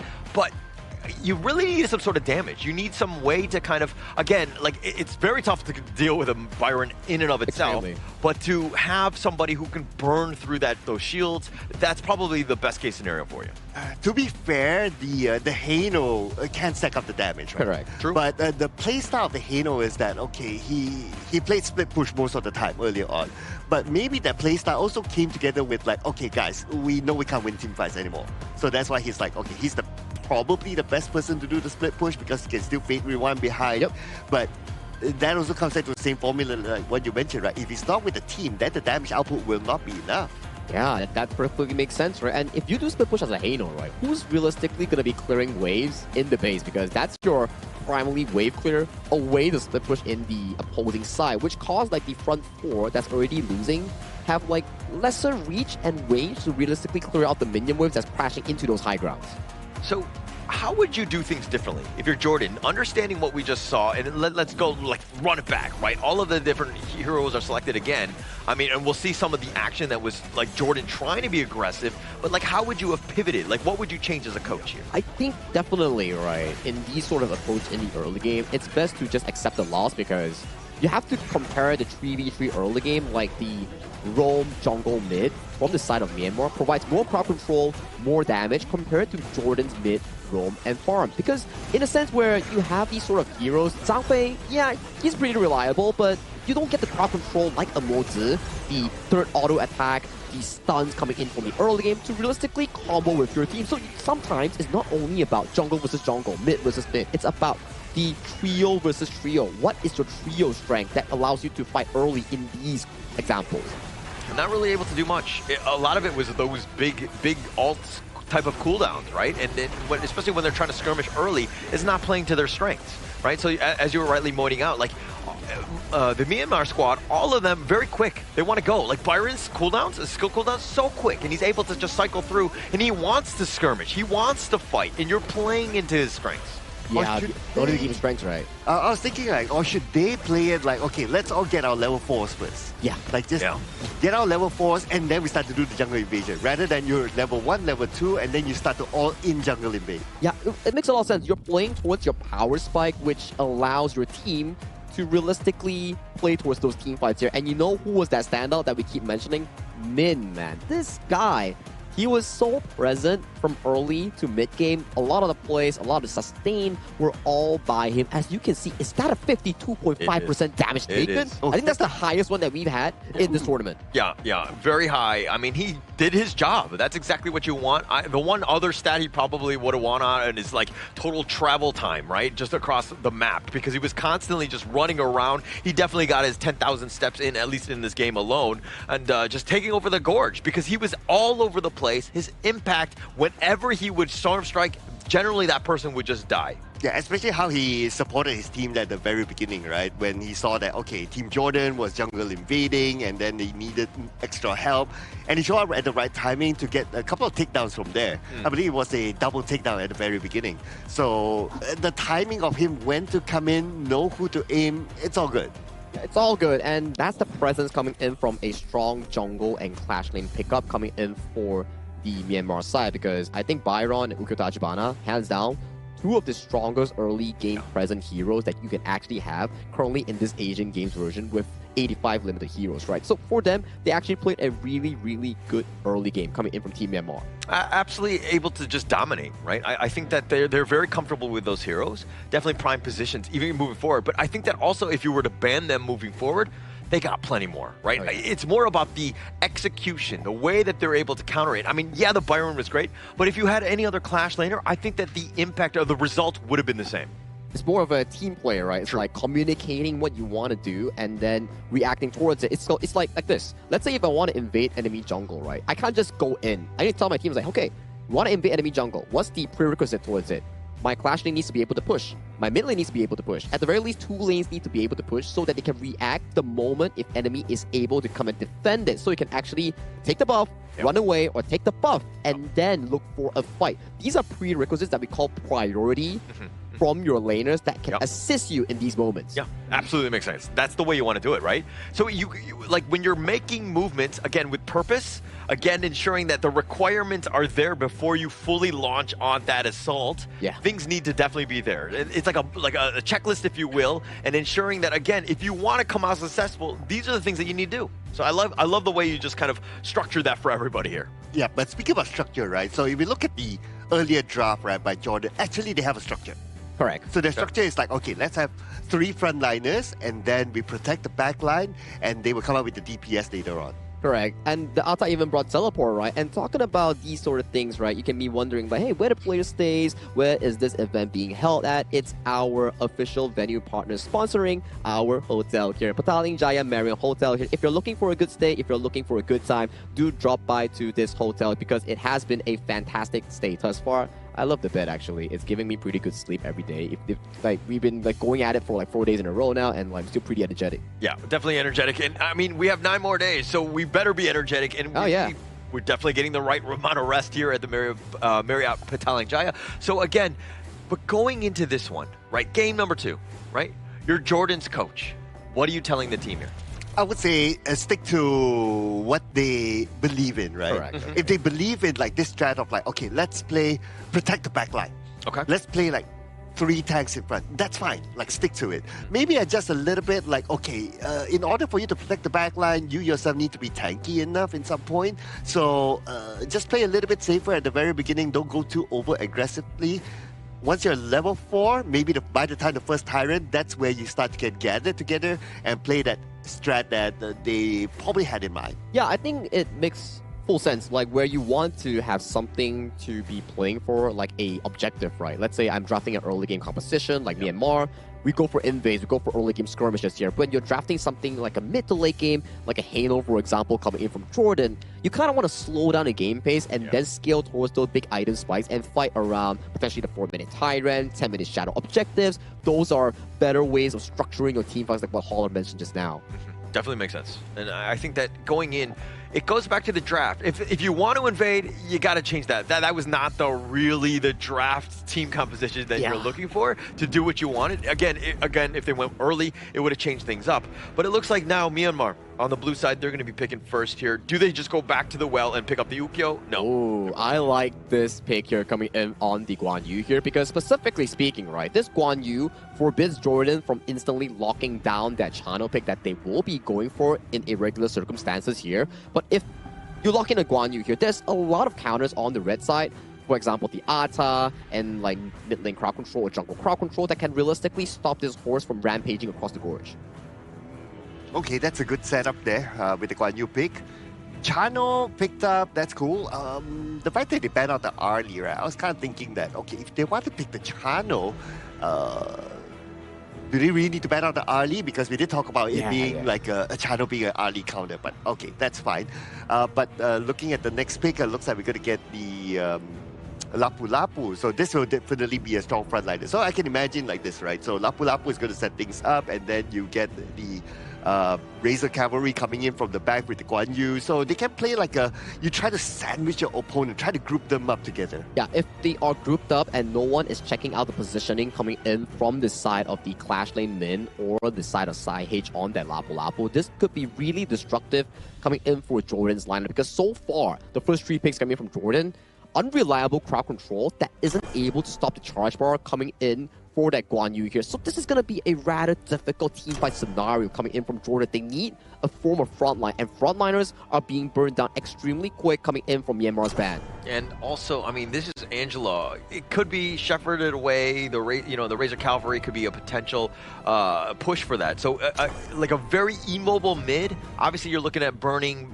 again, the Guan Yu and the Lapu Lapu. Both very tanky. You need some sort of damage dealer with the Chano, but they're really lacking that, that meat shield to, again, keep these backliners, and they're all backliners, safe. And Jordan, this time, at least from the first 3 picks, they don't have a strong frontliner yet. So they're looking like they're doing a very different approach this time.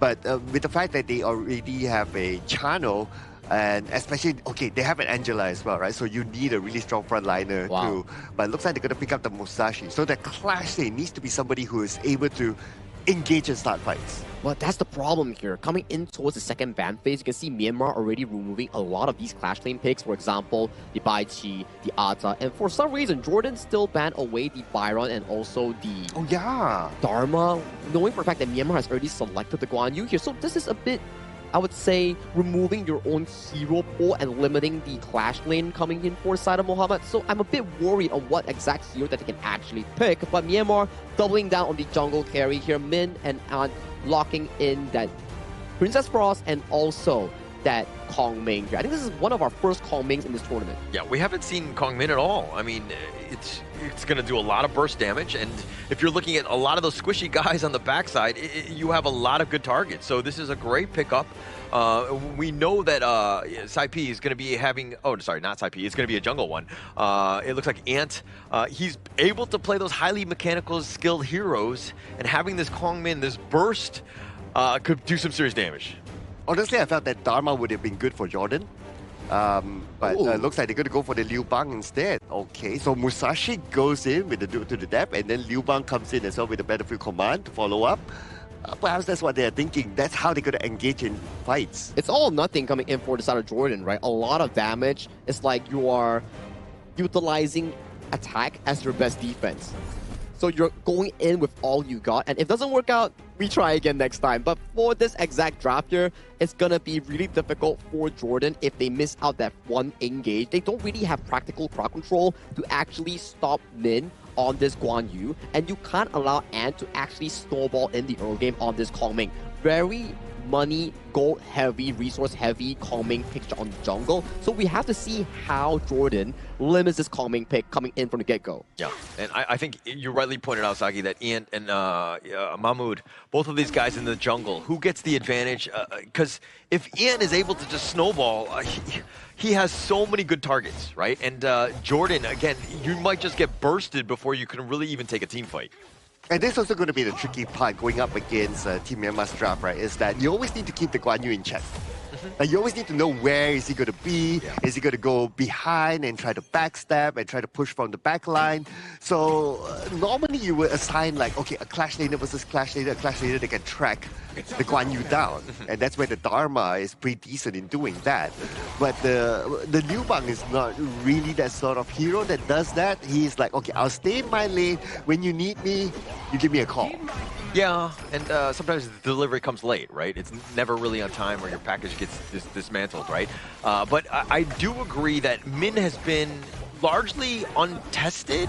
The vision game, even from game one, where he was literally able to just parade around wherever he wanted and almost done without any sort of alertness or any sentries from Jordan to kind of spot him out. It seemed like he was, again, just having his own way with this.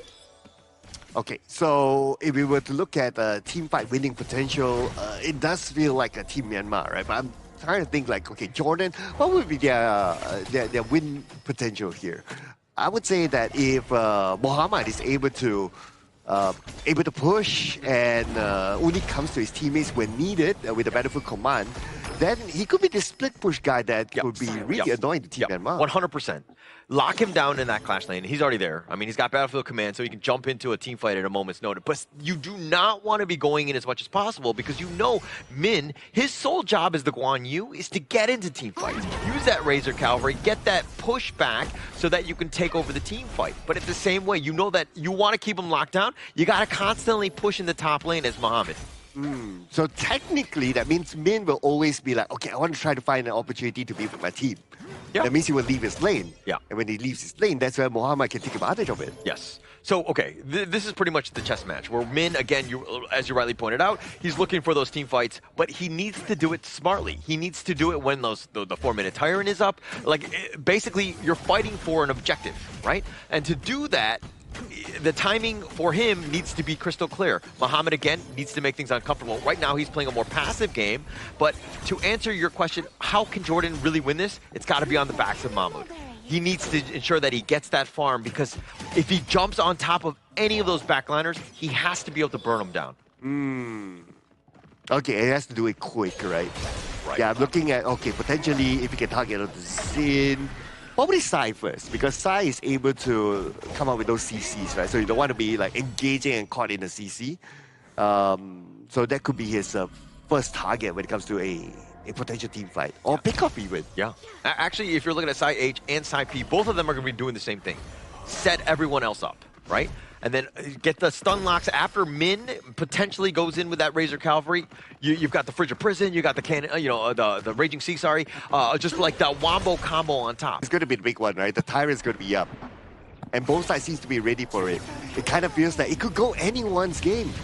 Still close. I mean, it's just a slight advantage for Myanmar. Oh, the Blazing Brilliance is doing some work. close. Ian, though, getting a little bit low. The duel of death with the Battlefield command. He says, hello, let's go. As they've got the double strike. Muhammad making the nice rotation, and they find Min. They're going to slow him down with that box. They've gotten 3 members. That was a great team fight by Jordan. And this is what we're talking about, right? Find the right target at the back, and when you need Muhammad, give him a call. He comes in with a Battlefield command to give extra weight in that team fight. And we're gonna look back again at this replay, right? It started off from that Blazing Brilliance, just burning down the health of Int. And the moment that his health is down, Mahmoud goes in with a duel to the death, gets that takedown, and the follow-up happens from there. So again, team synchronization when it comes to like moving in as a team, understanding who to go in first, who to follow up next. Jordan has it. Yeah, definitely has it. I mean, when you have that duel of death. So Myanmar on the other side, it's like, okay, the burst, they're squishy. This is scary. Ian is going to be target number 1. Zin is definitely high on that list as well. But you take them out of this, and then now you're playing your game, right? But the burst, again, it really comes back to the stun lock from Myanmar. Are they able to keep him alive? Ian got dove under the tower. He was already too low from that Blazing Brilliance. And Sai, even with the Raging Sea, probably not enough to keep him alive. And on top of that, Jordan even got the Tyrant as well. So that's a big bonus for them. Okay, now it's about a consistency, right? They're changing their focus now onto the top lane. And nobody there is there from the side of Team Myanmar. So this tower should be theirs. Yeah, shouldn't be a problem. Yeah. So now we're in a stage where Myanmar on the losing side. We don't see too much of this. Jordan definitely in the driver's seat right now. But this is what really defines you as a team. When you're losing, what do? How do you step up? How do you get back in this game? What sort of team composition do you have at the end of the day? Because now you're being tested.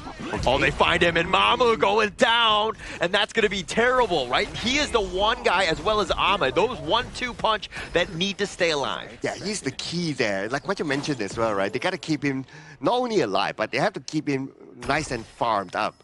Because he's going to be the one that, okay, I'm going to go and engage in. The secondary engager could be Salaman. I can think of like a flash forward and then think inside the box. That could be it. But the primary engager has to be Mahmoud now, together with Muhammad, helping him out with the Battlefield command. Yeah. Definitely the guy. I mean, Mahmoud, a little out of position, right? He kind of thought he was under the tower, and you got to be like a little bit safer because the Myanmar side, once they get their own farm, they've got burst, right? And you too are vulnerable. So as Jordan, you got to be careful of how these team fights are happening. Yeah, right now Jordan's starting to be playing this slightly careful, right? And that would create space for Team Myanmar to start the jungle invade. But it doesn't mean that Jordan is just going to open the door and allow them to come in. They fight back as well. Of course. Yeah, you can't give up anything. Like your own buffs, you got to secure that. You got to lock that down. That's at least the 50-50, right? It's the other piece where now when you're behind, but Yazan gets dove under, and they haven't even taken the mid T1, which they will eventually, but Min says hello and goodbye, Yazan. Okay, that was quick. That was quick. But that was good opportunity they're taken. Anyway, in the middle, Jordan with the 3 players. Looks like they were engaged all the way side, the Battlefield command with that one, the Raging Sea, and it looks like Muhammad. Oh, it looks like Mama just way too much, and it looks like these 2 will fall, but they're going to dive under the tower as they've got 4 members. Make that Ahmed. Yazan just respawns. Oh man, that was a very daring engage, I must say, from Mahmoud. Yeah. Like, okay, when he went in with the duel to the death, it almost feels like, okay, the other teammates were they ready for it, but oh, wait a second, that ace came toward the end. Yeah, the winning strategy on this one was with the snipe out on this one, and now Myanmar starting to find it. That was the potential burst. Now they're up about 5K. Oh man, I really want to see the replay again for when Mahmoud engaged, right? Like, okay, when he was engaging, his other teammates, were they kind of following up or not? Yeah, and now it looks like Myanmar continuing to farm. This is still, this is their game. Myanmar, the way that they're able to kind of get that burst on, I think that you still got to respect it. Like, Jordan getting caught out, Mahmoud cannot be taken down like this. Going duel to death. I mean, yeah, you have the Battlefield command, but it's really not enough, especially when it's like a 2 versus 4. Yeah. Okay, but probably we'll see that later in the highlights to break it down, right? But right now, after that win, that opened up the door for more opportunities for Myanmar. Yeah, opening it up. I mean, taking the top T2, they're going to tear that one down. Now they're looking to potentially go for this T3. They're going to siege the high ground already.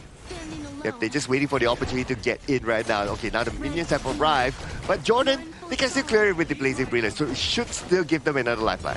Yep, another one on this one. It looks like Min is just going to just skedaddle on out of there. They're all going to be backing off. The bottom lane is pushing, right? Mohammed has done a great job of this, and they just put pressure on the bottom T3, and it looks like Myanmar were like, oh, wait, we do have some leaky holes in our boat, so to speak. Oh, okay, he went the other way, though. I'm not sure if he can escape this one. Okay, one more push. Okay, that's it.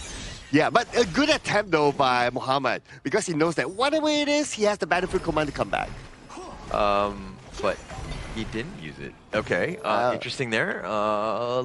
Interesting move, Cotton. Let's see how this one plays out. He didn't have the battlefield command. No, but why did he not get on out of there? He was stuck in the base, right?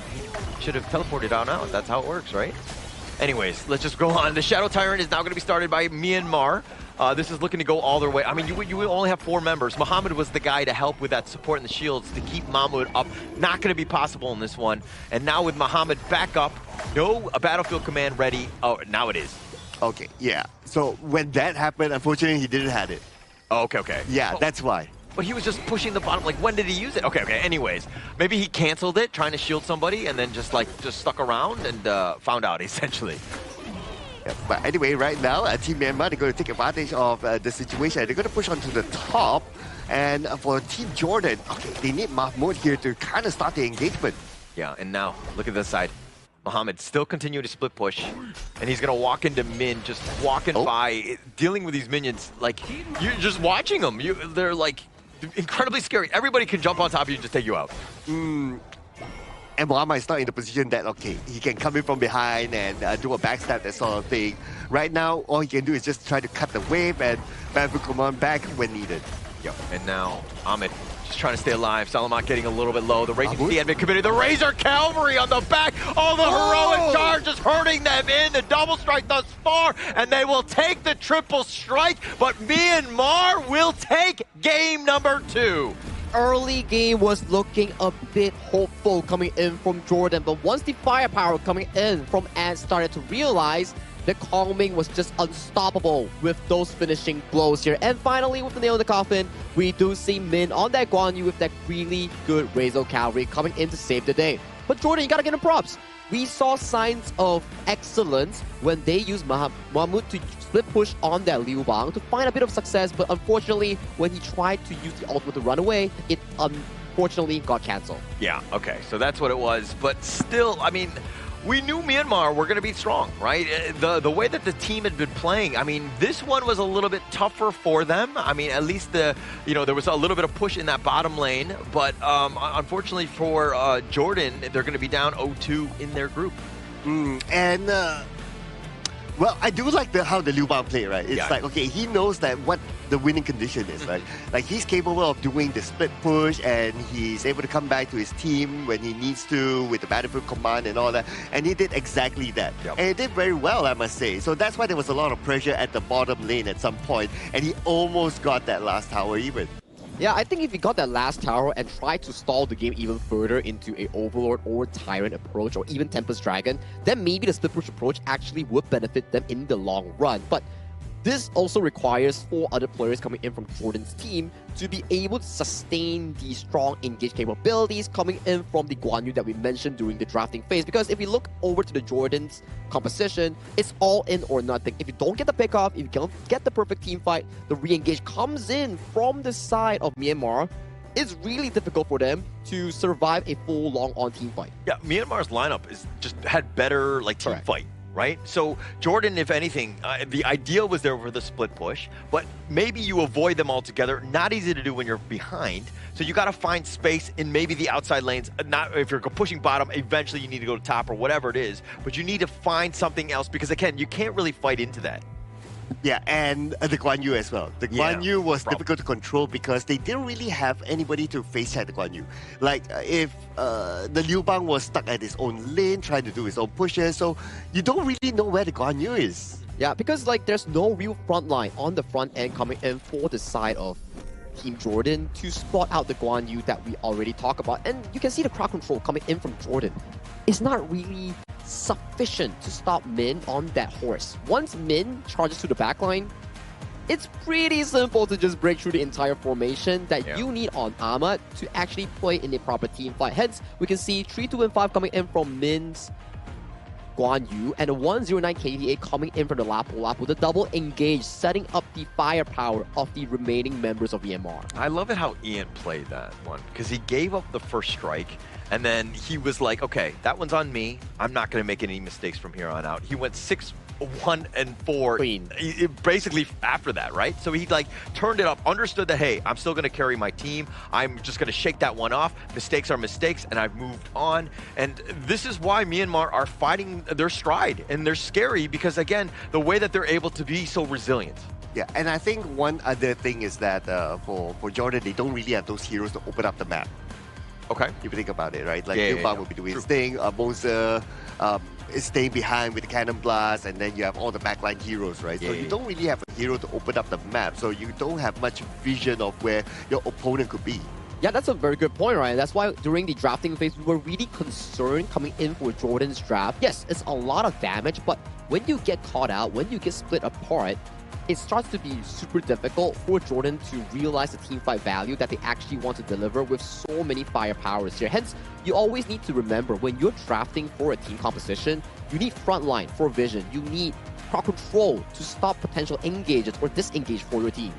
Yeah, and I mean, look at the damage that was dealt. I mean, Ant, top one. Sai P also, you know, second place as well. Like, those guys, the way that they were able to do it, like, the rest of the squad from Jordan, I mean, aside from like Ahmad, everybody was like in the 12, 15K range, 20. I mean, from Salome, that's not going to be winning numbers against a squad like Myanmar. They are burstable, but you're not able to take anybody down. I guess if there's any credit, right, I would love to see like Mohammed having his stat for like, okay, most damage to tower. Yeah. I believe he would definitely be up there for the team. So he did a lot of work there, trying to really push, trying to cut those waves as well at some point.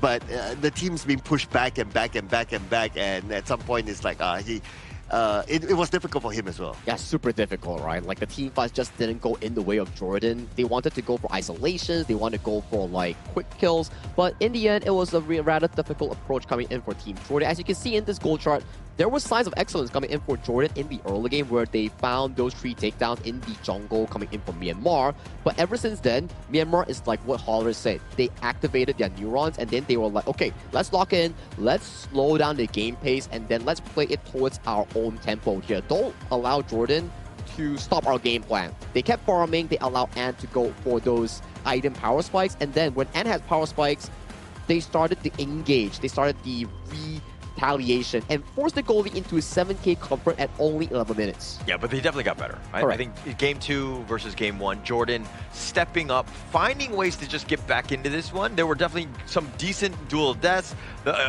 taking down Ant, and we'll see some of these highlights, but generally speaking, Jordan played well in the early game, and then the mid to late is kind of where Myanmar kind of took over. Yeah, and this is one of those really good fights here by Jordan, right? Like, you start off with the Blazing Brilliance from behind, you chuck the health down, and then the dude to the death focus on the end, and everybody just follows up from there. Yeah, and Min unfortunately didn't hit the Razor Cavalry there, and these were the first few moments that allow Ant to come back in towards the game, and Min's pressure once again is just that right in this 2 games here. You can see the engage coming in for the side of Mahmood in towards the back line here. Yes, Sai P did fall, but the members coming in from Jordan just wasn't ready for a full-on team fight. You gotta trade, but the remainder of the trade-offs, it's just not worth it when you're not ready for a fight. Yeah, and you know, Cloud was talking about how you make a call and the battlefield command will just show up. Correct. Yes, he did show up, but the rest of the squads didn't. You gotta make a group call. You gotta, instead of an individual call to Muhammad.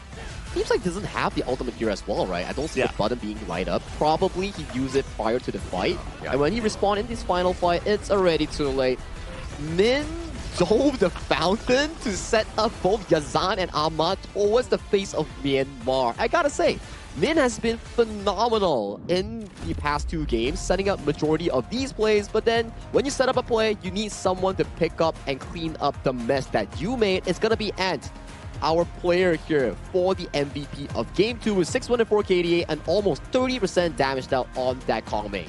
Just a great game by Ant. But again, set up by Min, right? Set up a by lot Min. of, it's like the support player, like one of the guys, it's like an alley-oop, and it was basically just sending him up so that Ant could just take the points in that sense. But Ant, the way that he's able to do it, just really able to bounce back, again, speaks volumes about him as a player. Yeah, and he knows who to target as well. True. So that is what I really like about his gameplay. But overall, what I can say is that this is definitely a team gameplay. Correct. You have the Guan Yu to set things up, and then you have the follow-up from there. You have the CC that comes in. So overall, this is good team effort. Yeah, it's a collaborative win coming in for the side of Myanmar. We always love to see gameplay that is unified. Unified as in, like, you are playing as a team, you're contributing to every single piece to allow that victory, because we talk about it, right? Planning from draft. How do you want to play the 1v1 matchup? How do you react when you're being pressured? How do you play the weak side? How do you play the strong side? Are we invading? Are we getting invaded? All these must be planned from start to finish here. So for Myanmar, they definitely have a stronger perspective on this topic compared to Jordan, at the very least in the series.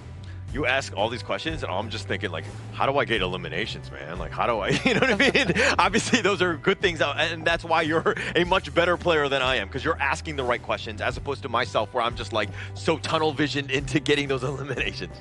Yeah, but then again, we are not going to tunnel vision here on the desk, okay? I believe our interview is going to be ready. Yeah, let's drop it over to the interview and send it over to Mara to lead the interview so we can find out who will be interviewing coming in from the Myanmar team.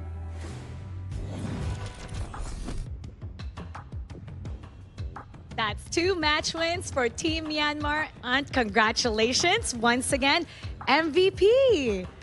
Now for both games, Game 1 and Game 2, you guys were so clean, so precise. You are first to the objectives. You know how to regroup. You know how to punish the opponent for their mistake. What allows Team Myanmar to be so precise with your movements in all of the matchups that you guys have had? So bro, Game 1, Game 2 မှာ bro အမြဲတမ်း enemy ထက်ဇလန်းတာနေရ bro regroup တာတွေရောဘာတွေရောအဲ့လိုမျိုးကစားနိုင်အောင်ဘယ်ကခွင့်ပြုပေးတာလဲ ကျွန်တော်တို့ပုံမှန် screen ဆော့တဲ့အတိုင်းပဲဆော့ပြီးတော့9ယောက်လုံးတယောက်နဲ့တယောက်ယုံကြည်ဆော့တဲ့အတွက်ဒီတိုင်းလွယ်ကူသွားတာပေါ့ they just playing like they play on the screen, like they trust each other, and yeah, that's allowing them to do that. You know, since your first match, you've gained a lot of attention. In fact, on social media, a lot of people have been commenting and reacting, praising you for your skills. They were so impressed that at 16 years old, it's your first time to ride on a plane and doing really well. A lot of people are cheering for you. How does it feel to get this much attention, and now the rest of the world and the other regions are recognizing you? So, manyဟိုနေ့ဝယ်ပြီးကြတဲ့ bro တို့bro ပေါ့နော်အဲ comment section တွေမှာ social media တွေမှာလူတွေကအရန်ချီးကျူးနေကြရပေါ့နော် bro အားပေးနေကြတဲ့ပုံမှာ bro ဘယ်လိုခံစားရလဲ ပြောပါတယ် He said he's happy. And you should be very happy, because now your skills, your hard work is paying off. Now for those who are supporting you, who are leaving great messages just for you, recognizing all your efforts, what would you like to say to them? Bro အားပေးနေတဲ့လူတွေကိုဗာပြောချင်လဲ bro လို့အတိမပြုတ်ပြီးတော့အားပေးနေတဲ့လူတွေကိုပေါ့ အားပေးနေတဲ့လူတွေအားလုံးလည်းကျေးဇူးတင်ပါတယ်နောက်ပွဲလည်းဒီထက်ပိုကောင်းအောင်ဆောင်ပါပါ He said thank you to the people who are supporting them. He will play better on future games. And we're looking forward to that. You know, when you're this good, you should expect to gather a lot of attention and support from everyone. Once again, Aunt, congratulations. That's 2 match wins for Team Myanmar. Let's see what the casters have to say about that. We'll go back to the casters. Lead the gorge. Thank you, Mara and I'm very happy that we actually have a very humble young talent coming in from Myanmar. He's really good at the game, and he's also like a bit shy, but he has confidence in game, but it's a bit contradict on his like personality on the interview stage. But I definitely believe that he's gonna be a rising star coming in, especially for the Myanmar region. Definitely gonna see more of him. Yeah, right? of course. And I think that it's funny because he's like, yeah, I'm gonna play better. I'm gonna fix my mistakes. I was like, bro, you What just gave up like what's first strike? Like, okay, you know what I mean? Like, even I'm not gonna hound you on that one because you're able to turn things around and then eventually get the MVP with your 614 KDA. Just, I mean, Ian, this is a guy you gotta watch out for. It's the perfectionist mindset. That's true. Yeah, it's like, okay, I want to make sure that everything's perfect because if I face off with other opponents, you never know what might happen, right? So you want to get everything on point. I think it makes sense, right? Like, especially when you're in esports, when you make a mistake against, let's say, a not as competitive team, maybe it's forgiving. But when you're going up against giants, like better opponents, stronger ones, little mistakes tends to lead to subsequent mistakes or like disadvantages that causes you to actually lose out on the game win. Yeah, yeah, and I think that even him, like this experience, being on stage, and also like post-game interview, that's all experience, right? Yeah. That's gonna make him better. I mean, like he's already a phenomenal player. He's already got the growth mindset. He's already like just getting so much better. He's growing in front of us, and yeah, the sky is the limit for him. Yeah, and his answer was like, "Oh, I'm happy." Right? Happy. Like, that's the answer right now. Maybe give him a couple more interviews and he'll be like, I'm excited. Yeah. Yeah, it grows, right? I think he doesn't need more interviews. He just need more dances with Mara, you know? Like, if you win, you have to dance with Mara, make a video, you know, on social media. But we also need to let you know what the exact device that the pro players are actually using on stage or for practice. If you're into a decent device with very good specs and good pricing, do check out iQOO 15R, the official gaming phone coming in for the 2026 Honor of Kings esports event, knowing at the Asian Games qualifiers here for this particular tournament here. So do check out iQOO 15R. Getting the access to the phone and just being able to play with it. Again, you just saw Ian get an MVP on it, right? He's had no issues with it. And continuing on with that, it's just, like, it's very impressive to see such a rising star hit that stride right at the moment. Like, on stage, bright lights are on you. That's nerve-wracking. Oh, yeah, absolutely, right? And based on the heroes that they pick, even, like even if we look at the Guan Yu's not an easy hero to play. Right? It requires mechanical, it requires timing, and you really need that sort of phone to be able to execute your plan well. Yeah, exactly, right? And that was the end of the Myanmar versus Jordan series here. And with Myanmar winning that 2-0, they put themselves even further up in their grouping with a comfortable 2-0 overall standing here. One step closer to the main event. But that is for Myanmar and Jordan. Now, coming to the next series of the day, I think this is definitely going to be our eye of the prize. I think this is going to be the most heated 50-50 that we will be having in day number 4 of the Asian Games qualifiers, India and Laos. I believe this is going to be a banger. Yep, definitely going to be a banger. I mean, you're looking at the standings and you're thinking, India 0-2, Laos 1-0. Like, is it really going to be that competitive? But we've seen the two teams going at it. India, just, it's like the minor things, and that's why they've kind of lost out in the series. But Laos also a very up and rising team that's like made a name for itself. I think that this is going to be the best game, at least of day 4 at the Asian Games qualifier here. Yeah, like what you said, right? India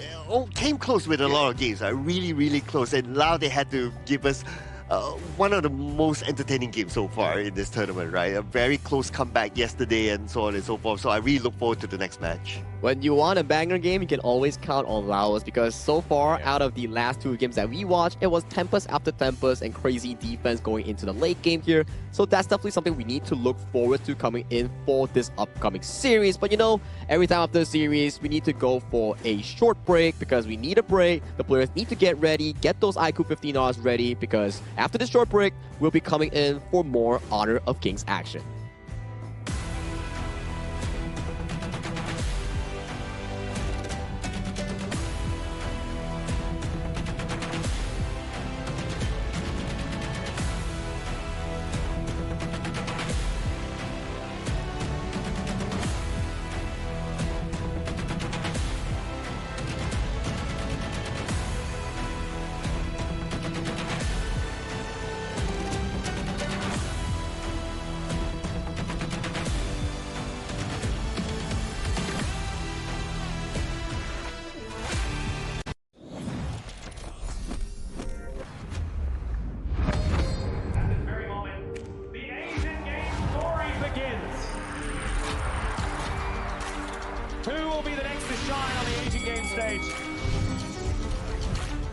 Contestants fight for the honor of their regions while we cheer them on from the stands.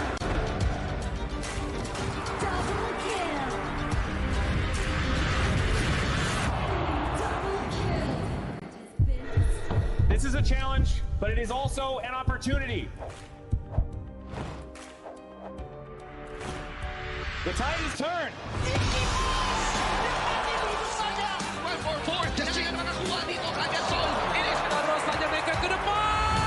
Fastness in front. They're going to use it. Golden tight slows out Tatsumi. Victory! And we pulled it off together. We share the same voice, the same radiance. This moment of brilliance belongs to all of us. Together, we shine.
Welcome to the 2026 Asian Games Esports Qualifiers, Honor of Kings.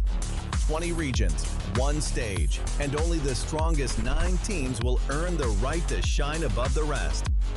Taking place in Malaysia, June 13th to 21st, 2026.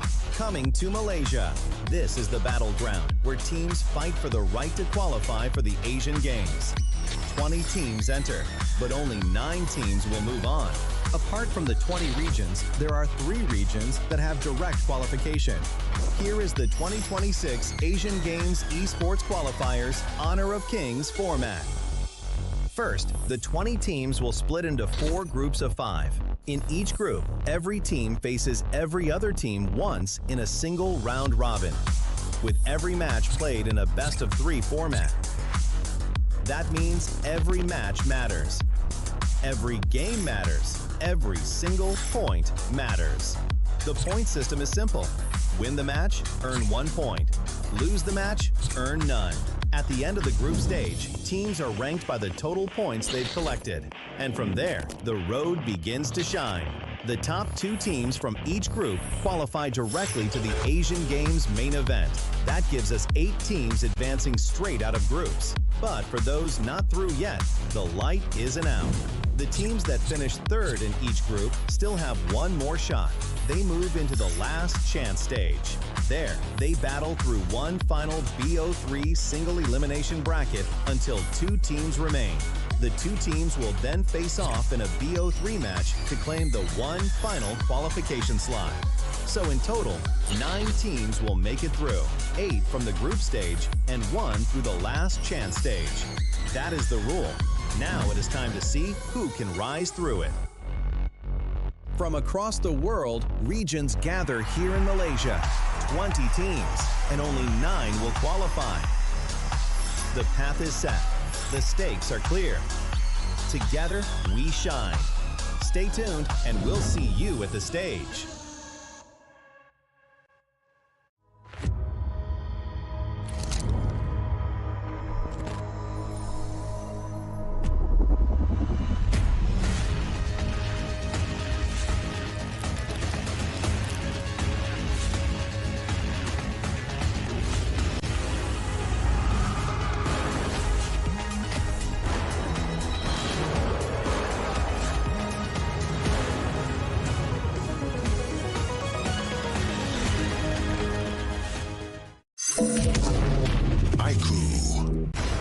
Ultimate not ready yet.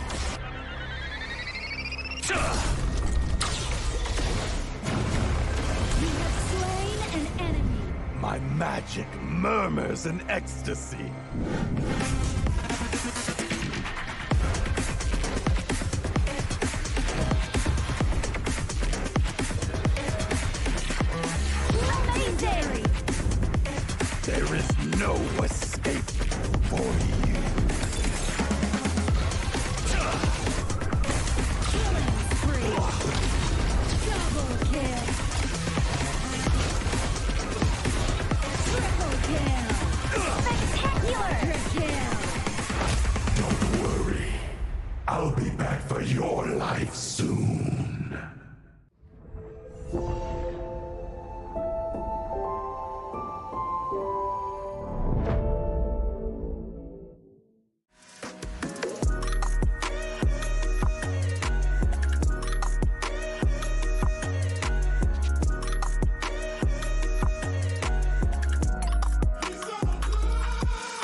shall I compare thee to a summer's day?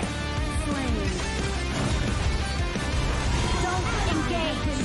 Don't crush us like insects. Defend our base. Our high ground tower under attack. Amazing! Unbelievable! Ah, the fragrance of romance.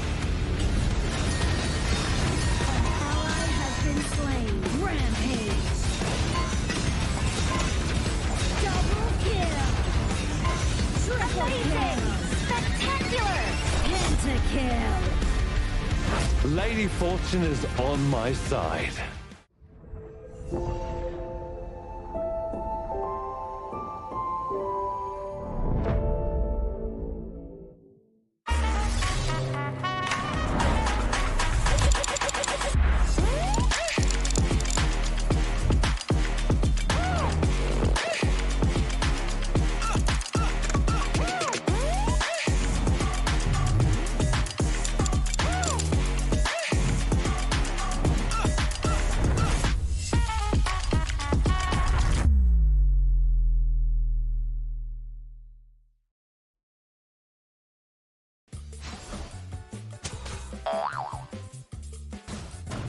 They tried.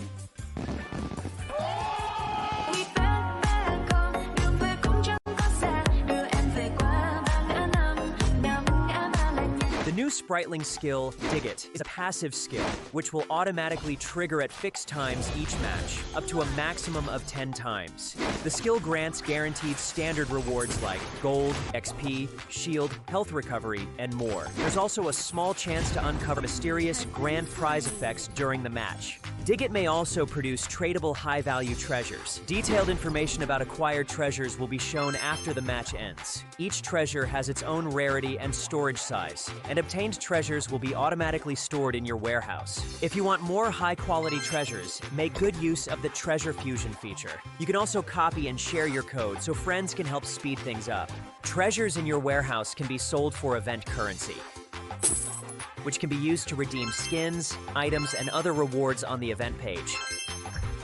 You'll even have a chance to win physical prizes like smartphones and cash. You can also spend event currency to bid on high-value rewards. The auction uses a hidden bidding system, where you can submit 2 bids for the same reward. The highest bidder wins, giving you even more ways to obtain rewards.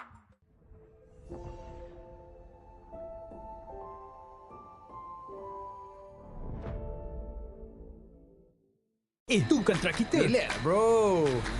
Phone aku! Jom ke mana? Mountain View!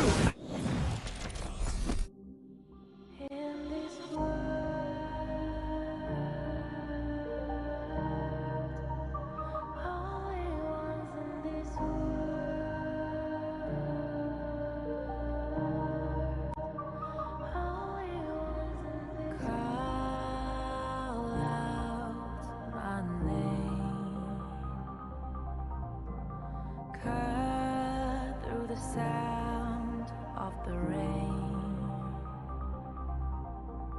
No matter how I feed the flame, you know I feel the darkness and the pain. All of the ways we tried to break free from the night. You know we made it out, we found the light. I fly so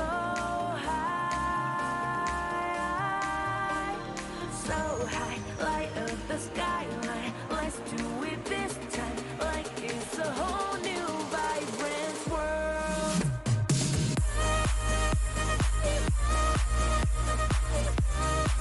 Like we're the only ones in this world. Like we're the only ones in this world. Now I see that I got everything I need. It's it's alright. I'm on fire, I'm alive, cause now I fly so high,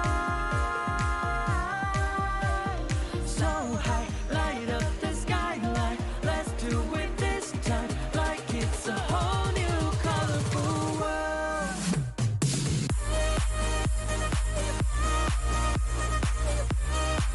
Like we're the only ones in this world.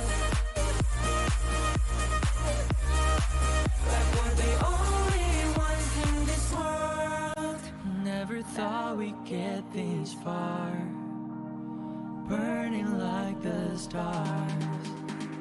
How we get this far, like we're the only ones in this world.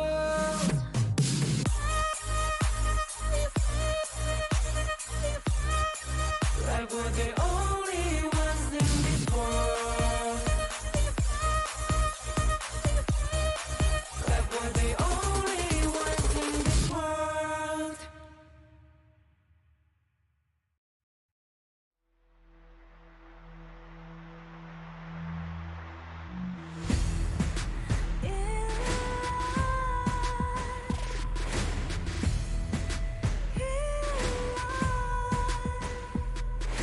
What's a life without its worth?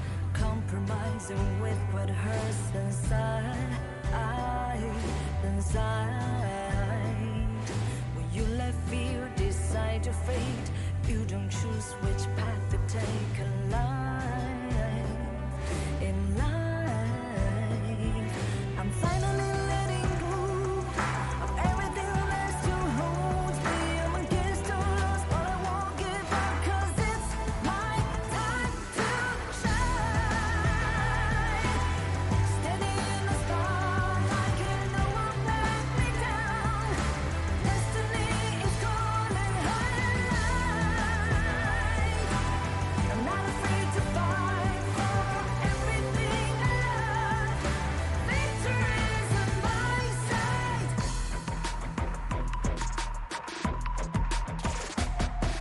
The more we lose, the more we gain. The more that nothing stays the same. In time, in time. Can't love back, but can't forget. What you see is what you get. Sometimes, sometimes.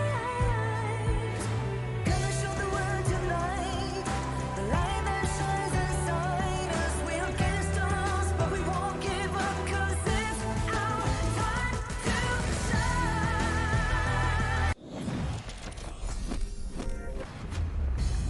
Welcome back after the break. My name is Sagi, your desk host for today. This is day 4, match 3 for the 2026 Asian Games Esports Qualifiers for Honor of Kings. Now, we had a substitution from our coaching staff. We are subbing out Cloud for Adam Spartanker here with Holler as his duo. Welcome to the broadcast. Hello, welcome, and I feel very excited to be here again once more with Holler. So knowing that we're both on the casting desk, we can assume there's gonna be a lot of tempests.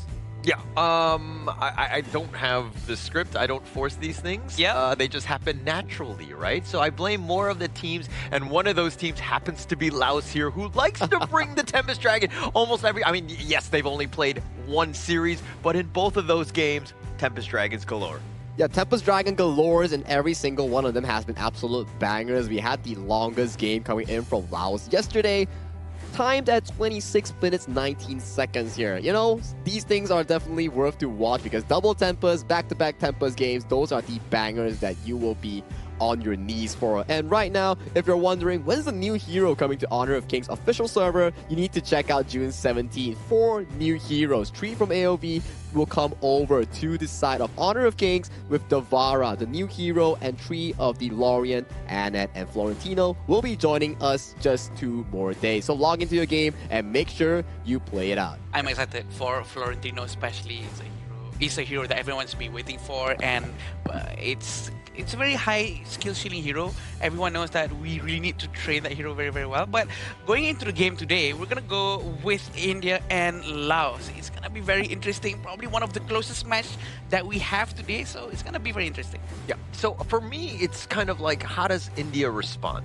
right? Yeah. You saw that Laos had a lot of momentum. I mean, this last series of the day yesterday, and that took a lot of energy to play 2 back-to-back games where, you know, again, Tempest Dragons galore, but this is the moment where you're like, okay, India, now, how do they respond? Because this is must win. They lose this one, they're pretty much essentially out of the Asian Games. Yeah, you can't really start the group with a 0-3 record. If you're India, you want to at least be able to recover some wins in your specific group itself, 1-2, and so you still save that chance going into the last chance stage. At the very least, you still have a shot going into the main event. But if you lose this as India, I have bad news for you, buddy. Yeah. This is gonna be the most important day. Day 4 is when everything starts to get a little bit more saturated. And the fact that we can see some of the teams will be confirmed sort of not to be able to go to the main event, and I'm pretty sure they're gonna be going all out to try their best to be able to represent their region as best as they can. This is why today is something that everyone has to be watching. That's why eyes are on the stage right now as we introduce both teams coming into the mastery of the day. We will welcome India and Laos to take the stage with this teaser video. Let's get to it.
Defeat has not slowed their pace or their aggression.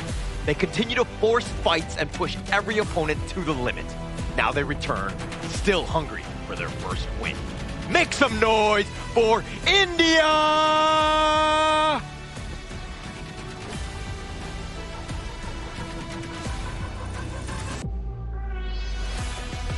They made their statement and they are not done yet.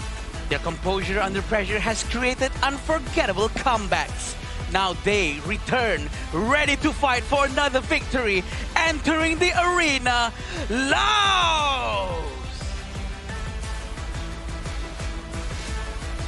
Laos, a team specialized in long games, and India hungry for their first win. This match 3 coming into day 4 will definitely be an eye candy for whoever is currently watching right now on this current platform. And I gotta say, this is an exciting one because India needs that first win. Yeah, definitely need their first win, get themselves on the board, but it's going to be represented by the Revenant X-Spark group. India here, Ashish, Ainul, Harsh, Ayush, as well as Akshaj. This is a team that we've seen glimpses. There are definitely moments where you're like, this is why they're the best team in India. Yeah. But to bring it onto the stage here, they need to strike, and they need to strike hard going up against this Laos team. And we all remember the fact that Akshaj actually played very well. He consistently go to the front, opening up vision for his entire team. I'm pretty sure that they can continue doing something the same for right now and be able to actually pull off something good. I think the strategic advantage coming in from India is the mechanical prowess coming in from Ainul and how the team plays around him. But my worry is, how can they convert their jungle lead to defeat their opponents coming in as the Laos? And this will be the lineup coming from Laos. We have Kampeng, Vilakone, South Asia, Fokam, and Sahalath. One of the 5 that we all know and love. They play very, very well. They have proven their capabilities in the Gorge. I think the game 2 yesterday in their series just kind of proved just how good this team is, because with the backs on the wall, Falcom had to make a miracle play, not only with one Fever Barrage, but Salad also throwing out the Celestial Melody, so he had this second Fever Barrage to deal with that minion wave crashing in to keep their Crystal up at 1%. Yeah. Is why this team is up 1-0 in this group. If there ever is a highlight of the top 5 plays, that's definitely going to be high up there with the clutch Crystal defense coming in from Fulham and Laos. But is that a miracle? Because can you repeat it? If you can repeat it, sure, great. But right now, this is going to be hard. The person, the team, the region that needs a miracle might be India to survive in this group. Yeah, 100% Laos is like, I don't want to repeat it. Let it be a miracle, right? It is not good for them to get this to 1% and to somehow survive where you're able to take over and control that game, which was like looking to be a losing venture for yourself. And again, I think that Laos here, they're going to be happy with just, you know, a stomp if they can. Their poor hearts, man. If we have this heartbeat monitor up on the wrist of the players, I'm pretty sure we're going to see a very, very high heartbeat rate because the game yesterday was so good. The fact that they were able to defend so well and try their very best. That's what we wanted to see, right? I was actually in the talents room when you guys were casting, and we were all standing up, Sagi. We were all cheering because it was just so fun to watch. My man, even though I was not casting in the game physically, when I was watching it, I was literally standing up looking at the finale. Yeah, but we gotta stand up first for the first pick and ban coming in between India and Laos. Important game for India. They need to establish that momentum after that 0-2 group stage run. They need to make sure they pick up this game flawlessly and go into a potential series win. For Laos, it's about cementing themselves, coming into Group C, making it to the main event. All right, as we have the draft underway, Yuhan's going to be picked up first. It has done quite a number against this India squad. Yuhan has been just absolutely tearing it up whenever it's on the opposing side. So they're like, actually, let's put it into our arsenal. It has a lot of flexibility in terms of role. Harsh can pilot it as well. So you have a lot of options to start things off, especially early. Yeah, and we do know that they're going with Ukyo as the first pick for Laos. It's going to be a very strong pick, and a Chano with a Spirit Wolves for sure. And yeah, we have a Charlotte, my favorite, and also an Atta. So this is going to be a very interesting one. They do have a very tanky jungle, scaling through his HP. So this means that Lao really need heroes that will buy items like Mask of Agony for Xiao Xiao maybe, or Doomsday, to maybe melt down some of this Atta HP. Yeah, that probably makes sense, right? Like, you need those items to actually take down a tanky frontline like the Atta here as we pace into the second phase of the pick and bans. Lao's priority is to make sure that Fulham on that channel gets uncontested priority in the laning phase, plus going into the late game. As you see towards the India draft, there's not a lot of heroes that can actually access to the backline to capitalize on Sudase or Fulham on those double carries here. And for me, my current worry for India right now, what kind of roamers are you trying to play? Or are you trying to flex the Yuhan to the roamer role and pick an alternative mage instead? You have an option, right? I think it really comes back to just how this draft kind of irons itself out in this final phase. It looks like they don't have, I mean, they think it's going to be not a roamer as they've banned out the Zhang Fei from the Laos side. So it's a little bit of a mind game in terms of this direction here. Oh, that's a lot of tank roamers being banned out by both teams here. Lianpo, Lapu Lapu, Zhang Fei all removed from the pool. It's slightly worrying if you're on the Laos side because there's not a lot of tank heroes, potentially like the Bai Chi or Byron own that you can actually venture into because the roamer pool, tank roams are practically removed, at the very least the meta ones. I agree, and I think that they have to find something else that is much more suitable. It seems like they're going to go with the idea, and it shows that they don't have that tankiness just yet. This is quite brave for them to go with a roamer support, so we can assume that the clash lane from Laos is going to be something much more tankier, or else they're going to be facing a little bit of a problem to open up the map. Yeah, so I'm okay with the idea here because it actually, you know, you're thinking ghost ship, lock it down, but actually I heart well on out of this one. You have that get out of jail free card, plus you're trying to keep Uyuko alive when you know that that ghost ship is trying to kind of isolate and separate you guys in a team fight. I'm not a big fan of this Zhuangzi per se here because this Zhuangzi, there's not a lot of crowd control coming in from Team Laos side that actually would utilize this Zhuangzi well. But yes, it's still another body coming in from India alongside the Atta to practically push forward as the defense line, allowing both Harsh and the farm lane to do more damage here. And the last pick, Fatih, is actually pretty good coming in from the side of Team Laos here. Yes, they don't have frontline in their team composition, but the healing is actually really stable coming in from Team Laos composition. Plus, the mid, roam, and jungle synergy is off the charts coming in from the red team. Yeah, and we We'll see on how they're going to be executing with all of these heroes that they have picked. It seems like a much more balanced in terms of hero composition coming in from India, to be honest, even though they do have Zhuangzi, but at least they have someone who can open up the map. Yeah, both of these squads here have played some of the most games with Tempest Dragons, so I'm pretty sure, hey, if you want to get your popcorn and, you know, everything ready for this, this is probably the one. It's probably going to go to mid to late with how these teams have played in the past. The competitive level is definitely close, but we're going to get some fireworks here. For sure. It's going to be interesting how Ashi is going to be handling Charla as well. I'm really excited to see that. Rotation is going to be done from Lau as well. It's going to try to move towards the bottom lane. And there's not going to be so much of an aggression just yet. But for sure, both sides of the jungle are going to focus on their own resources first. A very interesting path taken by Villacone, but some pokings has been done by both sides of the farm lanes. Yeah, Laos there, I mean, they're going to take up the Firehawk. It only spawned once. They got a little bit of an advantage in that one. And Aino thought he could steal that one away. And you're kind of seeing just how Aino likes to kind of flex based on the heroes that are selected for the draft. Sometimes he's the jungler, sometimes he's going to be the farm laner. In this case, he's been playing actually mainly the farm laner in the Asia Games qualifier thus far. Yeah, and Focam's going to move more to the back and giving a hand to Villacone to start the jungle. Rotation is going to be done by Laos towards the mid lane as well to open up the map more, potentially getting ready for a team fight. But it seems like they're just going to try to see if they can poke just a little bit with the idea of skills to steal some of that gold. It gets quite annoying every time she starts to put her hands into your purse. Yeah, and Solid right there. I mean, he's kind of been rotating. They get the mini stun on top of him, the flash away, and not enough. The bitter farewell. She's just barely hanging on. He's going to recall back to safety. Back to safety he goes. 800 gold in front for Laos. This is going to be a good start for them. Diadea using the teleportation, moving down to the bottom lane. Ainul is alone for now, but this gives some freedom for India to do a very good rotation together, hopefully to catch someone somewhere else. Yeah, and if anything, it's a potential gank attempt. I think that Laos has done a better job, at least of securing that farm with that gold sharing. And the way the rotations have happened, especially with Salad, he's always made an impact, right? Because he's there at the right time. That teleport was perfectly timed for him as well in terms of this game state.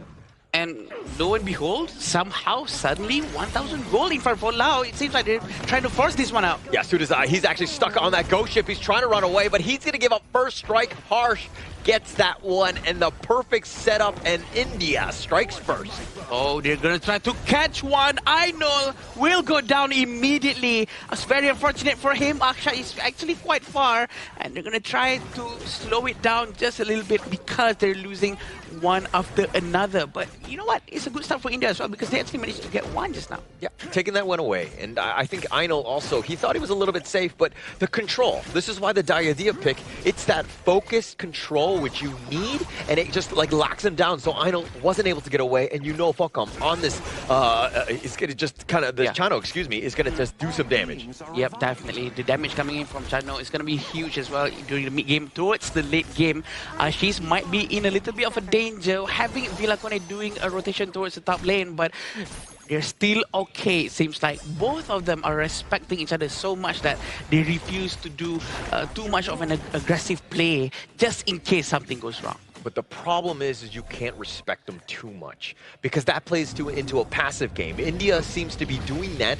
They're falling further and further behind. You need to be a little disrespectful. Go in aggressive. And now it looks like they get a little stun onto Harsh. He's not even able to out-heal this one. And Laos have opened it up. They're going to look to take this Tyrant. Maybe it gets stolen over the wall. No, Villacone says, I got this. I've got my smite. A solid smite coming in from Villacone.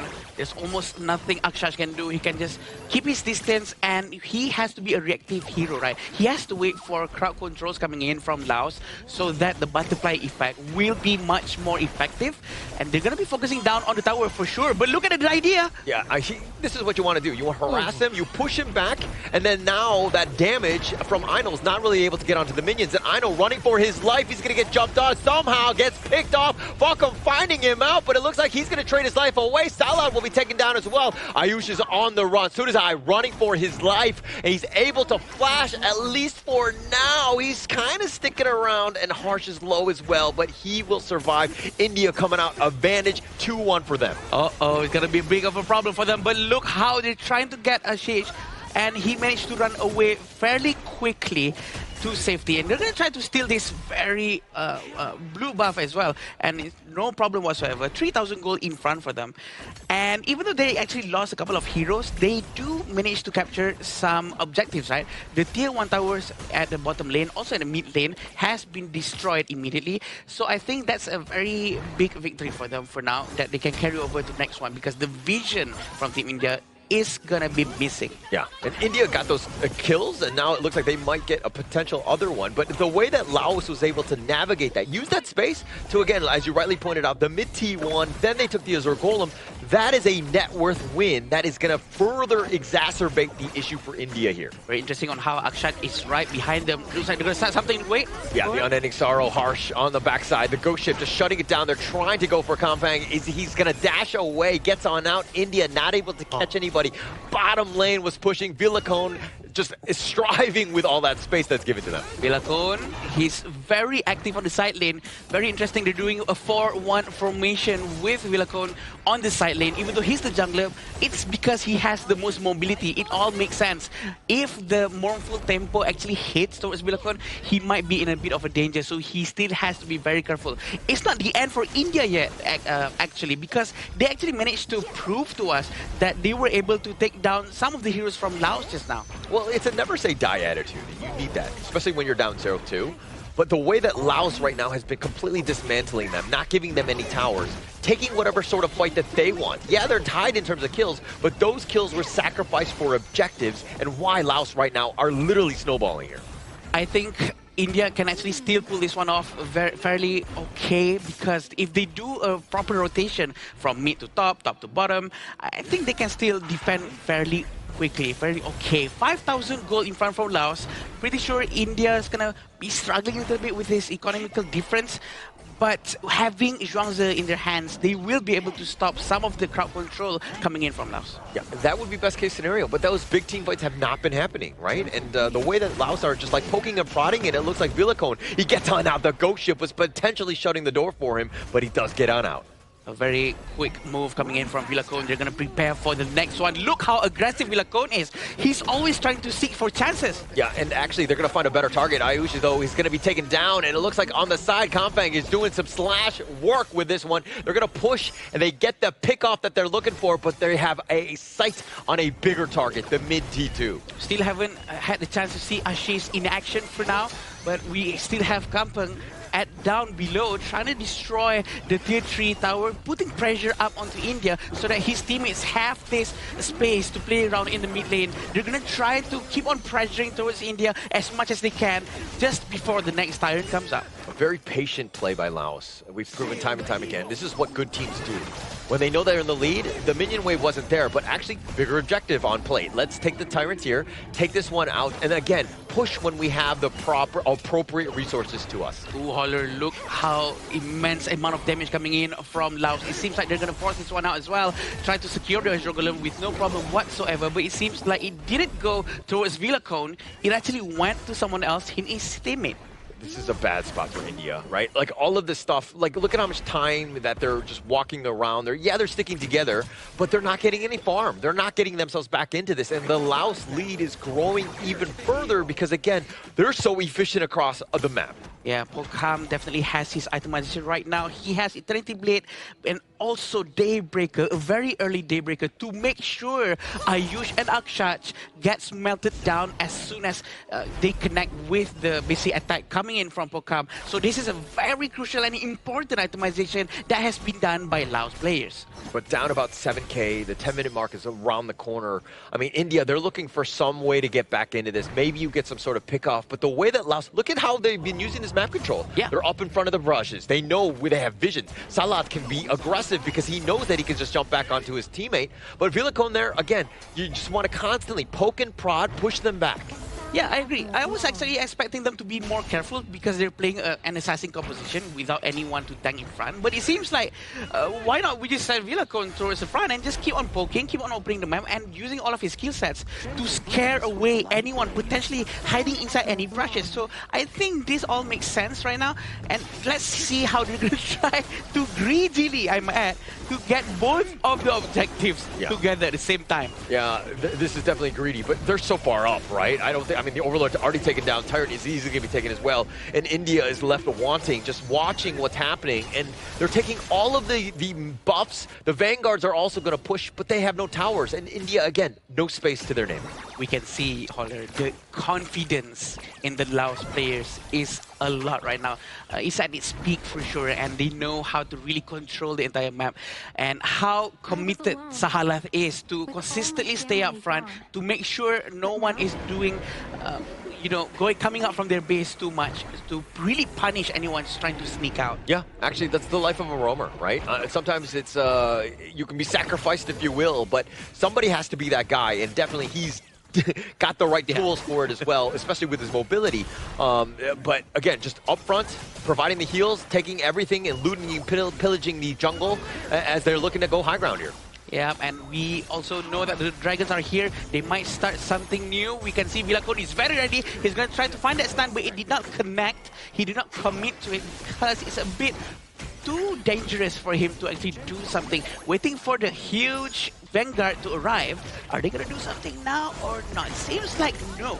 Yeah, leader stance is going to be popped. That's going to create a little bit more space. But on the side, they're just chipping away at it. And they do eventually take that bottom T3. They found him, at least the Unending Sorrow, keeping Harsh alive, at least for now.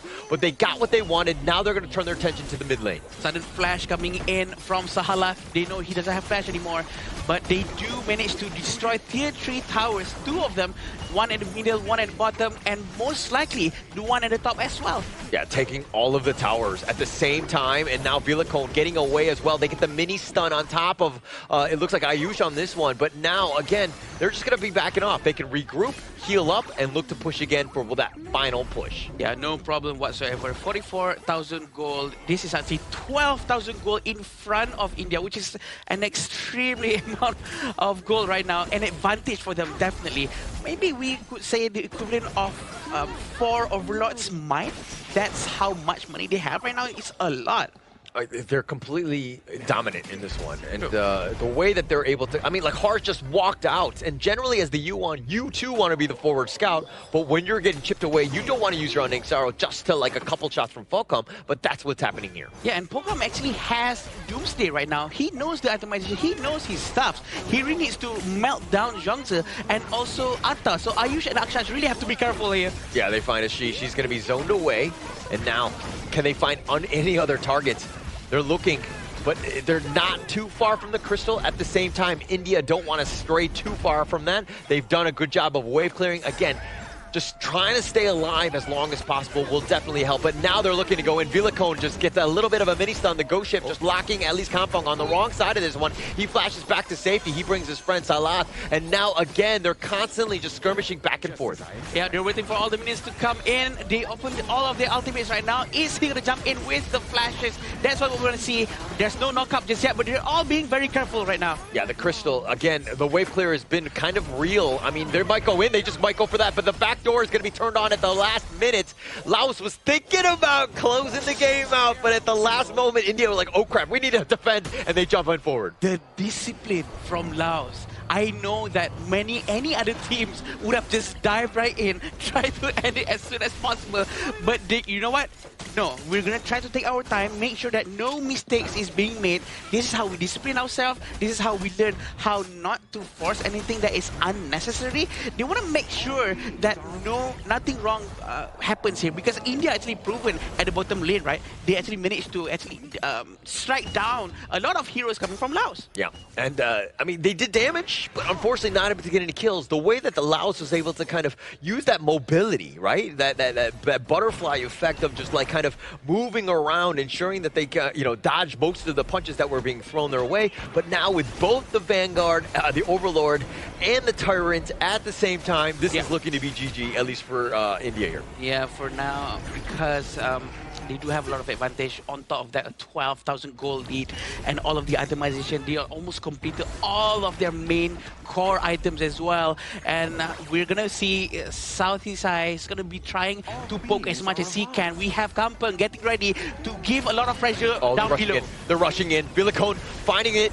They want to go at least on the Akshay. They're not able to find it. They find Harsh instead. That's a juicier target. They find a Sheesh. That's a double thus far. And now they're going for the Crystal. The Ghost Ship potentially slowing them down, but Ayush is going to be picking off as well. But the backdoor protection is back up. He's in the fountain. Einol is the guy. As long as he stays alive, they got a chance. But it's 1 versus 5. No minions. They're sticking around. They're squatting in your base. And now Laos is looking to end as the final Vanguard is there. Einol just trying to go back to the fountain. He's not going to go, and it looks like game 1 goes the way of Laos. Crystal clear and magnificent macro game here coming in from Laos. Unnecessary fights were not involved at all. It's all about objectives, invasions, taking away gold from the enemy, and that's how they built such a convincing lead. With 3 high ground towers taken away from India, they just made it look easy in this game 1. You gotta respect that, right? The discipline coming in from Laos, the way they hold what they really wanted to do, which is destroy the crystal. They were really disciplined themselves and not force any unforced error, which is so clean. That is something that can be taken as an inspiration by any other team, I think. The patience, right? The ability to just know when to fight, when not to, right? I think that it takes a very strong team, right? You got to trust your brothers, you got to trust your teammates to ensure that you're on the same page, because there are a lot of people that just are impatient. They're bloodthirsty. They want to go in and they want to end. But if you're able to just rein it in, they had no chance for India to come back into this. It comes down to draft and execution, right? We talk about the Ukyu Tachibana, Xiao Qiao, and also the Diadia being a very strong trio in the mid, roam, and jungle. The 3v3 is so consistent, the damage is so great, even under the circumstance that we saw the first strike go over to the side of India. But the underlying effect of having a strong mid trio, it just gives them so much room to go for invasions, so much room to go for offensive plays in the early game. And India knows we need so much more time to actually gather resource, get those items to scale into that mid game. But Laos just didn't give them the chance. They were just pressing on that pedal and they did not stop until the end game. Very brave as well on how they decided to go with Fatih instead of any other much more tankier hero compared to Fatih, because they literally have no one else to open up bush or tank some damage in front, but they actually managed to pull it off, having Diadia going to the front all the time, and Vinakon himself actually just keep on diving forward, stunning, and ultimately it's all just perfect. I think it's a confidence thing, right? I think that they're like, hey, we're going to be fine. We don't need the tank. We want to punch you, not take a punch, right? They don't need to do that because their mobility, the way that they're able to execute and take those team fights and take advantage of them, it really didn't seem like India had any answers. There was never a full-on blown-out team fight. It was always a small skirmish. Take a takedown, we dip. Take something, we did. That's how Laos actually played the game itself. It was very clean, objective-centric. Clean. They are not coming down for takedowns.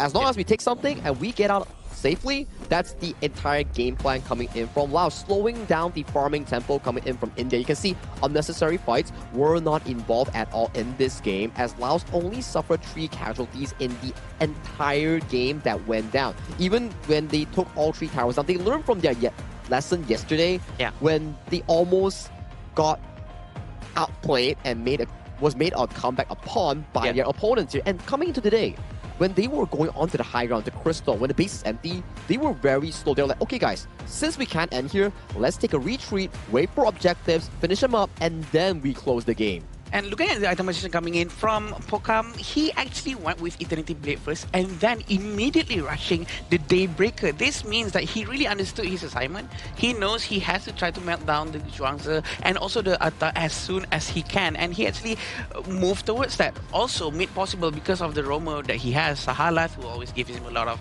space, and also Villacone, who always rotates towards his lane.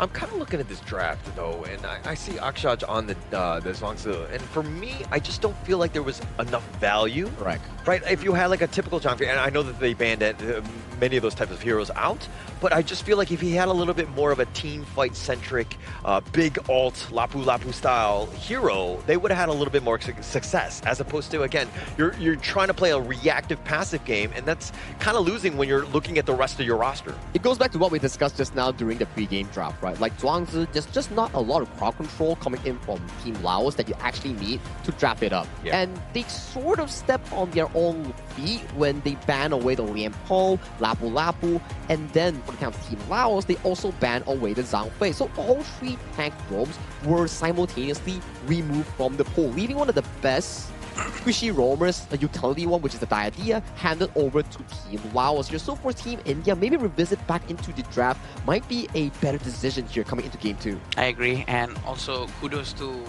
Team Laos's coach, because they actually pull it off very well. He knows his player for sure, and this is the statistics that's been shown on how the damage contribution coming in from Team Laos is, you know, quite balanced, which shows that everyone does their jobs and no one is actually hyper carrying too much the entire team. Everyone is pulling their weight and actually doing a lot of things together. That's the most important thing, togetherness. Yes. And in the same way, like Salat, like the way Sudazai and then those guys were working around with their stuns, really set it up for the rest of the team. The team is starting to gel with one another. They're playing their role properly, finding the right pickoffs, having that vision and control. And if you're going to be a good team, you got to know how to close out games, and that was textbook here by Laos. Very textbook, right? From the way on how they take the skirmishes, how they built the lead, how they made the minions simultaneously enter the base of Team India, and then they pulled back, went back towards the objective to look for a perfect game closure. Yeah. I would say this is one of the better games that we've seen coming in from Team Laos, especially for this important series. They definitely are on the top.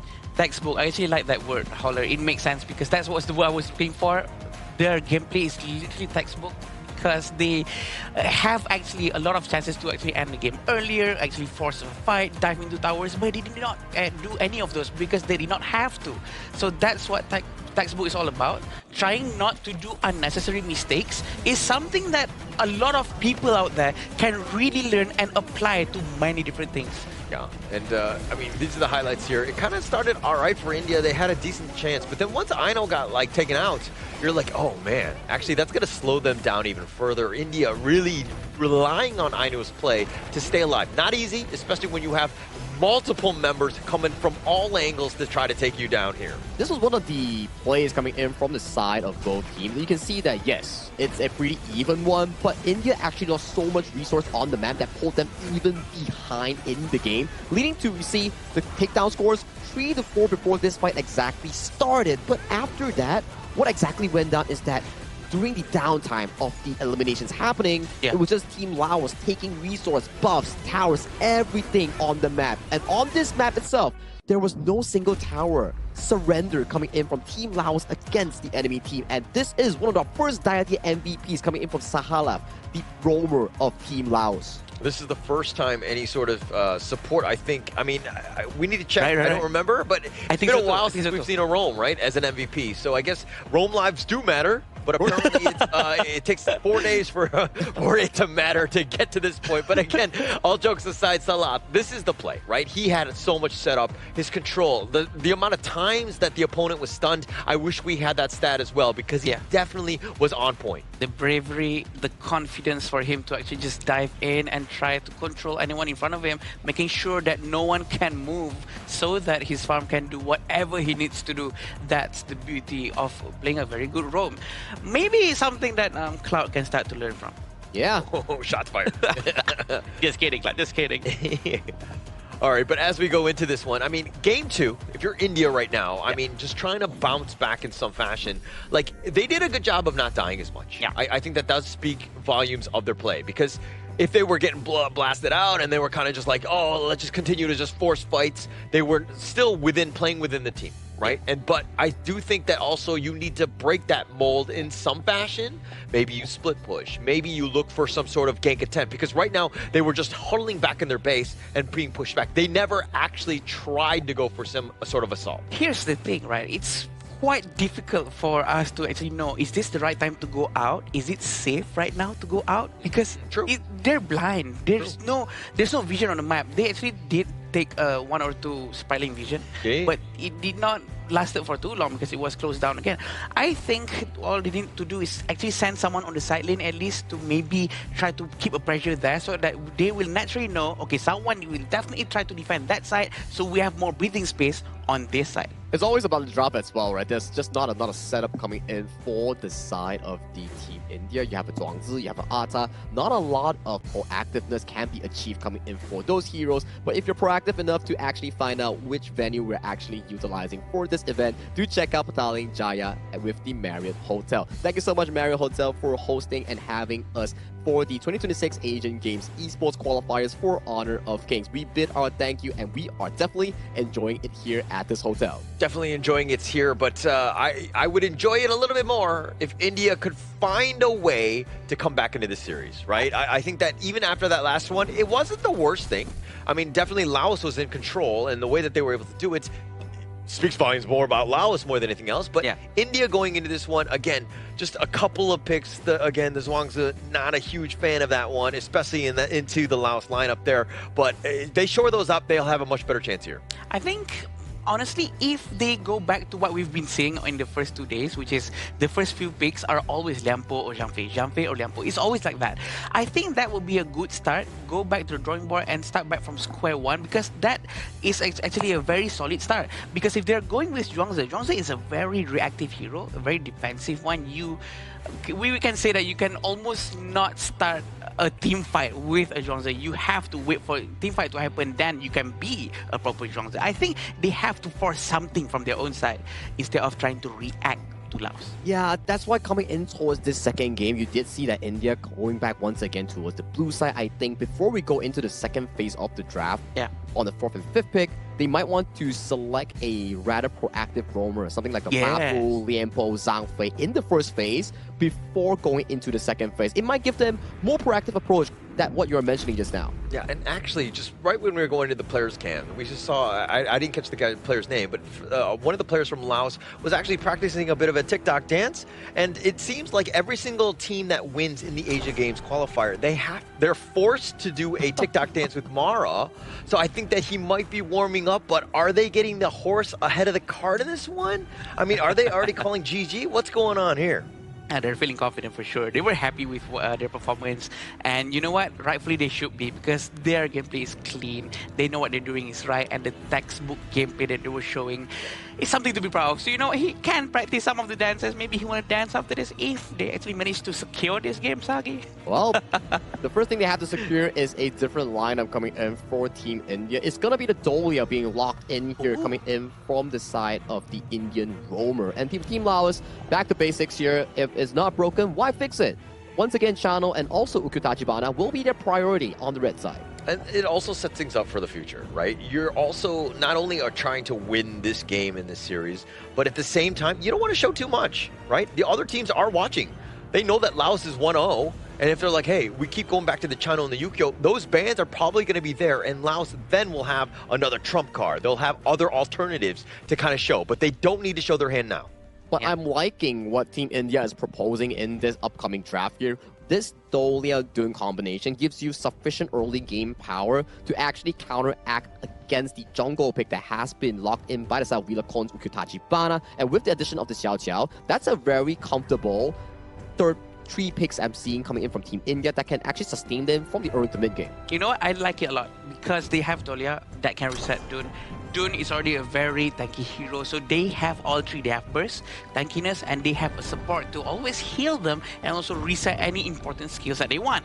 So the other 2 heroes, you know what? They can take anything that they want. I'm pretty sure everything will be okay because they have a solid first starting tree. Having this one more hero that is going to be banned out is going to be an idea. That's the high amount of respect that they're showing towards this hero. Yeah, it could also put a lot of damper in terms of this India squad, right? Because you know that if the Dune goes in there and then he gets targeted by that stun, he's going to have a tough time. Plus you have the Chaos Cinder on top. It's like a nice little 1-2 combination that can really burn him down quickly. Yeah, exactly, right? And moving on towards the second phase of the draft, right, you can start to see the direction is actually very straightforward. heroes that can actually endanger the backline. Like Laos, they took the advice coming in from their matchup yesterday against Kazakhstan. The Dharma, the Direnjie, reminiscing picks, you know, that actually stalled the game, especially when it was always against full harm on that channel itself, because these two heroes can actually go toe-to-toe with the channel. Team fight-wise, the Direnjie can match the output, and then the team fight risk of the channel against the Dharma is pretty high. Yep, definitely. And we do know that there's a very solid band. Charlotte has been picked up by Laos, which is a very good hero for them to play around with, because it's a flexible hero. You can almost do almost anything with Charlotte. You can never go wrong with it. The last two heroes coming in from India is going to be the Clash lane as well as the Farm lane. I think they do need a hero that has a lot of late game capability, because the first three heroes that they have right now from India is very much focused on the early game. Yeah, but Laos has the last pick. I mean, the Charlotte is one thing. Pretty tried and true. I think you'll be fine in the top lane. Foods is going to be there to potentially lock it down, but to show you to kind of round out this India squad, you've got range, you got the high-speed damage, and you're going to set yourself up for the late game. But with India's roster, are they going to see a late game? I feel like it really falls on the hands of Harsh, Ainu, and also the Roamer coming in for this specific cause. If they really fail the 3v3 in towards the mid lane, that late game is going to be so darn hard to reach. Shoyu and Fuzi, two heroes that need so much time, so many items to actually be useful going into that later game. And for Team Laos here, they're also drafting a very strong mid 3v3. It comes down to which side of the mid jungle roam can win it for their team. Then they can pace into the ultimate late game that you mentioned about Holler. All right. Well, thank you so much, Sagi. As we get underway, game 2. Can India bounce back? Must-win game. They got to get themselves the W, not only in this game, but in the series, to give themselves a chance, as they are on the bottom of Group C, being at 0-2. I know I said that they actually need a very late game hero, but I did not expect for them to actually go with Fuzi and Shoyu both at the same time. So now both of these heroes are very power hungry.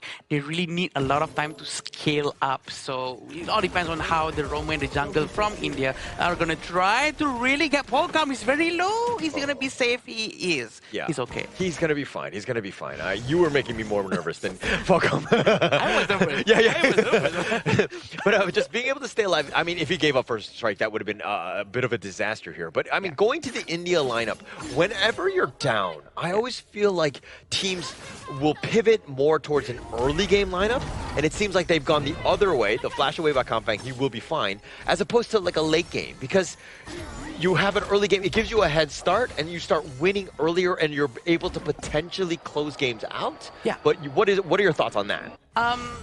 Yeah, it's very interesting for me as well, because it is quite the opposite of what we're used to. I think it's a very different approach, or maybe we could say that it's a surprise factor. You know what? They're going to expect us to play an early game because we are losing. Maybe right now we have to go with late game instead. But it has been proven just now, Holler, that India actually managed to defend for quite a while. Maybe also thanks to Laos for not forcing that out. But still, they actually managed to extend the game. So maybe with a more late game composition, maybe they can really make good use of that late game phase. Yeah, I mean, the best way to extend the game is having wave clear. You have Harsh on the Xiao. Yeah, true. I mean, Ashish is not the greatest in terms of wave clear. So yeah, I mean, yeah. I probably would have preferred one of those, but obviously they were looking more for that team fight control, because this is also the problem with the Dolia, right? You have Celestial Melody, but what else is she providing? Yeah, you have the kiddie pool, if you will, of just healing that she provides, but you don't really have that monster team fight like a Raging Sea from Salat. True. So this fight really revolves around the presence of Akshat and working together with Ayush. They really have to make it work. They really have to abuse the presence of Celestial Melody and Unruly Blade to compensate this lack of a total crowd control, if you will.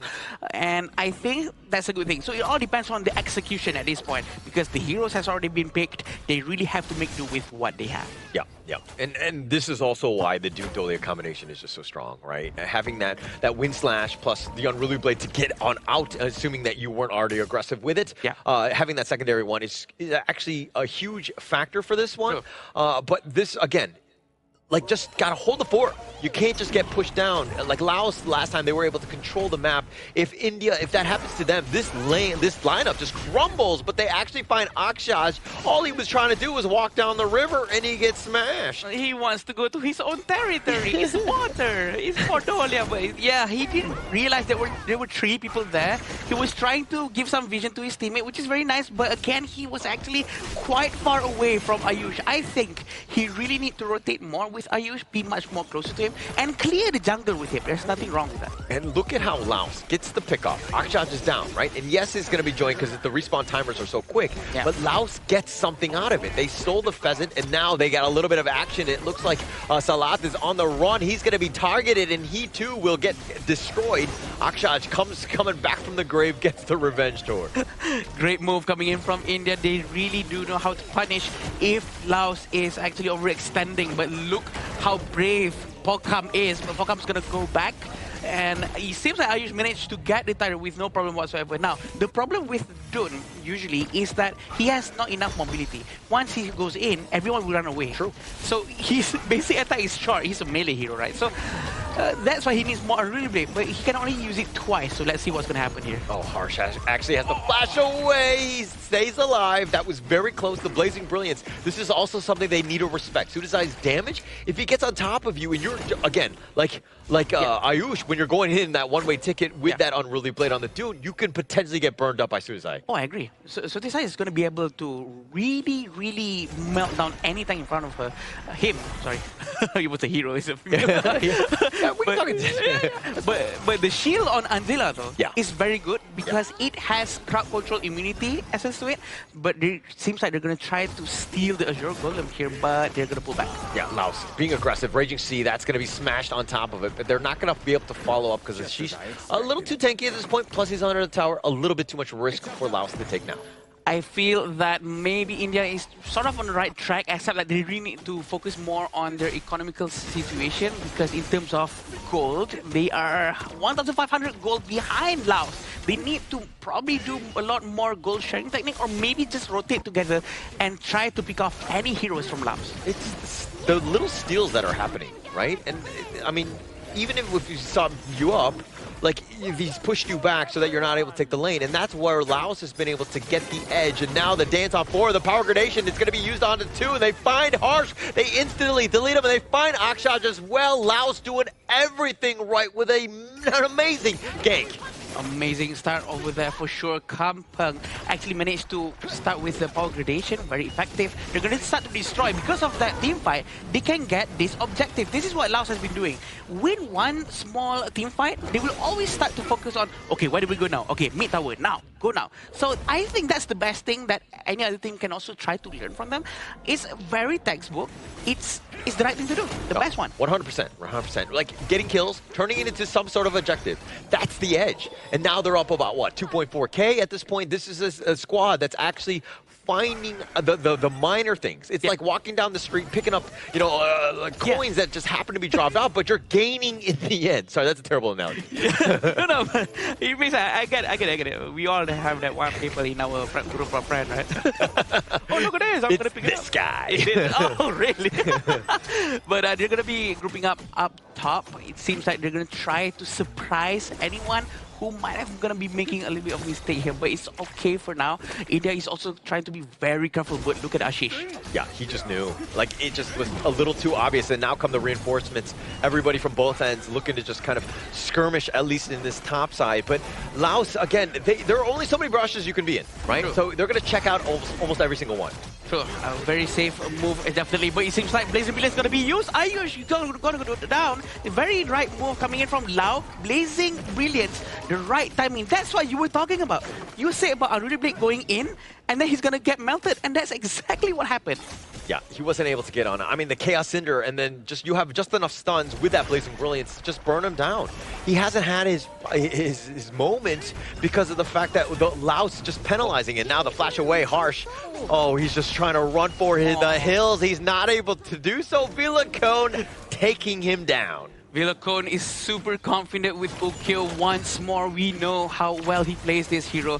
Look at the shots the Wild Hunt is going to be trying to use by Ainul. Ainul has been shooting non-stop today, and I think it's going to be very painful once he gets all of his itemizations, but as of now, he has Eternity Blade and Shadow Reaper, not yet with the Daybreaker. He really needs all of his items. Yeah, Raging Sea completely whiffing on this, but the Blazing Brilliance doing some work. Ayush will just barely stay alive. It literally took a village just to ensure that he didn't get taken down there. But you were talking about Aino, right? Yeah. This show you, he's not going to be great until like the 16-minute mark.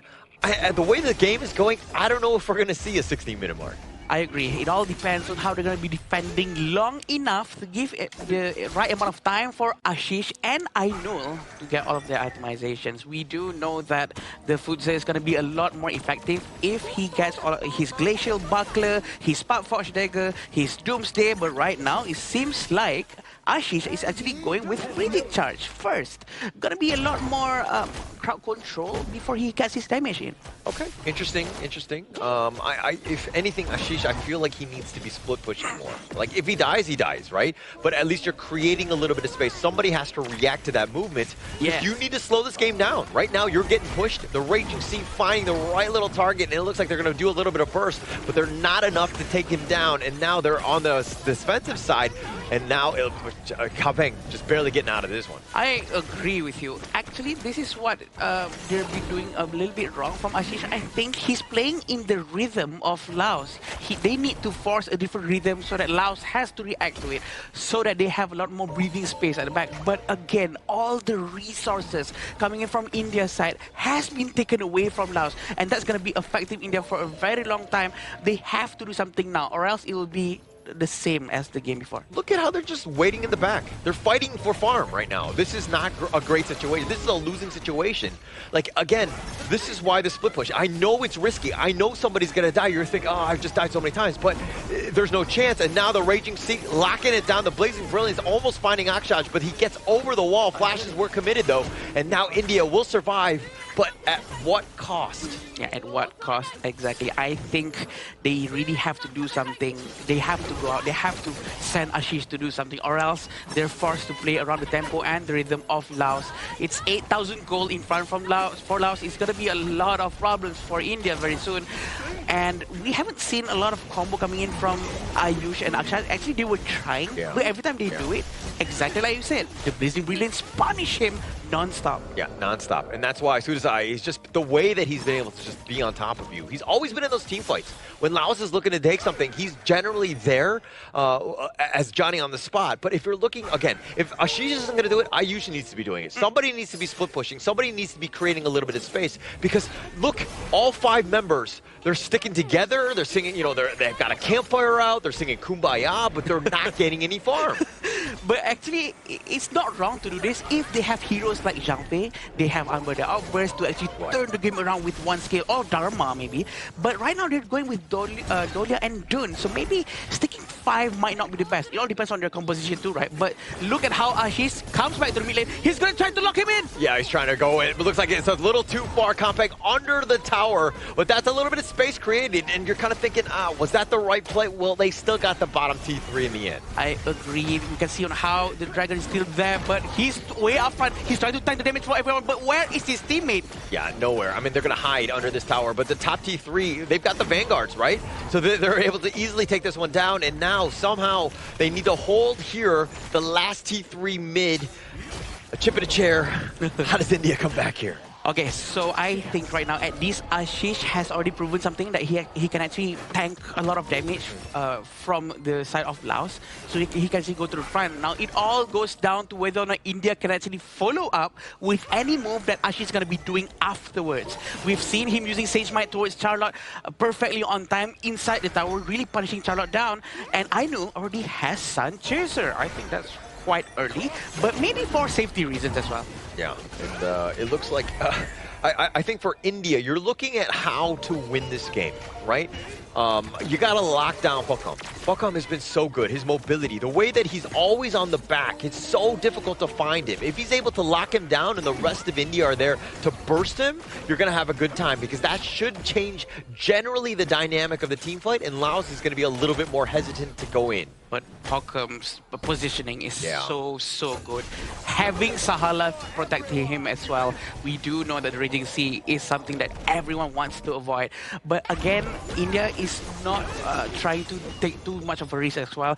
Like what you said, they need to send Ashish out, or maybe someone, maybe Ayush can work as well. But can they do it right now? Maybe it's too late because all the towers have going down now? Well, you got to play to your win conditions, right? And just sticking around where you're literally fighting for 2 creeps right now with 4 people, right? Yeah. This is the lead will constantly grow because Laos is taking every sort of resource across the map. Yeah. They've taken your jungle, they've taken their own, and they're just backing up. Now the Raging Sea, that's gonna whiff. That's actually his 2nd whiff of the day.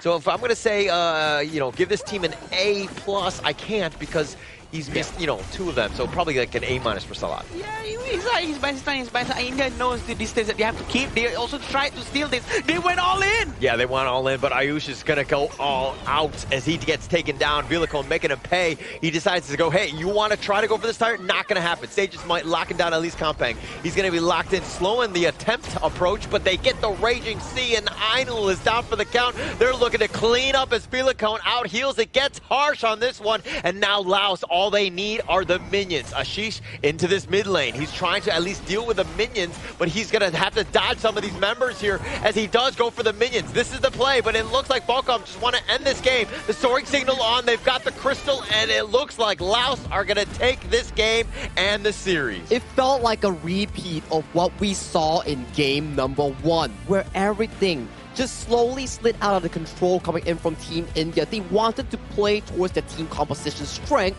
but they were just not allowed to. Laos, by repeating their success coming in for the Ukutachibana in the early game, they managed to scavenge all the jungle resource, making sure that the lead was ever growing, making sure that, hey, you want to play Futsu, you want to play Shoya, but you just need so much time to farm on those heroes. I agree very, very much because they were playing very passively, very safe, I might add. I think also because the amount of respect that they have is a bit too much, but also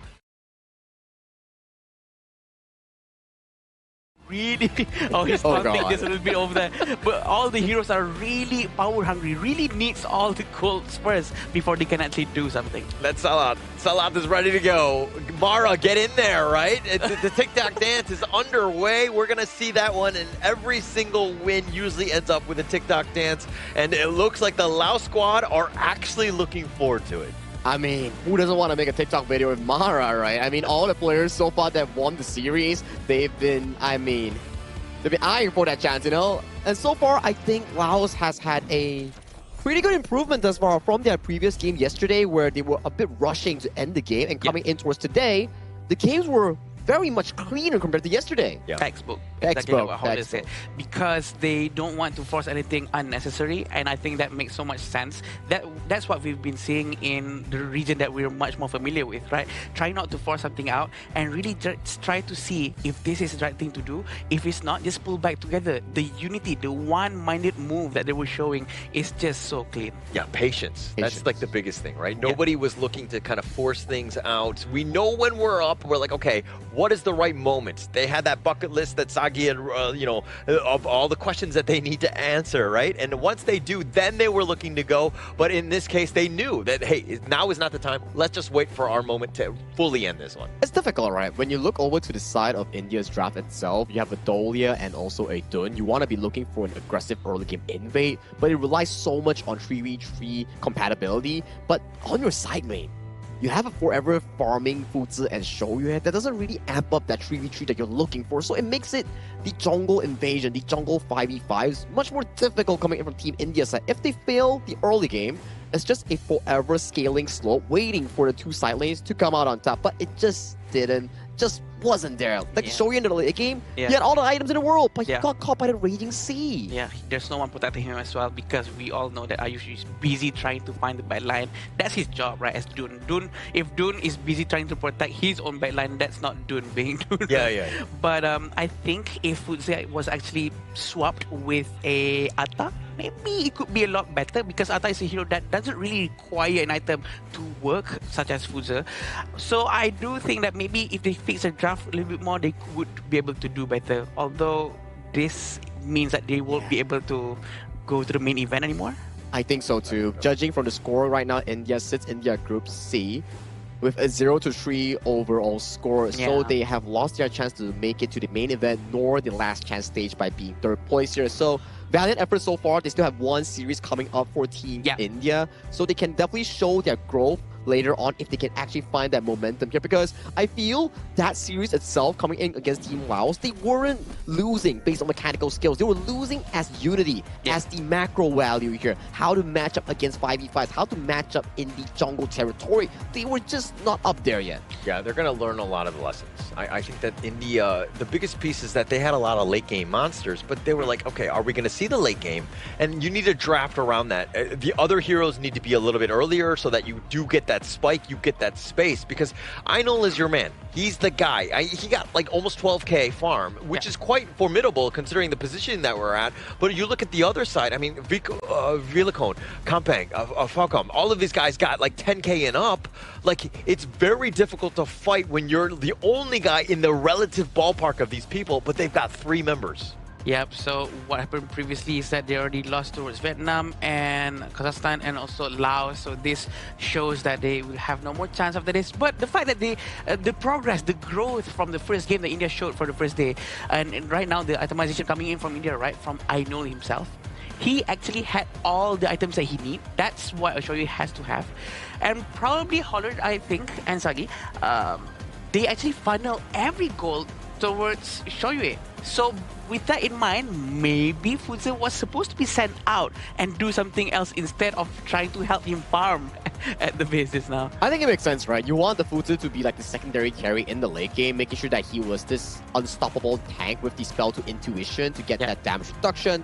But that's the thing that really pains me. You have a Shoyu that's insanely well-fed and full itemized, slotted out, but just the Raging Sea coming from Sahalaf was just too darn perfect. It makes sure this Shoyu in the late game, he had no show and he was shut down. I agree. They would just jump on top of him, right? And almost all of them, they had a decent amount of mobility to just play around. Villicone was almost playing with his food and finding him. Einol is, again, okay, the idea of having the Dune, the foods there is this meat shield protecting them, great. But when you're losing and now you don't have that vision and you're able to get jumped on and get ambushed, Laos made them pay. I agree, and the way Laos play, again, they are not going to force anything. Their style of gameplay sort of made India has no other ways to move around as well because of the textbookness, because they know that Laos is not going to be not going to force dive into the crystal as well. So maybe that contributed towards why India really cannot react to anything and really punish them when they really wanted to punish, except for that one moment where Ashish uses Sage Might towards Charlotte. Yeah, we saw that, right? Like, it will actually punish the Kampang really well because Kampang was like overly aggressive. And you can start to see for the damage charge itself, that's a 78.5 thousand damage dealt coming in from the Shoyu from Team India, which was quite a lot of damage. If you can allow the Shoyu to survive with the double front line that you drafted, which is the Fuzi and the Dun, with a relatively okay gold deficit at 2,000 to 3,000 instead of 8,000, then maybe Team India has a shot of equalizing the series. But this is the fact that you cannot drop like 2 weak lanes on the side lane and expect it to actually flourish in the mid game, because you're just going to be consistently pressed in those early to mid-game skirmishes. And I also kind of look at Ayush in the jungle on this Dune where you want to be aggressive. The gold sharing to start, but you're always like potentially threatening an unruly build. You don't have to go in, but you always want to be there. This is why you're doing those damage. Like, if you look at some of the other scenes, the wind slashes are constant. They're constantly putting damage on, and usually they're taking the most damage and doing quite a bit as well. And this also goes to a question here, right? I understand that Ainul is the main mechanical player in the Team India, but sometimes you wonder, like, okay, when you have a player constantly swapping roles back and forth, is it really beneficial for the team? Because we want a player to be able to focus on one role. And you can see for the farm and jungle, it's always depending, like, okay, if it's a mechanical hero like Hansen or Arlie, we'll pass it over to Ainul. When it's not so mechanical, we will swap back to the original role. So maybe moving on for Team India, it's about focusing on their own role, focusing on the mastery of a certain playstyle. Probably because it's hard to see growth when you get thrown around from this role to that role. So I do agree with Sagi. I think it's also better if they can just focus on one and maybe increase hero pools so that they have a lot more other options for the coach to play around with. I think, there's a lot of improvements for sure. But again, I just want to put it out there that India's gameplay from the day 1, day 2, all the way to game number 3 have been showing a lot of improvements. The fact that they really know how to punish, they tried their best, but every initiation has been started by Kampung is just so scary. Yeah, it's just so scary, right? The splash gradation flash to find a knock-up on towards Harsh, and by this moment already a 3,000 goalie generated. Ayush making that critical mistake caused the goalie to be slipping away from the hands of Team India. It was still okay, but at the minute 11, it's already a 9,000 goalie. Yes, Kampung, we know for a fact that sometimes he goes overboard, but when the goalie is so darn wide open between these two teams, you can start to see, like, sure, Idol has all the gold in the world, but when your teammates are all backing off and you get caught by this raging sea, all their 12,000 gold, the highest net worth in the team, gets washed down the drain. Yeah, I mean, why don't they just clone Ino 4 times? Are they stupid? No, I'm just kidding. I mean, they were obviously there's almost so much farm that they can get on the map, right? And I think that if we're going back into this one, I mean, Vilacone is going to be your MVP. The way that he was having that impact, his jump-ins, every single time, it was a very, like, solid move, but he also stayed alive. I mean, he didn't die a single time. That speaks volumes, of course, about Vilacone here. Yeah, he keeps on poking with all the skill set that he has. That actually, it's very hard to be confident with Ukyo, you know? Yep. The skill set is very straightforward. There's no way for you to trick the enemy side because people know what you're going to do. You're going to go through the front, you're going to scratch a little bit, and then you're going to dash to the back. I think the way he does it is just so confusing, so elusive, it almost feels like, because he's very quick with what he's doing, and he reads out the distance so well. It's about being efficient with his pick, right? And for Vilacone, well-deserved MVP because he did show us back-to-back games on this pick itself on how to win those early game skirmishes, making it so that he's proving to us that, hey, this is why Ukyo Tachibana is one of the most prioritized jungle in the Asian Games version. Yeah, and also you got to put some respect on his name, right? I think even when you're talking about like Laos and just in general, Ukyo, definitely somebody you got to be careful about, but you're also looking at the potential play of this team. The way that they're able to kind of dismantle they looked like pedestrian compared to Laos. I mean, India didn't look this bad against some of the other squads. They had their moments, but this is the time where Laos completely shut them down with their play. Yeah, very hard crushing here coming in for side of Team India, knowing for the fact that they tried their absolute best. They want to adapt to the global scene and also the Asian Games qualifiers, but speed is just not really there yet. They need more time to grow to really come up as one of the emerging regions for the HOK Esports global scene. Yeah, I agree. And I think that they will be able to progress more and more because this is the first official time that they actually appear up on the stage and play. So that's going to give it a lot of progress, right? They really need to do something with it. But sure, everyone needs to learn slowly. I think that every team has their own pacing. I'm sure of that because like no team is always gonna be down there. There's always like a progressive step that you actually need to take to further improve. Maybe today it's because of drafting. Maybe it's because of like the early game priorities, the roles, you know, like the mechanics. All these can be improved. It's not all bottleneck that keeps stopping you from growing. But for them, it's just experience pouring into this. And I hope for Team India, you don't get discouraged by this because this is only the start. There's still so much more to come for Honor of Kings Esports. Yeah, it's very, you know what I mean? It's early. Yes, it's early. And for us to judge based on that is not fair. Correct. Some of these teams have been playing for literally years, right? And, you know, I think that exposure and getting into and playing against some of these other teams, you're going to learn so much. Correct. And they're going to be much better. Obviously, there are things that are around the corner that they need to be worried about. But I think that this is a bit of a wake-up call and being like, okay, these are the things that we need to shore up. There are some big gaps. Let's fill those in at least now. This is why we kept on talking about progress, right? Between game 1, game 2, or maybe sometimes within that one match itself, such as yesterday, we saw such a big difference from game 1 and then they turn around to game 2 and game 3, the way they play, the way they rotate. So everyone have their own pacing. So you know what? We give them time. And this is the first appearance. And it's like how we celebrate the growth of Mongolia as well, right? Yes, Mongolia, sadly, they couldn't make it to the main event, just like what India is right now. But it's about the growth. It's like, yeah, you know you're gonna lose. You're not like equal to the other teams coming in towards this event. But it's about how you experience the stage, how you take those experience, those losses, those setbacks, and put it into your memory and bring it back to your own regions. Like, hey guys, this is what I learned, and I'm gonna absolutely crush it and improve myself to become a better team. And so far, I think it has been showing so far, especially Mongolia and India. And I hope the next event that they come back into, maybe in the future, they come back stronger. Yeah. It's all about that life lesson outside, the real world experience that you're getting.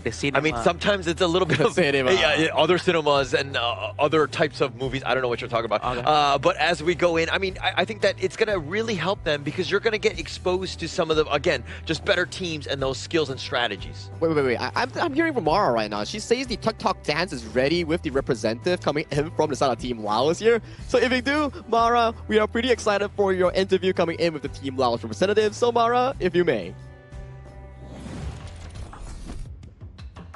Another domination from Team Laos. Congratulations, Sahalat. Thank you.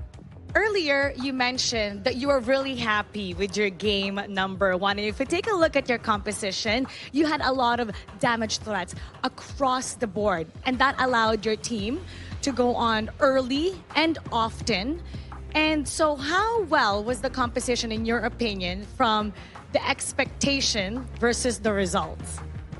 ตั้งแต่ต้นเกมนะทีมพวกโตแล้วก็พวกโตนะเริ่มตีกับเจ้าไว้ก่อนแล้วก็มีสิทธิ์ที่ว่าจะจบเกมไว้ก่อนพวกโตเบิ่งจังได๋ว่าเกมนั้นมันสิจบไว้นะตามแนวคิดแล้วก็ตัวจริงอ่ะมันจบไว้ส่ำใด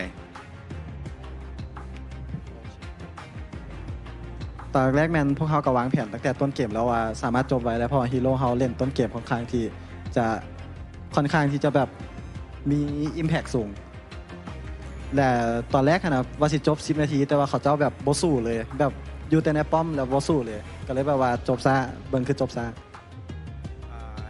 In the first place the team expected to end earlier than this but however the other team he said they don't fight back and they have to push and then telling the other team so they have to gain early fight and then they want to end it early as possible as they plan.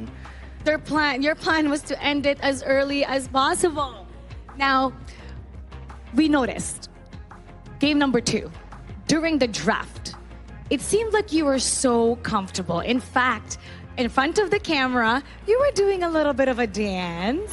So was that through confidence or comfortability? How was the team's mood coming into today's game? ตอนแรกพวกเขาคิดว่าแบบมันก็บ่ได้แบบเบิ่งคือตึงหลายแบบเกมมันชิลหลายก็เลยว่าผ่อนคลายแล้วก็พวกเขาก็ค่อนข้างที่จะมั่นใจว่าประสบการณ์พวกเขาหลายกว่าก็เลยแบบเพื่อให้แบบว่าเกมมันบ่ตึงเครียดหลายแล้วก็เป็นไปตามแผนที่วางไว้ตั้งแต่ต้นเลย The team has practiced a lot so they are very well confident with this game as they has practiced throughout the day and like months earlier so they are really chill out for this game. You caught a lot of people's attention with that dance. You want to show us a little bit of that? Okay. Let's just see a little bit of that. Go ahead.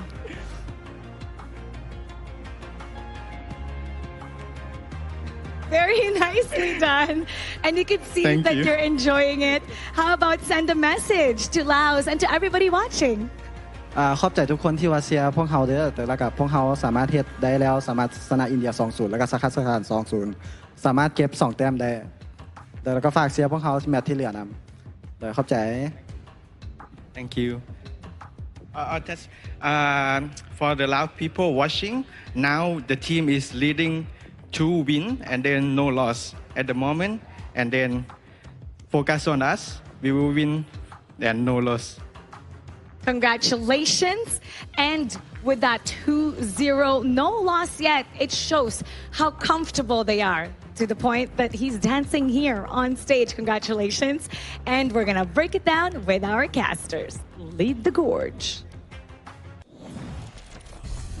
Thank you, Mara and Salaha. That was some moves coming in from the man himself. I've got to tell you here, he's confident. He's also saying that, guys, Thank you for supporting us coming in from Team Laos. We're currently 2-0, but we're going to go undefeated in the group. That is confidence coming in from this guy. Definitely. I mean, it was built off of yesterday into today. I think that you could only be confident, right? The way that they've been able to dismantle teams and to get to like late game, they've shown a lot of range here in the past 2 days. I agree. He has no choice but to be confident. he deserves to He has a choice, by the way. Yeah. He has to be, because the gameplay he's showing is just so good.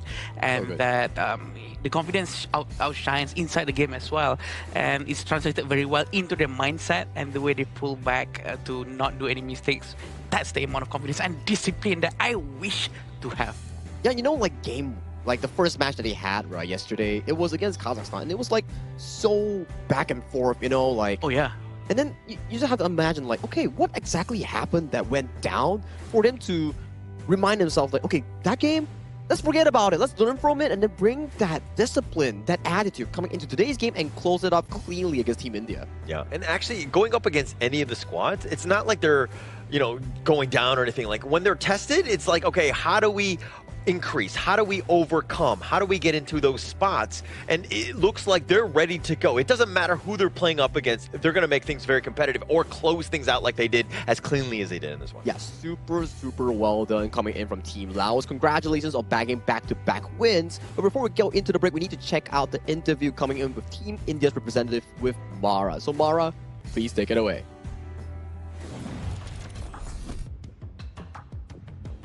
From Team India, we're here with mid laner Harsh. We were surprised with game number 2. What we noticed was that there was a switch in roles between the jungler and the farm laner. What was the rationality behind that, and why take that risk? I think we, like, throughout the tournament, we were playing it quite safe and conservative. So at the same time, we know that our farm laner, he kind of plays tanky junglers well. And we just wanted to try out a beefier comp. So we were just like, let's just try it out. And yeah, we just took the risk. And it didn't plan out well. Like, it didn't pan out well, but oh well. Some plans don't go as expected. Yeah. But oftentimes you do need to take that risk to see what else that could happen. But tomorrow, you're going to be coming back here against Saudi Arabia. How do you plan to bounce back? I think we're just going to go back to the drawing board and maybe like jot down our mistakes. And then we're just going to, you know, play our usual game and try our best to win. And we want to see more of India. Yeah. India's watching right now. What would you like to say to everybody? Invite them to support you for tomorrow. Yeah. So just come and support us. We need your support, and we are gonna do better, and we are gonna come out stronger than today. So yeah. Harsh, thank you so much. Thank you. And good luck on your match tomorrow. Thank you. We're gonna head back to our casters. Lead the gorge. Thank you, Mara, and also Harsh for that interview here. You can definitely see that he's also quite nervous for a sense, because representing India, representing his own region, is a sense, it's not little matter to be talking about. You have to take it seriously. And I know results may not be the best this time coming in for the region itself, but maybe next time with this experience, they can come back on top for a future event, right? Yeah, we can hear some of the sadness in his voice. I know. We can feel it, right? But again, there's a lot of chances after this for sure. This is just the stepping stones, just the baby steps. It's okay. There will be a point where they will be able to find the best of the best from their local, and also to maybe even perform even better, or maybe even be the champion. You saw sadness, I saw relief. Right? Oh. Because if they won, they would have had to done a TikTok dance with Mara, and they don't need to do that anymore. So I think in the end, I think that they're going to be like, okay, yeah, we lost this one, but at least we don't have to dance. We're fine. I think I'll rather take the win and have to still do the TikTok dance, because, hey man, a W is a W, and maybe dancing with Mara towards other people's perspective is also a W. Maybe not me, I can't really dance, but you know, for others, maybe they enjoy it. Wait, is there no choice to, you know, to win and avoid Mara? There's no choice? I don't think that's a choice. I don't think that's a choice. I think some of the teams are not winning because of that, by the way. We need to figure out. You're throwing shit on Mara. You're just joking, Mara. We love you on the broadcast. It's just Holler. He has a bit of a different perspective here, but let's jump into the next match first before we actually go on courts 2. It's going to be Kazakhstan taking on against Kingdom of Saudi Arabia. So far, Kazakhstan has had a role. We know they fight in the team fights really well, the 5v5s, but their rotations a bit lacking. And KSA, they're still looking for their first win in their respective group itself. So for these two teams, I would say that Kazakhstan has the upper hand from how they are playing and what they have showcased so far. But hey, only the game itself will tell when it actually unfolds. Yeah, we know that Kazakhstan is a very strong team, but do you know what else is also a strong thing? It's gonna be IQ 15R, official gaming phone for 2026 Asian Games Esports Events Honor of Kings Qualifier. This is what the players are using up on the stage, 120 FPS with all the best liquid cooling and all those things. I'm not sure if it's liquid, I might be wrong, but it's very good cooling that you will not experience any frame drops whatsoever. Correct. So don't forget to try it out. Yeah, if you need a good device, check out IQ 15R, one of the best ones so far that we actually had on the stage itself to actually support Honor of Kings gameplay. But that was Series 3 coming in between two of these teams coming in from India and also Laos here. Coming back to the break, we will bring you more Honor of Kings action that will be packed up. So let's head to a break.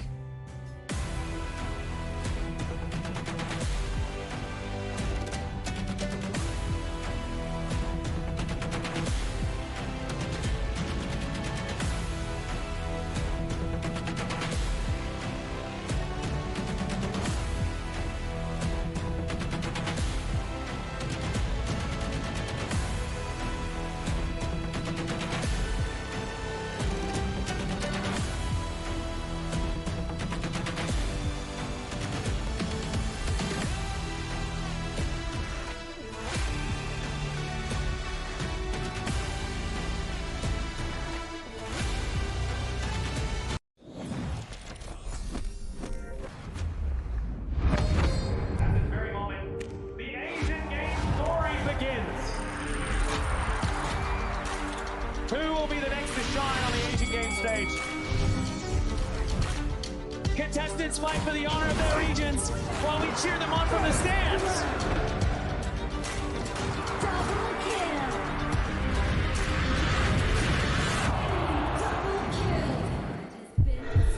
This is a challenge, but it is also an opportunity.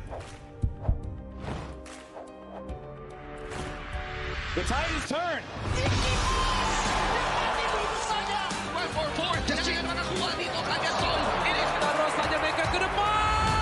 Fastest in front. They're going to use it. Golden Tide close out constantly. Victory! And we pulled it off together.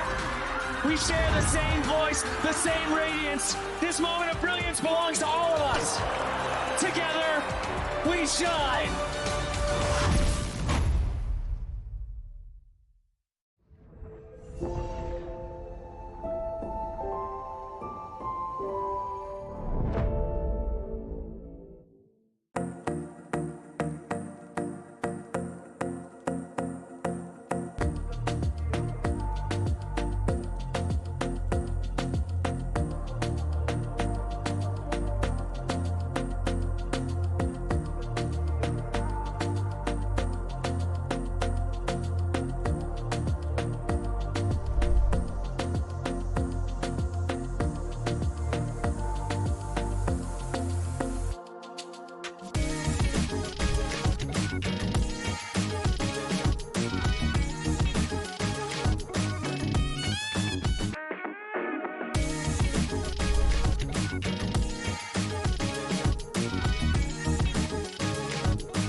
Welcome to the 2026 Asian Games Esports Qualifiers, Honor of Kings. 20 regions, one stage, and only the strongest 9 teams will earn the right to shine above the rest. Taking place in Malaysia, June 13th to 21st, 2026. Coming to Malaysia, this is the battleground where teams fight for the right to qualify for the Asian Games. 20 teams enter, but only 9 teams will move on. Apart from the 20 regions, there are 3 regions that have direct qualification. Here is the 2026 Asian Games Esports Qualifiers Honor of Kings format. First, the 20 teams will split into 4 groups of 5.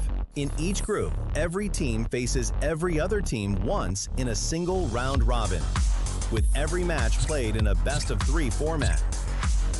That means every match matters.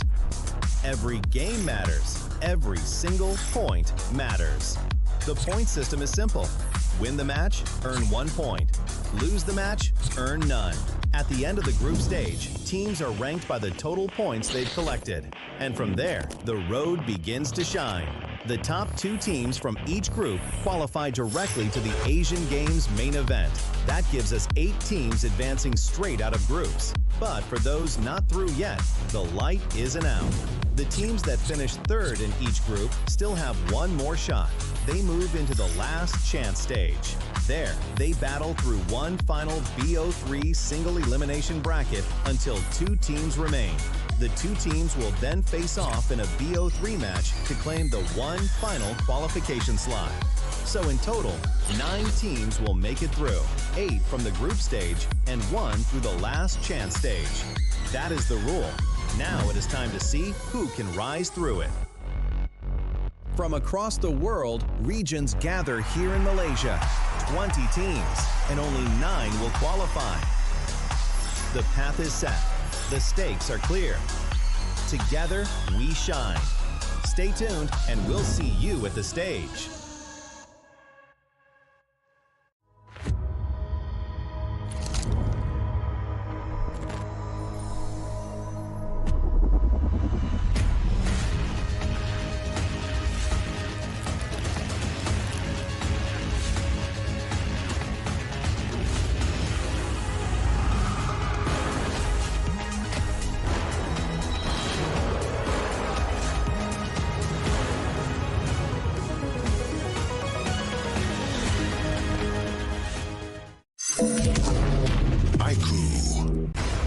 Ultimate not ready yet.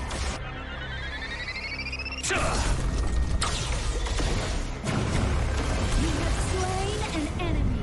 My magic murmurs in ecstasy.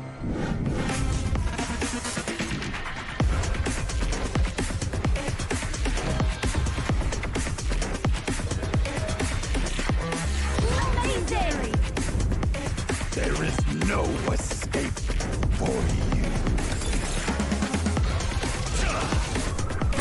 Killing spree. Double kill. Triple kill. Spectacular kill. Don't worry. I'll be back for your life soon.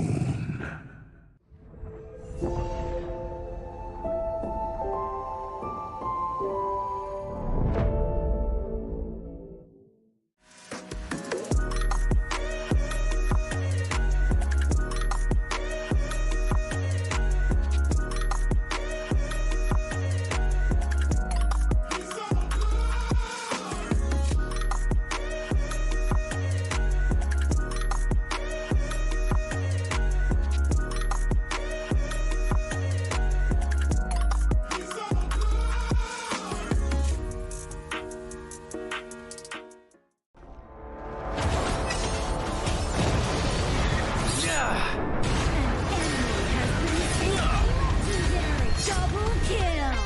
Shall I compare thee to a summer's day? Slain. Don't engage. Slain. Don't crush us like insects. Slain an enemy. Defend our base. Our high ground tower under attack. Amazing. Unbelievable. Triple kill. Ah, the fragrance of romance. Ally has been slain. Rampage. Double kill. Triple kill. Spectacular. Pentakill. Lady Fortune is on my side.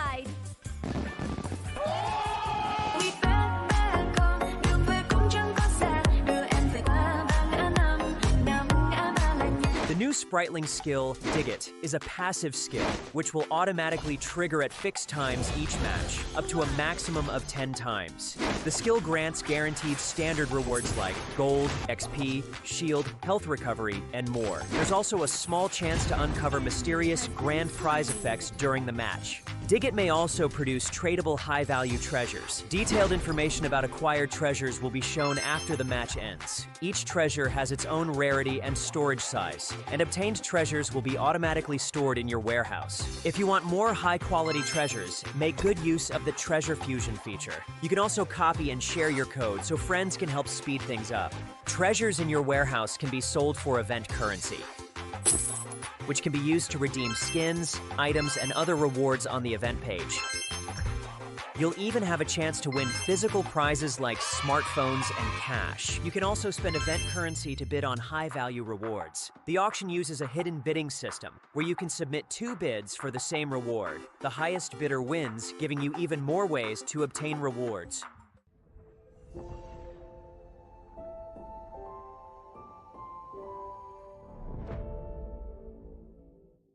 Itu kan track kita. Relax, bro. Phone aku! Jom kemari. Mountain View!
I see that I got everything I need.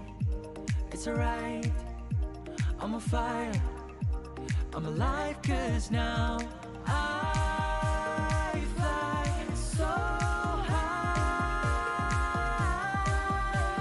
so high, light up the skyline. Let's do it this time, like it's a whole new colorful world.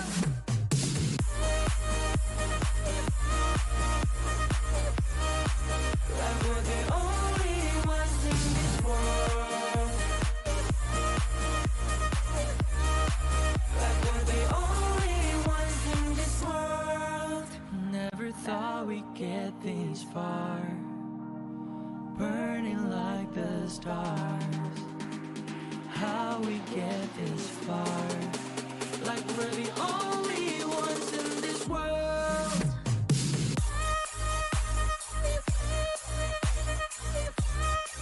Like we're the only ones in this world. Like we're the only ones in this world.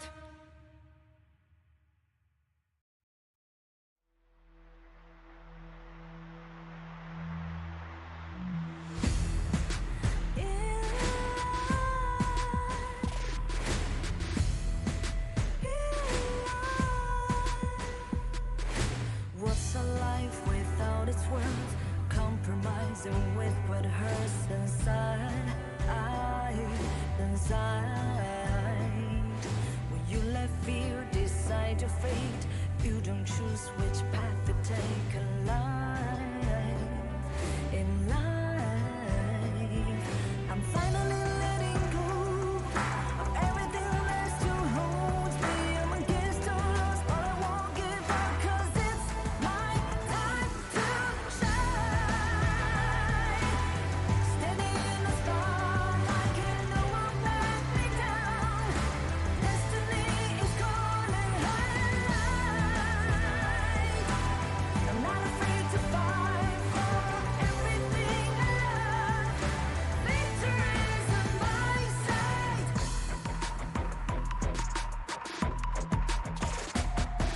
The more we lose, the more we gain. The more that nothing stays the same. In time, can love ever, can forget. What you see is what you get. Sometimes,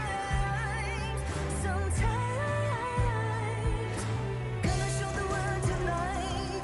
The light that shines inside us. We're against the odds, but we won't give up 'cause it's our time to shine.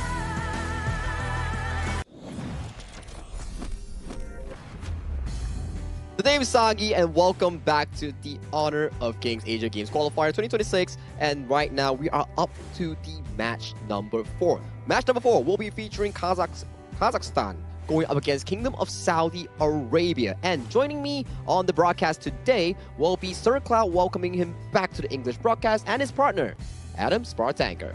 Oh, and my partner. My partner. Yeah. Awoo. Sir, oh, that's a good dap. That's a good dap up. That's a good dap up. Yeah, there you go. Yeah, that shows that how long we have known each other. Yeah. Oh, okay. Okay. Oh, come on. Very nice, very nice. Okay. Don't blow our cover on cam. Okay. Sorry. But yeah, again, Kazakhstan and Saudi Arabia is going to be very interesting for us to watch. It's a match that we've seen Kazakhstan playing yesterday. Heartbreaking match because they almost actually won that. A lot of teams are actually rooting for them as well yesterday. I think Kazakhstan's playstyle is actually very team fight centric. They seem to be a very young and wild team.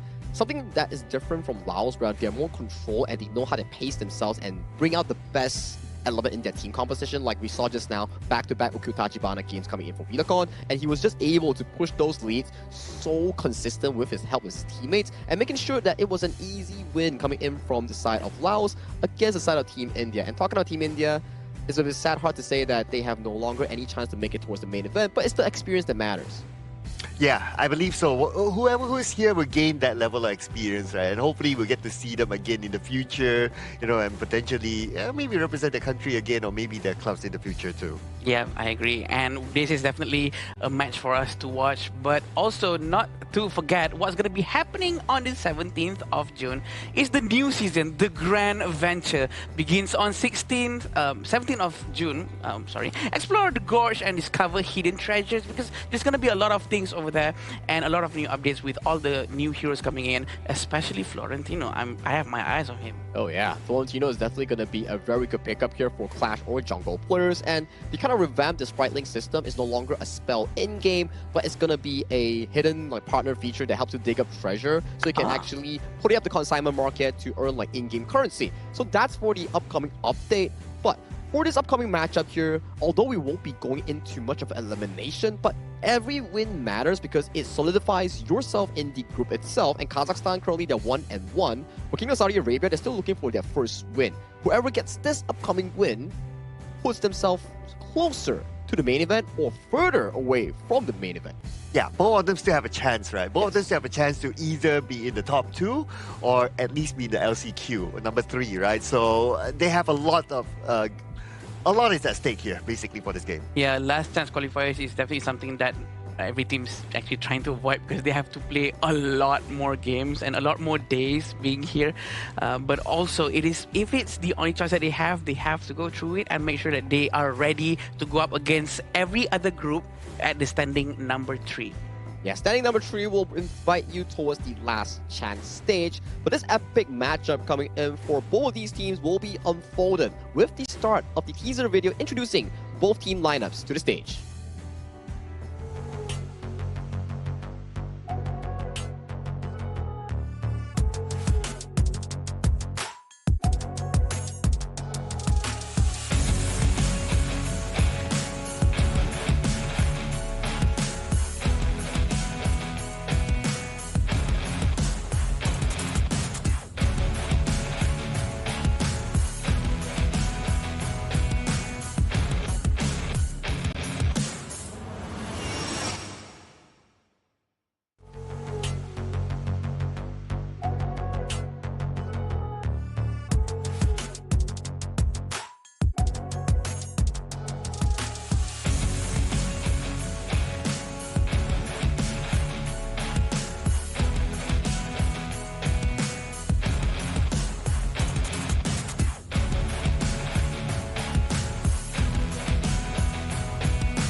Their journey has been defined by resilience and determination.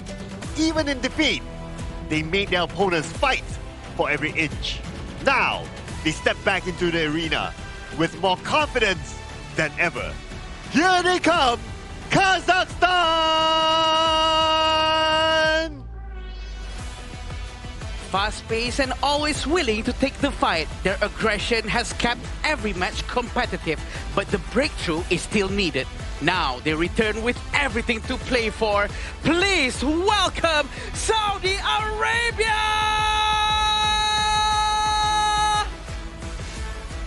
Zero history between two teams, but a full heart to represent their country, their region in the honor of Kings Asia Games qualifiers here right now. And this upcoming match will decide a lot coming in for their group ventures here. Will they get the throne? Will they get to the top 2 spot to the main event? Or will they be further away from it?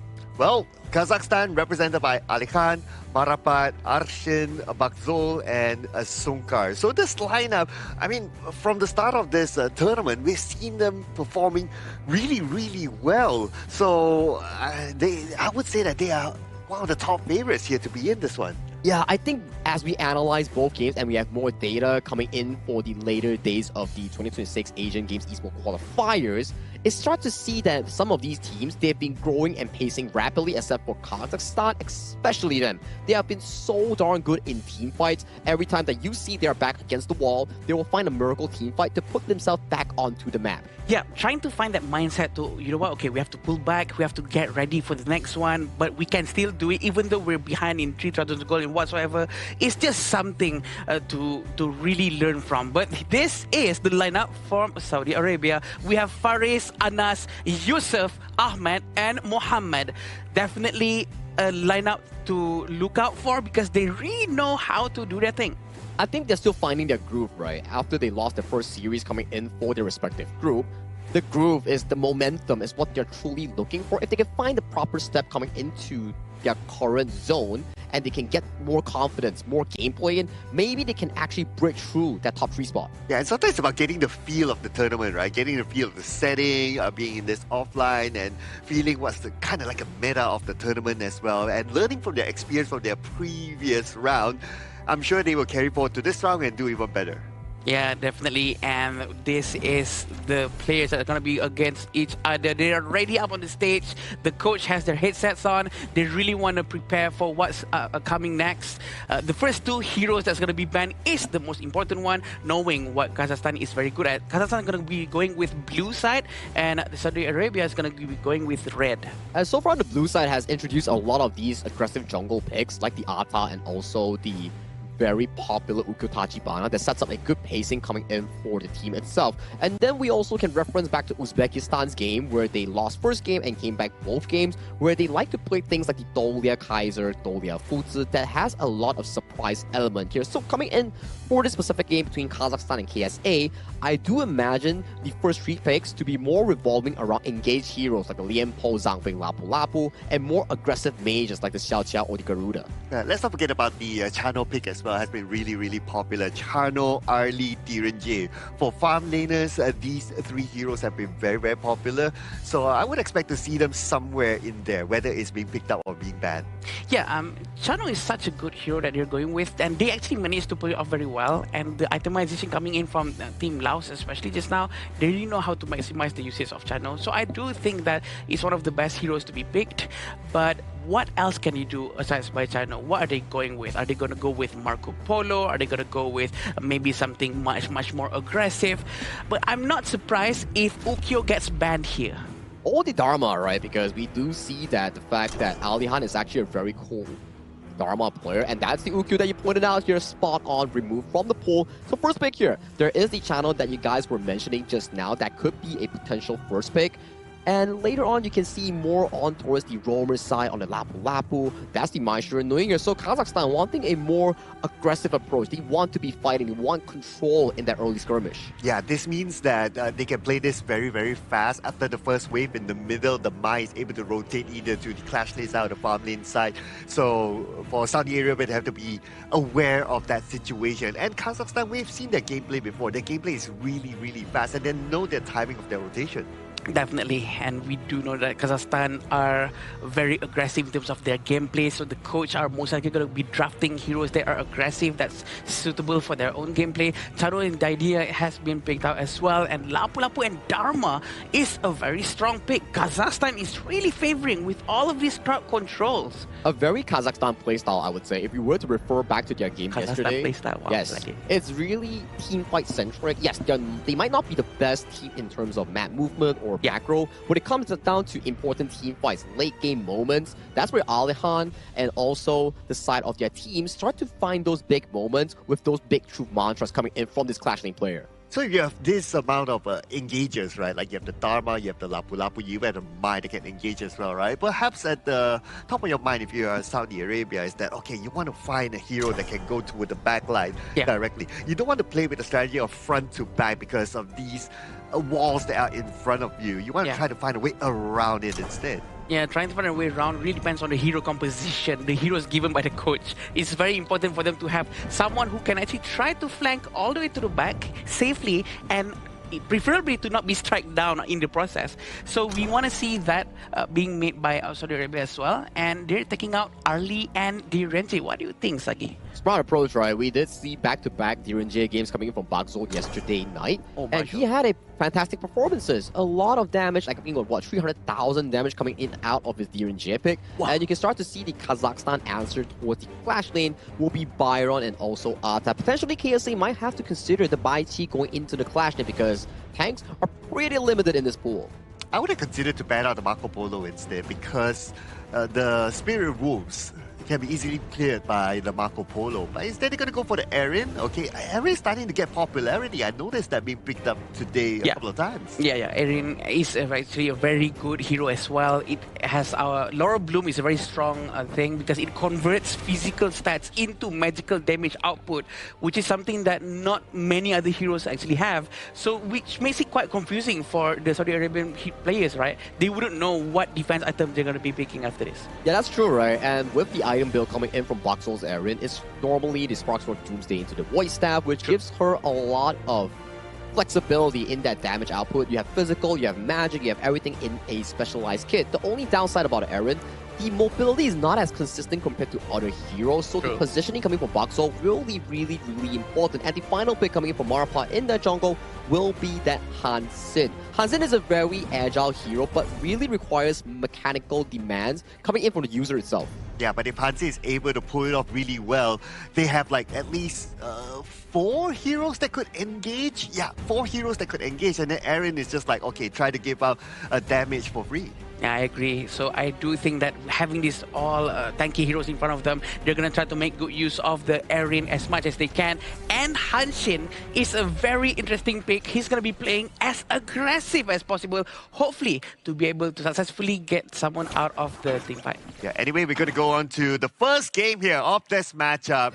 This game will be really interesting. We're going to see a team that has a lot of heavy engagement here going up against Saudi Arabia. I agree. And look at the knockout coming in from the side of Saudi Arabia, and they really want to find a early team fight coming in from them. Kazakhstan really have to be careful because they still need some time for Marappa to get all of his jungle resources first before he can actually involve himself into these team fights. Okay, alright. We're starting to see an active approach here at the top. I'm looking at the Clash Lane.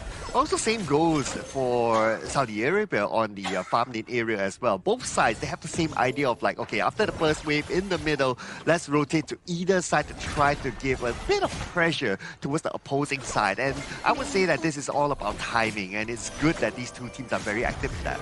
Seems like there's a lot more proactive movement coming in from Saudi Arabia, but they did left Ahmed alone down here, having Sunkar still in front of Bakjol.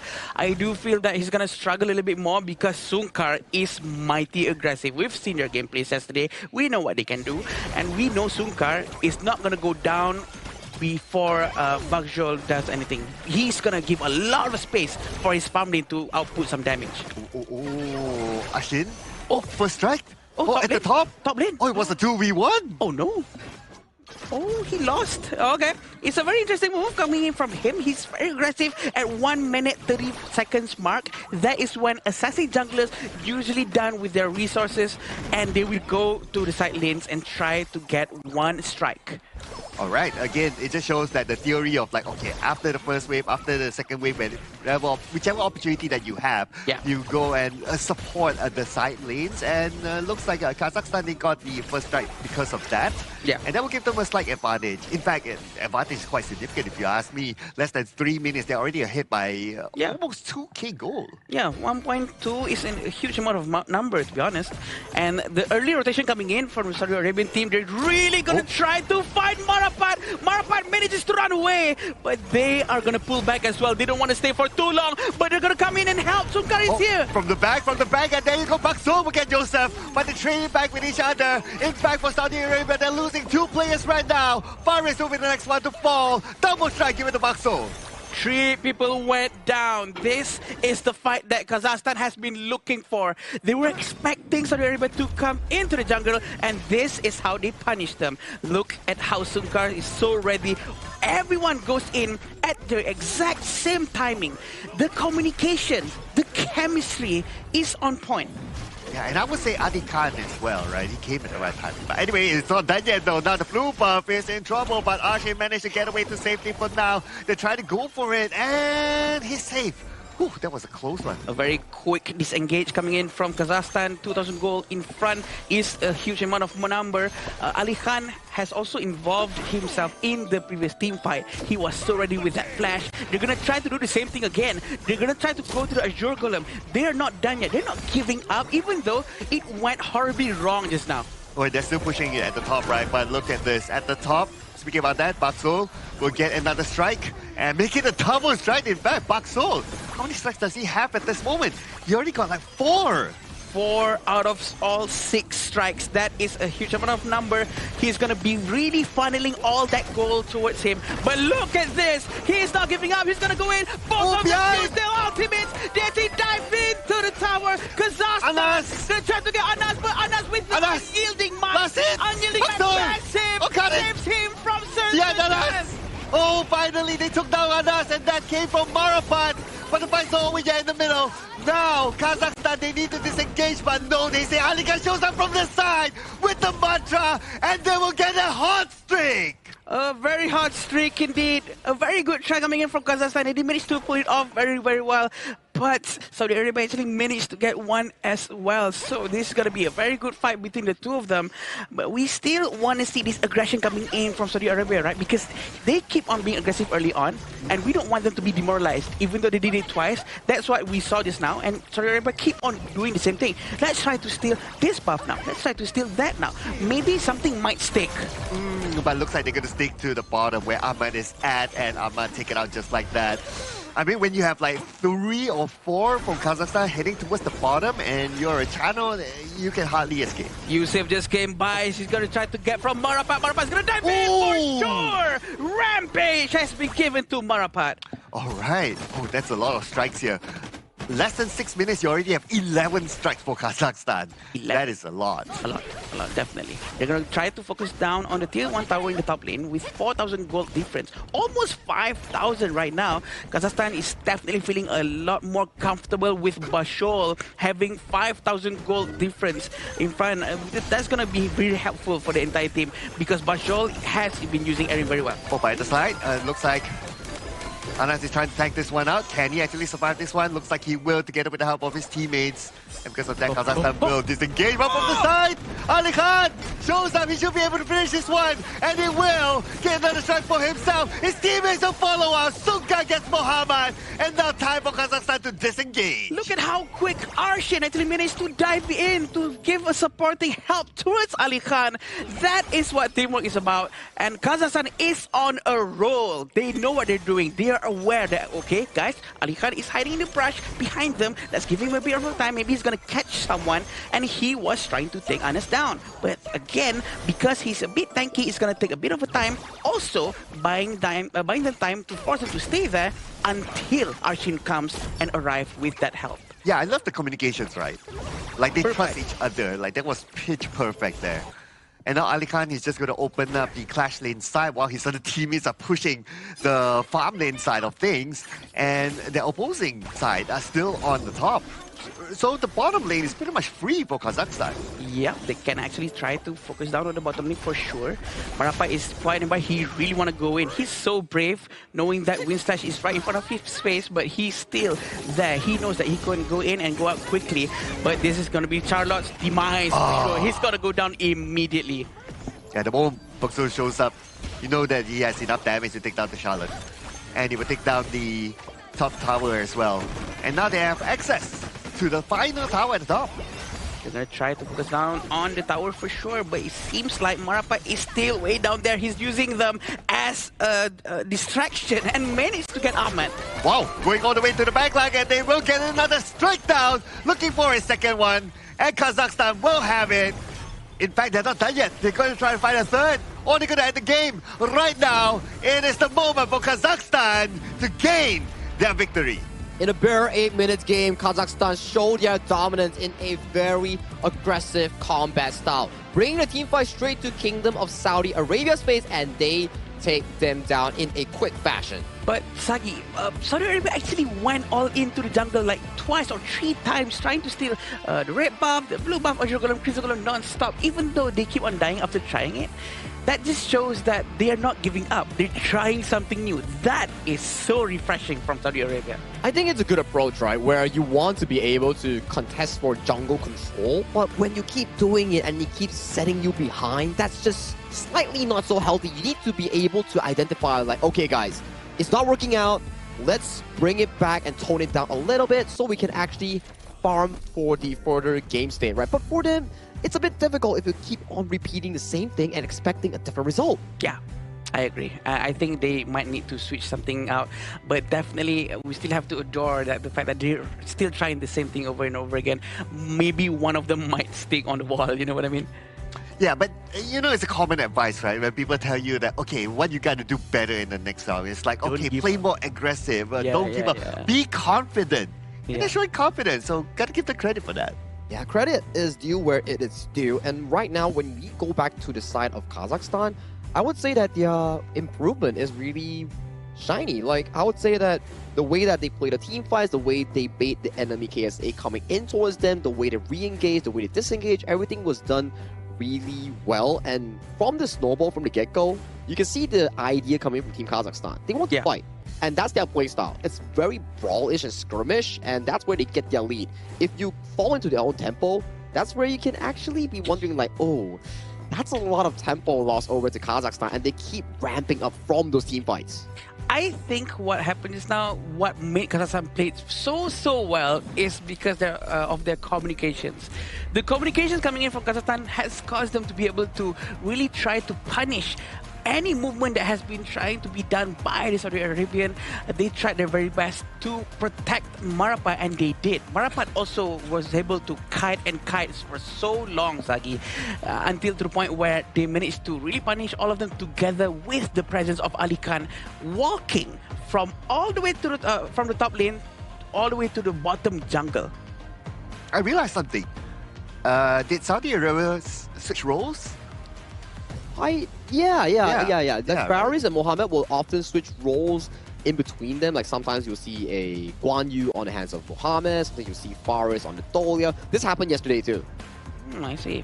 It looks like they're all quite flexible, right? They really want to try to play around with what they can do, and I think there's nothing wrong with it. For sure, in the long run, it's better to always stick with one role, and all that. But I do think that maybe they have a secret sauce or maybe a trump card that they're still hiding beneath their sleeve. So I think this might be one of it.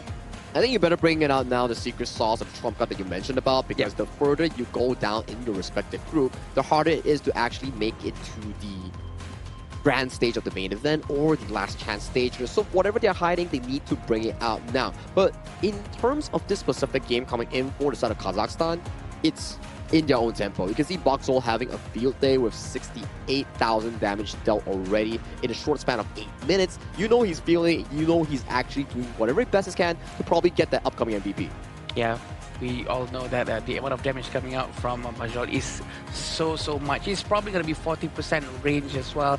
And we do know that Yusuf has actually been trying to help out with his team, providing a lot of damage, but he did not manage to have a safe position also because of Marapat. Marapat has been roaming around and capturing anyone who's just a little bit off position. Yeah, and let's not forget about Ali Khan as well. Yeah. Yeah, like he will be in positions, in the brushes, just waiting, right? And everyone will follow up from there. So like what we discussed during the drafting phase, right, is that Kazakhstan, they have set up 4 engagers here. You set up 4 engagers, all everyone needs to do is just come and just throw all the attacks in. Yeah. And those attacks converted into a very healthy goal chart here, as you can see from the get-go to 2 minutes 37 seconds to 5 minutes 14 seconds, and finally at the end game they ramped up to 11,000 goal in a sub 8 minutes game. That's just how dominant Kazakhstan is in this game 1. It's quite surprising how suddenly we're all getting so used to a very quick game nowadays, right? Because these are games actually to be talked about a lot because how fast it is. But this is how good Kazakhstan was. And the fact that Saudi Arabia was actually playing so well and Kazakhstan still managed to do it is something to point out. Yeah, and the fact that Kazakhstan came back off a tiring game yesterday. Oh yeah. Yeah, long, tiring game and all that. But they're still able to show up today with this sort of good performance. Very strong. So, yeah, I mean, it's a good start for them. But for Saudi Arabia, of course, I would say that it is still like they have the idea behind it. It is just that Kazakhstan's pace of gameplay is just really fast. So perhaps that's something that they could adapt better in the next round.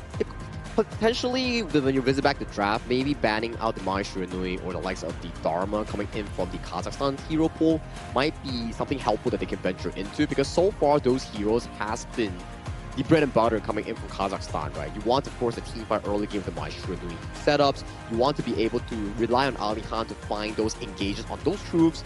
Those has been the comfort picks for Kazakhstan, and if they can be removed from the pool by KSA, I think it will be pretty cherished. I agree. So it all goes down to the coach of Saudi Arabia for sure. This is what happened on how fast Ali Khan actually managed to rotate from top lane all the way here, predicting that his team is going to be involved in a massive team fight, and that is exactly what happened. And they actually pulled it off very well. Yeah, and from here onwards, it was just more of them. Like, if they see a target, they would just chase the target down. Because they can. Because they have the Hanshin, because they have the Lapu that can also stun and all that. So they just need to continue on. Now, this fight in the middle was really interesting. This was really long. Oh yeah, and the Aaron managed to survive for quite a second there, waiting for Ali Khan, waiting for all the teammates to actually arrive. And the subsequent one was a bit too over, I would say, that KSA actually overcommitted. And when your members are down on the map, Ahmed, even though he has flash on the channel, you can't be walking down to an isolated lane. You're going to be pounced on by Arshin's Maestro Nui or Marapat on that Hansen. And this is the playmaking capability coming from Ali Khan. Just so darn beautiful coming in from the Dharma and also the Maestro Nui. Very smart. He hit inside the brush and he knows that they're going to go through that area. And the entire team was so ready to do a follow-up. That's what I'm talking about. The communication is just pristine. It's just so clean.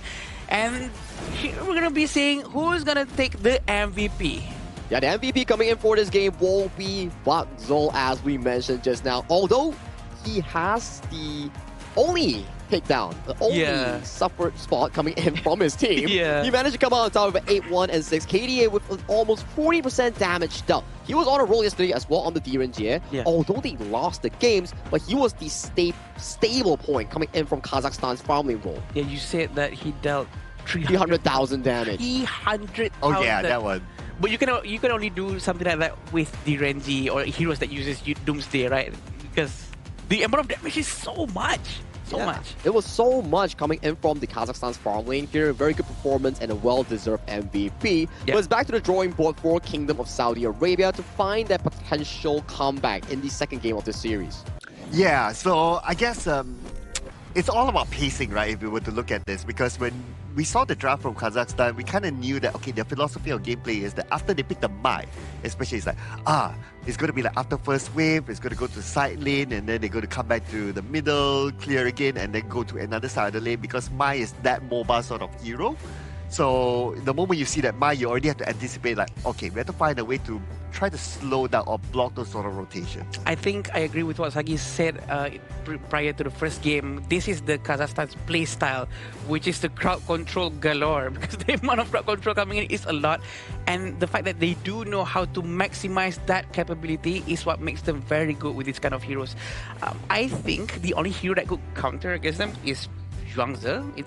You have to practice Zhuangzi to play against Kazakhstan. That says something. Yeah, it's a good pick, right? When these are the moments that you actually pick Zhuangzi compared to the one that we saw from Team India. Yeah. So these are the moments that you need to be adaptive in your draft itself. And talking about the hotel coming in for our official event for the 2026 Asian Games Esports Qualifiers for Honor of Kings, it's our hotel partner and venue partner, Marriott Petaling Jaya. Okay, if you want a good stay, you want a comfort stay and high class, top class, do check out Petaling Jaya Marriott Hotel. Yeah, this is the hotel that we're staying, and thank you so much. And coming back to our game just now, that's what we want to see, right? The crowd control coming in from the Kazakhstan. I think it has to be reduced somehow. It has to be banned, or you have to take Zhuangzi, or you have to maybe out CC them. Out CC? Out CC. Out crowd control them. But after looking at like Kazakhstan having taken all the big CC type of heroes, like how are you gonna out CC anymore, right? Yeah. Yeah. But anyway, we'll see what happens here, whether the draft will change for either side. But speaking about change, we're going to get a substitution coming in. So Yosef is going to be subbed out, and Muaf is going to come in for him. Oh, they're going to change their mid lane, which is very interesting. While just now, actually, Xiao Chao is one of the only person who actually dealt a lot of damage. But maybe they do have a different plan. Maybe this guy can do a lot more damage with the mid lane, Sagi. Maybe it's a secret plan that you mentioned just now, that this player, Muaf, might be the savior coming in to pull up the tempo that KSA really needs to come back in towards the series here. But I think the draft is something that they have to definitely venture into. They can't allow Kazakhstan to continuously get all these strong and high mobile heroes that is capable of engaging and forcing out team fights here. Things like the Mai Nui, Guan Yu, and also Ali Han's Dharma, all these must be approached with cautious. Yeah, and to be honest, if I were them, I would probably ban it out. It's too much of a headache. It's too much. It's so hard to handle. But what do you think, Cloud? Okay, on the contrary, right? So Saudi Arabia, they're on the blue side. So they're the first pick, right? So hey, I mean, pick the Mai for yourself. Yeah, I think so too. Although the Mai, yes, is a very high mechanical sort of hero, it takes a bit, but then again, these players, they are playing at the top level, so I'm pretty sure that they can handle that. Well, only time will tell, right? We have 7 seconds down the clock here. You can find out whether or not Muaf subbing in for Yusuf's spot can actually pilot the Mai. And this will be second game's pick and ban coming in between Kazakhstan and also KSA. The bans will be Diadia and also the Guan Yu. Some of the more favorited picks thus far, especially the Guan Yu. We've seen some amazing performances, and you were saying that, hey, maybe KSA pick up the Mai Nui. Kazakhstan is like, nope. We know how strong this pick is. We know how agile it is. Let's lock it away. That's probably why they subbed out the mid lane and subbed in with a new one. Maybe they want to try to play much more aggressive mid lane, but they did not manage to get the Mai for sure. But definitely have many other heroes that might be able to do more or less the same as Mai. But Byron has been taken by Saudi Arabia as the first pick. Byron has a lot of sustainability, has a lot of damage, and pretty sure it's a good pick. Good pick. I look forward to seeing the Byron combo together with the Lapu Lapu, right? Because the Lapu Lapu has this passive. And maybe because of that thought, Kazakhstan says that, nope, we're not going to allow you to have the combination. We'll take the Lapu Lapu for ourselves. A very aggressive and early game setup here coming in from Team Kazakhstan as well. But good part is, coming in from KSA, the Byron being locked in, that's going to be a strong anchor coming in from the Clash lane to potentially win out that 1v1 in the early game, obtain priority to defend the jungle invasion coming in from Kazakhstan's player, which is Marapad on the Ukutachibana. I think if Kazakhstan wants to play Lubu, I don't think it's a wrong choice, but Saudi Arabia is actually going with a Houyi and a Lianpo. Wow, okay, interesting though. I mean, Houyi is the type of hero that needs a lot of protection, right? So you have the Lampo that can open up a fight, can protect you up front. Byron can be the second protector as well. So as long as they can do that, the Lampo can have a good time. Sorry, the Houyi can have a good time. Yeah, and Ahmed on this Houyi itself, sometimes Hoi can also be the trigger puller in opening the team fights if you can hit the Burning Sun arrow. So potentially if you have like a Gan and Mo or the Angel that has been taken away, or even a Xiao Xiao that has the burst damage, one Burning Sun arrow from across the map with a long duration of 3 to 5 second stun, then all the spells compiling in might be the answer that KSA is looking for. Oh, I missed that. I missed that combo. Burning Sun Arrow and the freshly forged couple blades being thrown towards that same target. It is so effective.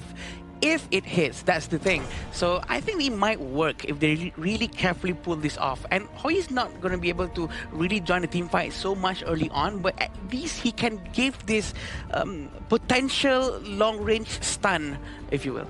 You know what? The Garden still makes a lot of sense for Saudi Arabia because there's an Angela on the other side. Yeah. Blazing Brilliance, hop in, couple blades, beautiful. Yeah, you're technically idle standing in the position. We've seen it before, right? When Emmanuel was piloting the Ganemo, or when Lin Van was using the Ganemo, and if enemy is an Angela, when you pop the ultimate, you're standing still. So you're like, oh, that's some couple blades. Who's he aiming for? Oh, it's me on the Angela. It's probably too late to move now. It's very dangerous. And I'm not surprised if they are taking Ganemu right now. But with this Bai Chi, it's definitely going to be a lot of problems for Saudi Arabia because it's so tanky. And this means Hoi has to go with a Doomsday build. Sparkforge Doomsday, or maybe with a Deep Frost Siege on top, to really melt down the HP of Bai Chi and also the Lapu Lapu. Yeah, the Bai Chi will be really annoying. Oh, but you have a sustain with the Dr. Bian. This is the first Dr. Bian. And that's a Dr. Bian farm lane you're looking at. So it's a sustained style farm lane here coming in from the side of Kazakhstan. Farm lane! Wait, you can play Dr. Bian farm lane. It has been played before in other pro leagues in trying to sustain the Bai Chi and making sure that he's this tank monster that can actually sustain the front line. But how do they actually play it out is what I'm looking towards to. Because so far in KSA's composition, we get the Zilong, we get the Xiao Xiao, and also the Ho Yi. So the idea is simple. One Burning Sun Arrow, and then everybody comes piling in on that first target here. So Songkars and also Alihan has a big role in this game. They need to mark the arrows coming in from Ho Yi. They really need to focus down on him, and especially at the same time, having Hoi up front, gonna go against Dr. Bian. It's gonna be very interesting to watch for sure, because I think he's gonna lose early game because Dr. Bian's damage is a bit too high.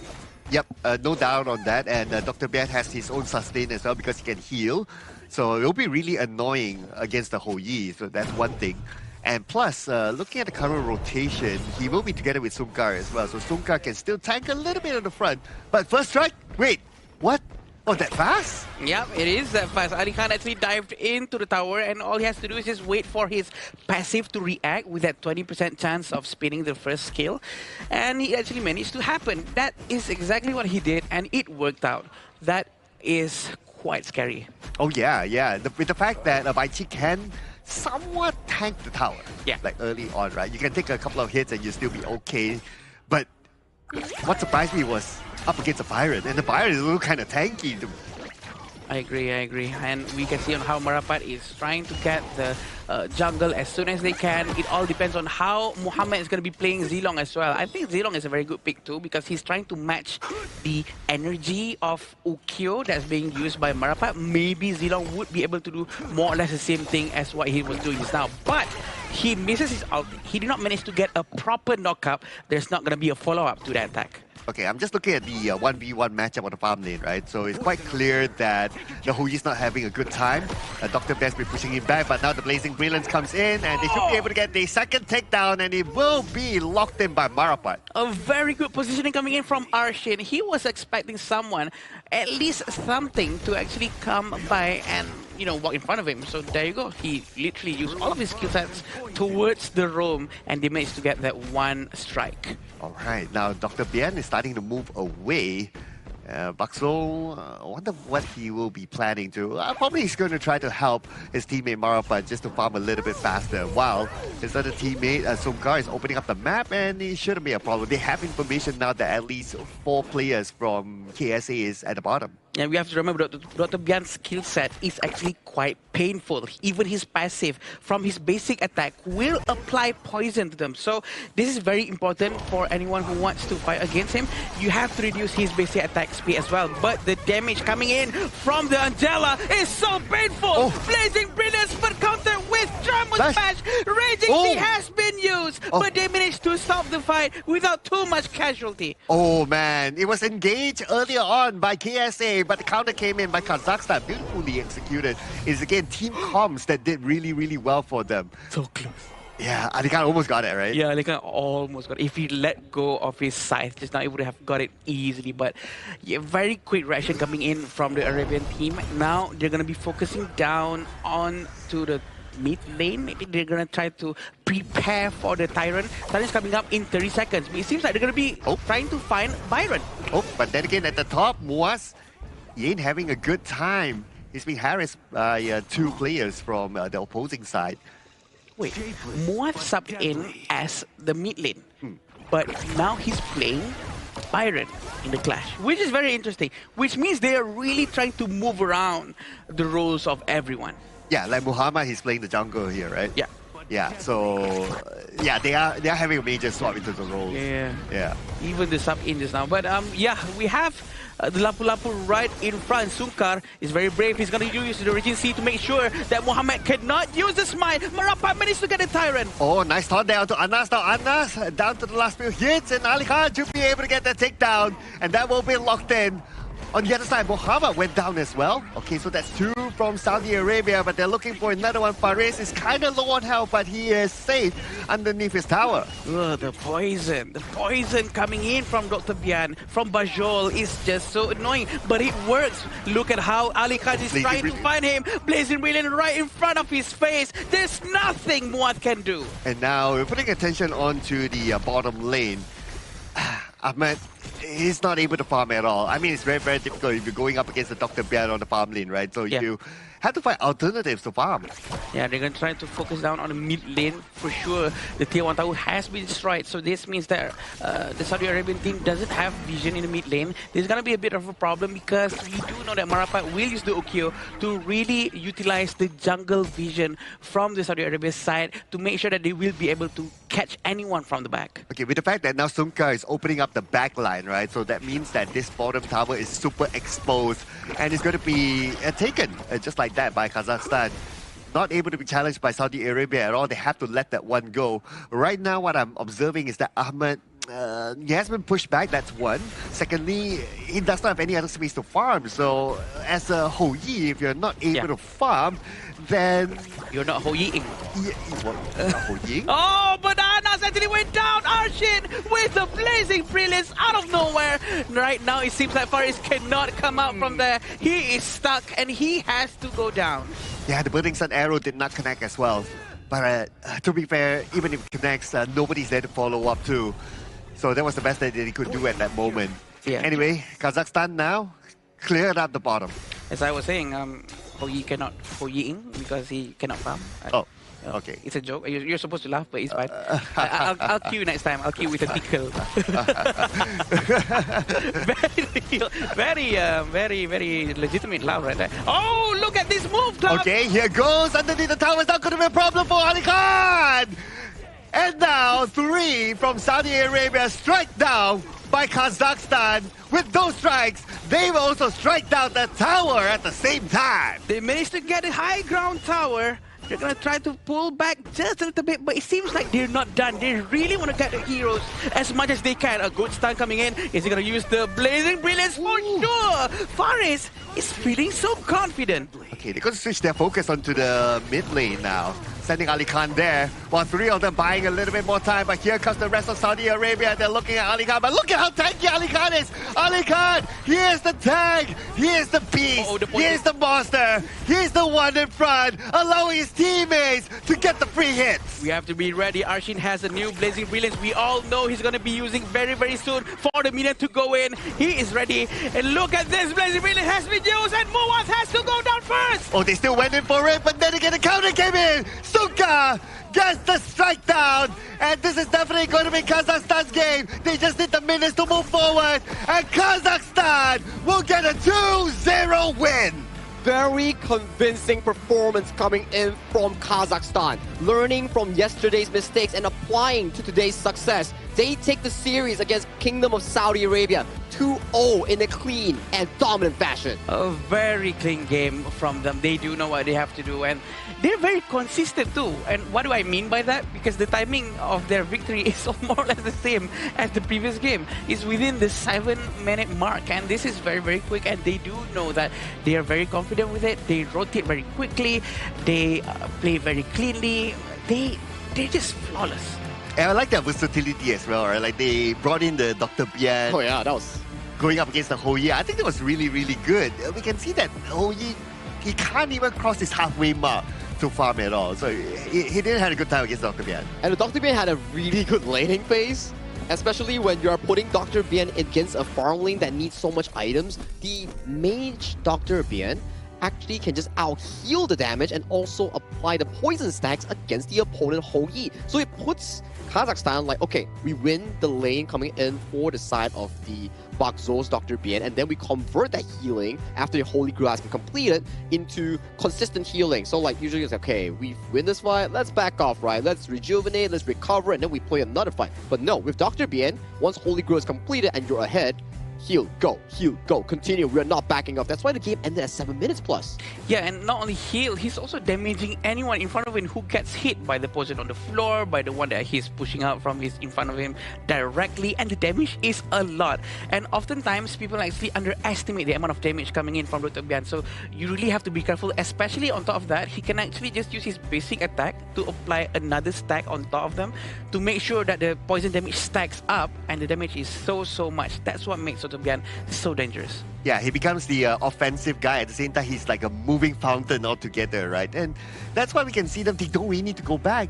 They can just keep putting the pressure even in front of the tower, and even when they're inside the opposing base, they don't need to leave. And when you have the Holy Grail, right, the moving fountain theory just makes sense, right? Like you check on the item build coming from Kazakhstan, Boost of the Arcane, Holy Grail, and Augur's Word, supremely tanky and can always follow up the teammates and providing those heals. Yeah. Your front line, like the Lapu Lapu on the side of Sonkar, or the Baisi coming in from the side of Alihan, you don't need to go back. You have built-in sustain, you have built-in defensive stats, and this alludes to what you were saying here, Sir Cloud. The Lapu Lapu passive, it gives you the resistance that you need, plus the healing coming in from Bakzo's Dr. Bian. So it's like a left side push, right side cycle, and it infinitely loops into like team stats coming in for Kazakhstan. It sounds like a turbo boost working together, right? Really helping out each other and makes Dr. Bian so much more effective. But the fact that they actually managed to pull this off with Dr. Bian is something really to really talk about, because it's so effective, so high damage. But enough about him. Watch how Ukyo from Marapat just now, he is so relentless. He always go around and try to rotate, try to find an edge, trying to poke wherever he can, even though he's using Ukyo. Ukyo users are just special. Oh, I was impressed with the Baichi. Oh yeah. Yeah, especially with the Baichi, and then you have the Lapu Lapu with the passive as well. Makes Baichi so tanky. How many times like he was in front and then he tanked everything, and look at this. He hasn't been taken down even once. None of them got taken down even once. It's the perfect game coming in from Team Kazakhstan, utilizing their special draft Bakzo on the Dr. Bian with 2.5 front lines. Marapat is a pseudo bruiser fighter that also benefits from healing, and you have Ukyo Tachibana. When the Ukyo Tachibana comes in early game and he actually snowballs, he's pretty unstoppable, especially when you need a Ho Yi and also a Xiao Qiao to find that place to actually farm. But if you get caught by the Ukyo Tachibana burst, you're gone. Yeah, and with our theory just now where the Blindside Row is supposed to be hitting someone and someone comes up and do a follow-up, that did not happen because the steamroll coming in from the Kazakhstan team is too fast. But looking at the damage right here from Arshin, it is a lot. It's probably going to be around 35%, and the damage taken coming in from the entire team of Kazakhstan is sort of spread out. So that means that they were really moving together, and on top of that with Arshin consistently using Blazing Brilliance towards the tank, by the way, towards Faris non-stop, and Faris really cannot do anything. You know what? To beat this composition from Kazakhstan, you need a full anti-heal item setup. Yeah, a full anti-Q item setup, you need like potentially the Venomous Staff and the Blazing Cape coming in from the tank and also the mage player, and then you need to be able to isolate targets and take them down one by one. The idea is great coming in for the Kingdom of Saudi Arabia. You want a Burning Sun arrow to hit. You want a Zilong to pounce on towards the target and the Xiao Qiao to find the burst damage in one go. But when you get picked off one by one coming in from inside of KSA, you just can't find a chance to actually pull off the composition that you actually drafted for yourself. I agree, and that's exactly what they did. They are so good at this with all the draft, with all the strategy. And again, I would like to put it out there that the communication coming in from Kazakhstan is just on point. They are always ready to follow up with their teammates' movesets. And yeah, it looks so clean the way they move around, as if one-minded beehive. What do you call it? It's a beehive, or what do you call it? One-minded beehive? I don't know what okay, the collective hive mind. Collect the hive mind. Yeah. Thank you. I know there's hive. I know there's something to do with bees, but you don't have to use bees apparently. Sorry. Yeah, the collective hive mind play style coming in from Kazakhstan really showcased really well, especially in today. Like we saw yesterday, right, when they were up against the side of their opponents, Laos. It was also pretty nice team fights coming in from their side. Maybe they're not the best at rotating, but when it comes down to team fighting, when it comes down to brawling, skirmishing, going for the engage, fighting 5v5, that's Kazakhstan's comfort zone, and they always favor it. I really want to see the highlights again, right? Like how every engagement that they make is truly solid. Okay, this was the first strike. Okay, so it was last hit. All he needed was just to flash in and get it. Okay. Yeah, and we also have to remember that the fact that Baichi is passive, he can actually react towards the tower's attack to actually spin one more time, so he do that very well. But this is what happened just now during one of the biggest clashes in the center of the map. And Baichi was so proactive, he was so ready to just find anyone that he can. And Anas has been the priority for him. Yeah, Songkar's always came in clutch to find those moments to disengage with Arshin or to follow up Marapat or Ali Khan's engages. As you can see towards this bottom side here, 4 members coming in from Kazakhstan, coming in to cover against Faris here. He has nowhere to escape. One Chaos Cinder here sets him down, and that's a flash ultimate. Late waves coming in from Ali Khan to set the stone and to end this game. The amount of blazing brilliance coming in from Arshin is so good. Every highlight reel will always have this blazing brilliance bursting everyone down one by one. Yeah, and why unfortunately Anas is always like the first target for Kazakhstan, right? It's because that you are the CC dealer. Yeah. Okay, that's one. Secondly, they don't need to worry about Ahmed because they have already suppressed Ahmed during the laning phase, so his damage output is not that much. And the rest of them are tanky enough, so you want to try to target to them. But we're going to award the MVP this time to none other than Songkar. Songkar played a fantastic game, right? Throughout the highlights that we actually saw just now, there was a play in mid lane that the Angel was so close in being taken down by the side of KSA. He came in, swooped into the engage, and then re-engaged on the enemy and got the takedowns for his own team, which I think he had a phenomenal game, always present in the team fights and finding the perfect target with his ultimate. I can't help it but to realize that Songkar actually looks like one of our handsome friend Afiq. It looks almost like him, the eyes. Sorry, going sidetracking a little bit. But yeah, the damage from him is not really too high because he's a tank for sure, but the damage taken is a lot. He's doing his job. The crowd control on point, very selective, very, very good. I'm trying. Do you not see it? The eyes. Took me a while. Yeah, I maybe need a bit more time on that. But then again, yes. Besides him and his actions together with the Raging Sea and whatnot, right? It's because of his passive as well. Because of his passive, it's stacked up together with whatever Baichi has that's already tanky enough. That's why Baichi can survive almost anything in any fight earlier. These are the situations where in your composition, it's actually really difficult to take down team compositions like the Kazakhstan style, where when they snowball, they're really strong. But you're maybe wondering, like, how do I actually counter it? You need to make sure you have the HP percentage items that Adam likes to mention about, like the Doomsday, the... What do you call it? Massive Agony. Yeah, Massive Agony, for example, you know, the DOT on the HP. Those are important items to actually tackle tanks. But the most important part, when you're against healing, buy Venomous Staff. I agree. Venomous Staff, Blazing Cape, Mortal Punisher, all these three are probably one of the most important items to have. But also, talking about Doomsday and Massive Agony, why is that important? Because it's the only few items that actually deletes the enemy's HP based on the current percentage. current maximum percentage, which is very nice, right? Because no matter what you do, no matter what your level is, if you're low level, under level and whatnot, you can still deal a lot of damage based on how many projectiles you're actually hitting the enemy with. Okay, here's the question I want to ask you guys, right? So venomous stuff like first item. Okay. Yeah. Yay or nay? Of course, yay. 100% yay. Yeah. Always. Okay, blazing cape, first item, yay or nay? Depending on matchup. Who you are. Depending on matchup. Okay, so I guess we can sum it up as if you see this style of com, okay, venomous stuff, let's go. Yeah. Blazing Any cape healing? can come later. Okay, the general idea is when you see a large healing composition, the reason why mages actually buy Venomous Staff over like Mortal Punisher for physical carries or like a Blazing Cape coming in for the fast lane or fighters is because like Venomous Staff and mages, they can apply AoE spell effects and it actually benefits more. AoE skills, boom, everybody gets healing reduction.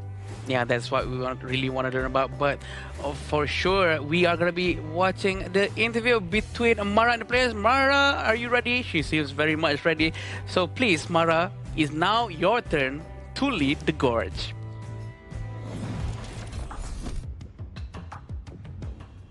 Kazakhstan with their head held high with that win. Congratulations, Manapat. Thank you. What we've noticed was something interesting in your composition. We noticed that Team Kazakhstan used a Dr. Bian, usually a mage, in a farm lane. What made your team confident that this one would work in this matchup? Because Dr. Bian can work together with Beiqi. It's very strong. Yeah. And is it something that you guys have been using for a while? Yes. Okay, so it's not anything new. It's something that you've practiced before. Now, your first matchup, you guys were successful. That was your first match win. Yesterday, though, you lost. And today, you've won again. So what did you learn from yesterday's loss that you carried to this game to make sure that the loss won't happen again and you'll come out on top, just like the way you did today? Because yesterday, our players, our communication with the coach, and we prepare more and prepare our new strategy, and we win today's game. And with that strategy, very effective. We love the way you guys were so confident in that game. Kazakhstan is watching you right now. Let's invite them to support you for your last match.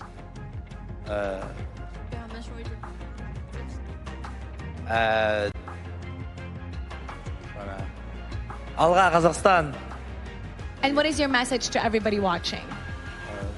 再来一个信息给支持你的朋友。 We will win. We prepare more and we will win Vietnam. Yeah. Your next game Yeah. up against Vietnam. Vietnam, yeah. Good luck with that. Okay. And support them for their next matchup. And now we're going to break it down with the casters. Lead the Gorge. At first, I thought it was a pretty chill interview with Marapot, and he was like having like some pretty chill answers. Like, we're gonna win, we're gonna make you proud. Aside from that, he was like saying, "We will win Vietnam." Wow, that confidence. A statement and a half. He was so confident, and they deserve it, right? Because they already proved that they can play a very long and tough game like yesterday. Yeah. And they still can manage to have a better mindset today. And now they want to do the same with Vietnam. Oof, interesting. Yeah, I mean, that makes the match between them and Vietnam even more interesting when it comes. Spicy. There's definitely the storyline there coming in for those two teams, especially when we see that Vietnam and Kazakhstan's playstyle is actually really similar and they do favor the early game team fights. But that's a story for when it actually happens in the following days. For the upcoming final match of today, we'll be featuring the debut of Hong Kong China in Group D, taking on Syria. Syria has yet to lose a single game in Group D, and Hong Kong China, they're here to make it happen or to turn the tables around. Oh, the game is going to be very interesting for sure. We know that they're very, very good players, a lot of experience. But do you know how can we get a lot more experience than that? It's gonna be getting the IQ 15R, one of the best devices out there to actually use up on the stage by the athletes. Official Gaming for 2026 Asian Games Esports Qualifiers Honor of Kings. Yeah, it's a really good phone, right? When you are looking for a budget-friendly, you're looking for a high-specs phone that can run 120 FPS with ultra graphics on the device on Honor of Kings itself, you could definitely always consider iQOO 15R to deliver the job well done. But that's the series here coming in for our fourth one of the day. Kazakhstan, they redeemed themselves coming in from yesterday, and with a 2-1 overall score in their group, they seem to be pretty comfortable in actually qualifying for the main event. Yeah, super comfortable for sure. They deserve to feel that for sure. And I cannot wait for this next match. Hong Kong, China versus Syria. I think there's going to be a lot of new things happening with Syria. Maybe going to be doing some surprise picks. Everyone's going to be learning from Hong Kong, China as well to know where they stand. They're going to set the stage for us to see, okay, this is going to be a very dangerous team, or they're going to be okay. Well, I mean, they have experienced players, right? And they have played at international stages a lot too. So, and I'm sure that a lot of fans will be looking forward to see them. It took them a while for them to get their first game, but finally they're here. Yeah, finally, right? After 4 days of waiting, the Hong Kong China fans are definitely rejoicing because this is their team that's going to be representing them in this Asian Games qualifier here. But we need a short break before we bring you more Honor of Kings action with the final match featuring Hong Kong China going up against Syria. So, see you later.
Contestants fight for the honor of their regions while we cheer them on from the stands.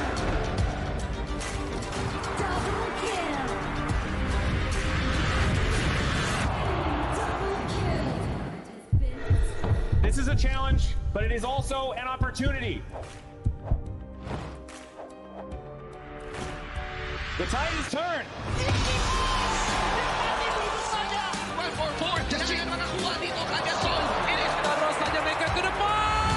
Fastest in front. They're going to use it. Golden Tide close out Anthony. And we pulled it off together. We share the same voice, the same radiance. This moment of brilliance belongs to all of us. Together, we shine.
Welcome to the 2026 Asian Games Esports Qualifiers, Honor of Kings.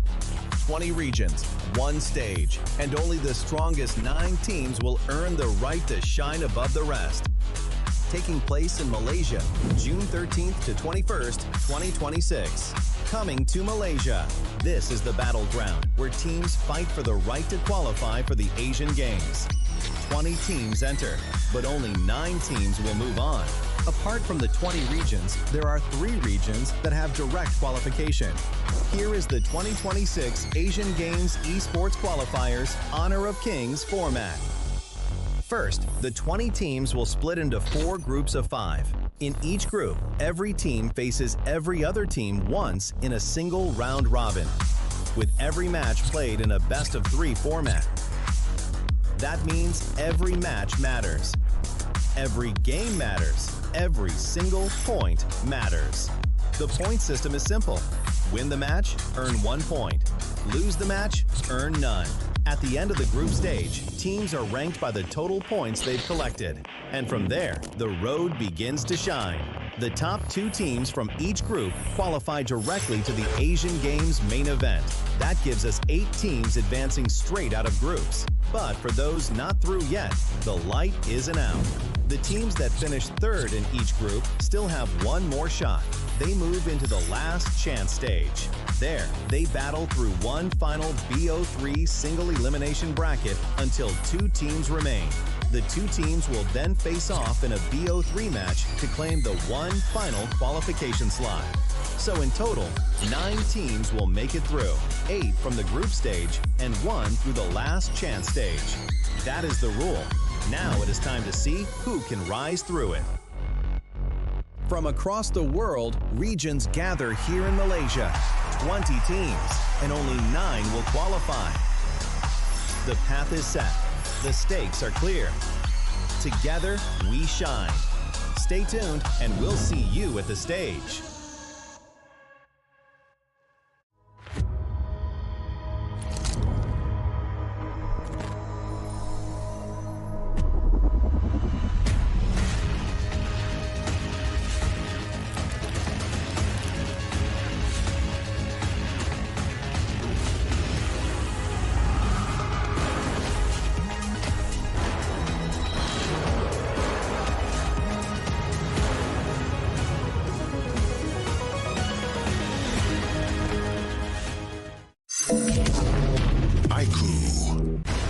Ultimate not ready yet.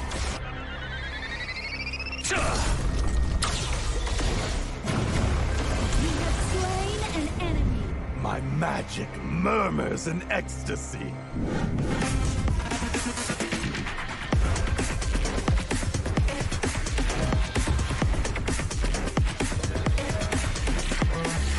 Amazing! There is no escape for you. Killing spree. Double kill. Triple kill. Spectacular kill. Don't worry. I'll be back for your life soon.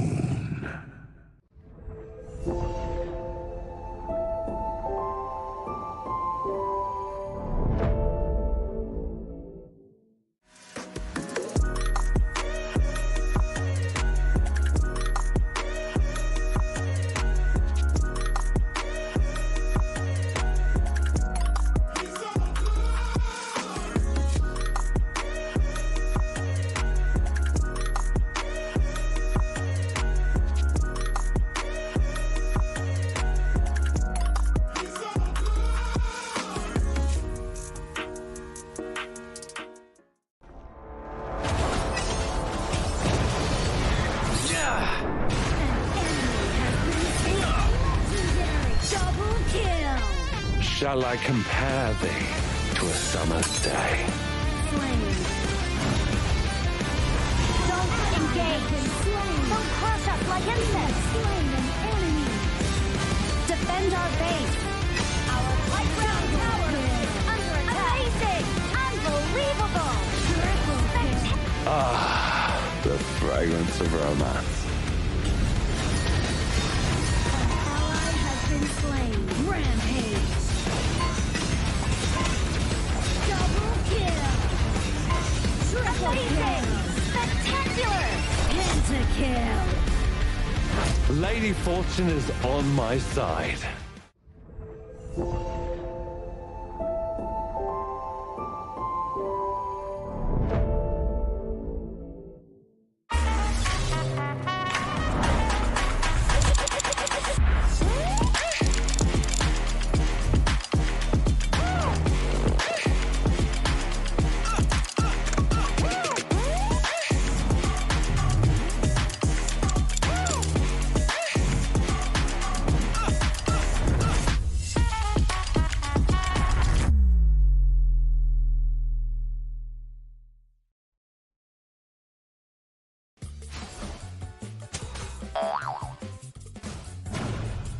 tried.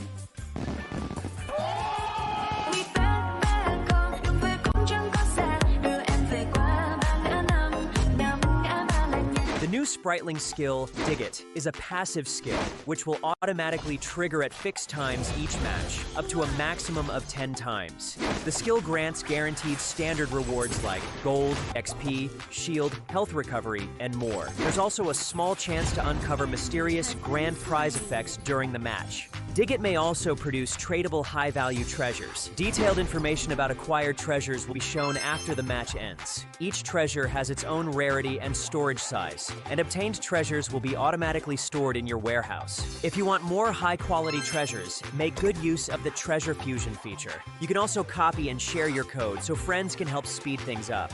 Treasures in your warehouse can be sold for event currency, which can be used to redeem skins, items, and other rewards on the event page. You'll even have a chance to win physical prizes like smartphones and cash. You can also spend event currency to bid on high-value rewards. The auction uses a hidden bidding system, where you can submit 2 bids for the same reward. The highest bidder wins, giving you even more ways to obtain rewards.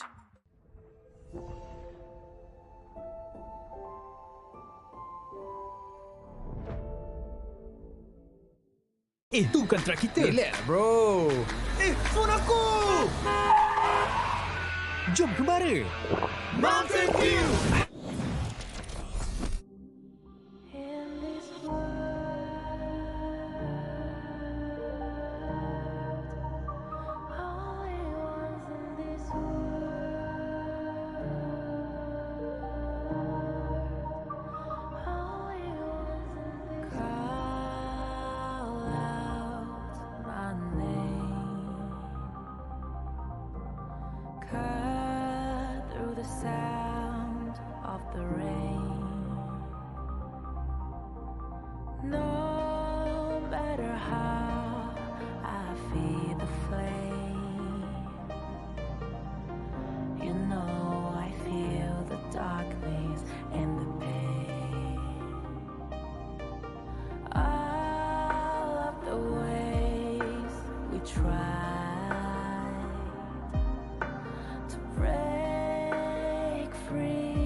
Now I see that I got everything I need. It's alright, I'm on fire, I'm alive, 'cause now I fly so high, so high, light up the skyline. Let's do it this time, like it's a whole new colorful world.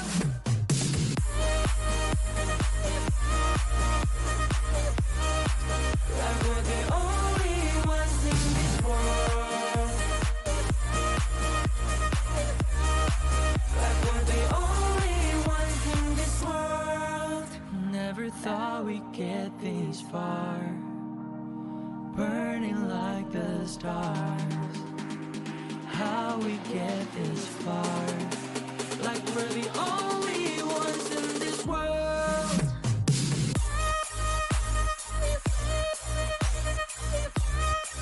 Like we're the only ones in this world. Like we're the only ones in this world.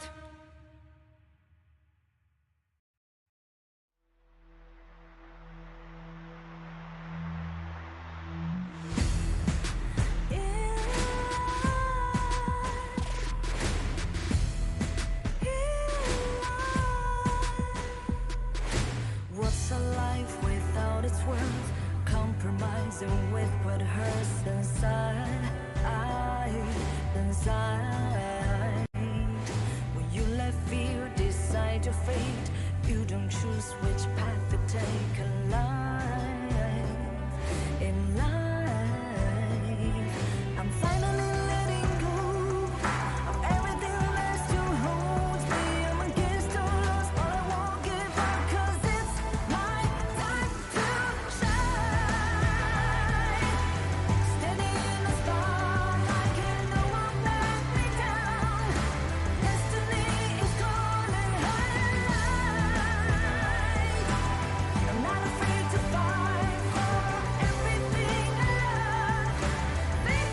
Welcome back to the 2026 Asian Games Esports Qualifiers for Honor of Kings. My name is Sagi, your desk host once again for tonight, and we are onwards for our way to the final series of day number 4, featuring Hong Kong, China going up against Syria. And once again on the broadcast is none other than Sir Cloud and also Adam joining us once again. Welcome back.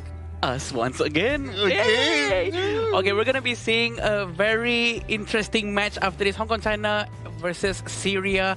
We do know a lot of experience under these belts, and we want to see how it's gonna turn out afterwards, because a lot of expectations coming from these teams, and pretty sure we're gonna be trying to learn a few things from them. And it's also going to be the debut of Hong Kong, China, right? So they had time to not only watch the other teams in their own group, but every other team play as well. So they can get a good feel of what's the meta right, of this tournament from the outside. Exactly, right? And especially we know for a fact that for Hong Kong, China's roster, it's built up with a lot of experienced players coming in from 2024 and 2025 events, and they are also have been in the scene for quite a while now. And for Syria, they are also pretty comfortable because they came back into first day of the series in a 2-0 fashion, and they also came back with one of the first Tempest games that we actually had in the Asian Games qualifiers. Yeah, pretty sure that they have a lot of things to show us as well with their lineup, and we do know that they have been practicing a lot. A lot of different metas might come up as well, and maybe unorthodox heroes. That's why we want to see some refreshing sides into the game that maybe they can teach us a thing or two that we might have learned today. Yeah, it's just like the Dr. Pian, right? Making its debut and played on the farm lane as well. If in the regular rank game, it would be played on the mid lane. But it was shown that he's played effectively on the farm lane with that composition. So hopefully we get to see something new after this. It's one of those pocket picks that actually adds flavor into the podcast, into the broadcast itself. But if you're into a different flavor in Honor of Kings and you are a bit tired of rankings or normal matches, do check out the June 27 update on the Super Flow Brawl. It's another version with even more wacky talents or even more randomness towards the event and the map itself. If you're already a bit too tired after playing too much rank, try out this mode. Maybe it'll enlighten you or elevate your mood. I love it. Super Flow Brawl mode. We've played before, and we do know there's a lot of things coming up. But so is our next match. We're gonna be seeing the match between Hong Kong, China and Syria. Everyone have been talking about this because this is the debut for Hong Kong, China, and we want to see where they stand and how the other teams are gonna be able to predict their gameplay after this, so that they can learn what to ban away from these teams as well. Yep, and they're from Group D. Yeah, so Group D is that interesting group, right? So we'll see how their debut is here. I mean, can't wait to see them. These are experienced players that we have seen in multiple international stages before this, but how would they fare on this stage itself? Well, we'll find out. We'll have to find out, and always when we go into a team matchup, we will definitely have to introduce to the stage with a teaser video introducing Hong Kong, China, and also Syria.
All eyes are on the final team to make their appearance.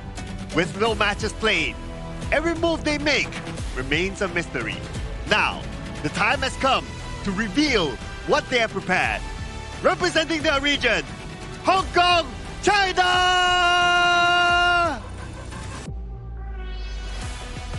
A strong start has already set the tone for their journey, brave in every engagement and confident under pressure. Now they step forward again, aiming to dominate the tournament. Please welcome Syrian Arab Republic!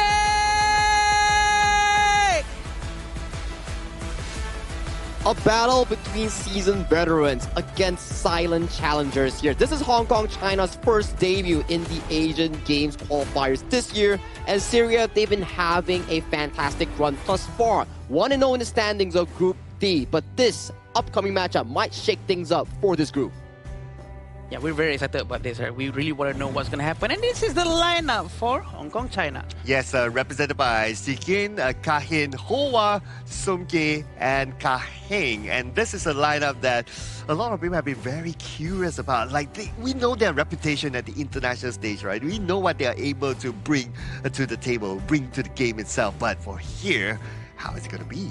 How is it going to be? It's definitely going to be a lot of spiciness, a lot of discipline and mechanics being brought over by the Hong Kong China representatives, because this is such a well-seasoned roster with players coming in from AG Global or the past performance coming in from Pulse Gaming. So I'm definitely excited to see what this roster can actually achieve. All the largest names available possible going into this team, and we do know that everyone will be watching, not just to know what they can play, to also know what we want to ban away from them. But here it is, Syria with their lineup: Bashar, Ammar, Abdul Aziz, Ali, and Ibrahim.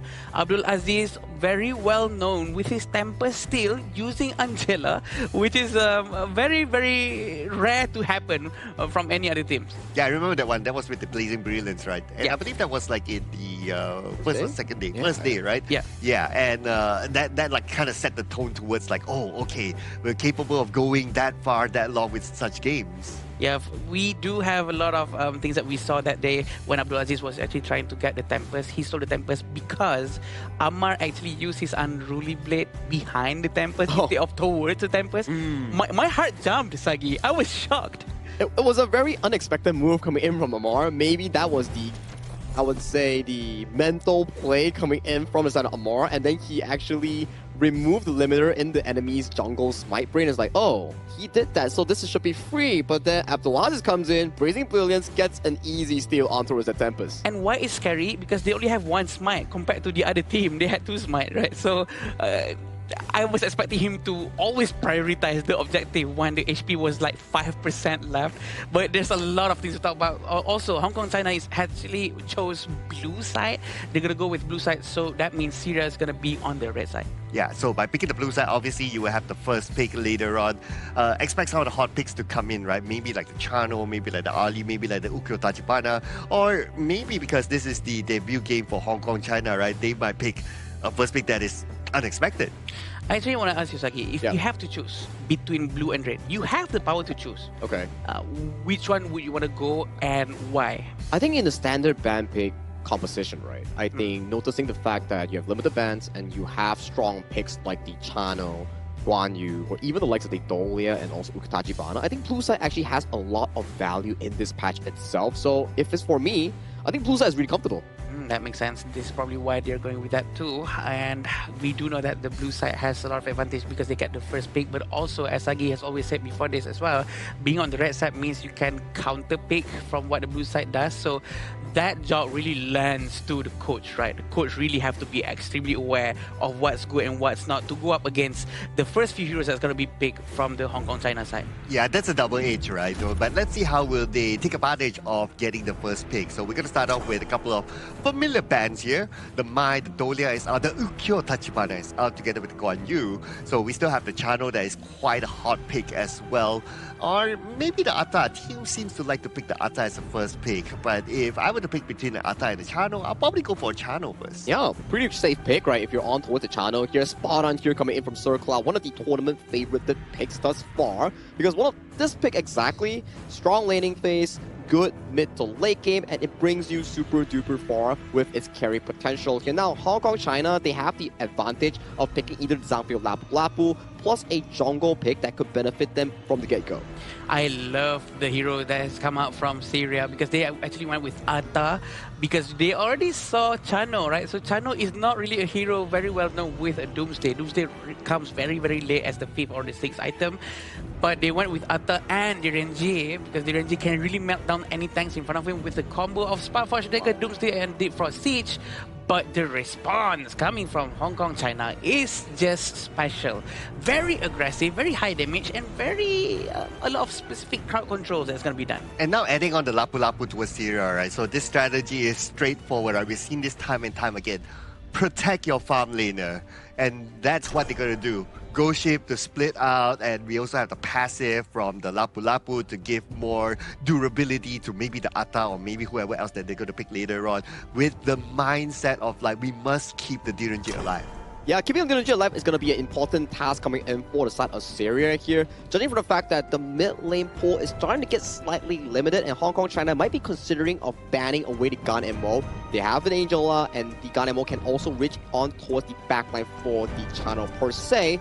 So the Syria mid lane's pool might be starting to dwindle down in this second phase. We still haven't seen any heroes from both sides to be able to jump all the way to the back line to maybe try to find Chano or Direnji. Maybe Atta can try to do that, but Chano has a lot of mobility coming in from the first kill, especially when he enters and exits brushes. Also, Fateh is a very good pick. It is a hero that can really melt down tanks as well with all the skill set that he has, but look at this.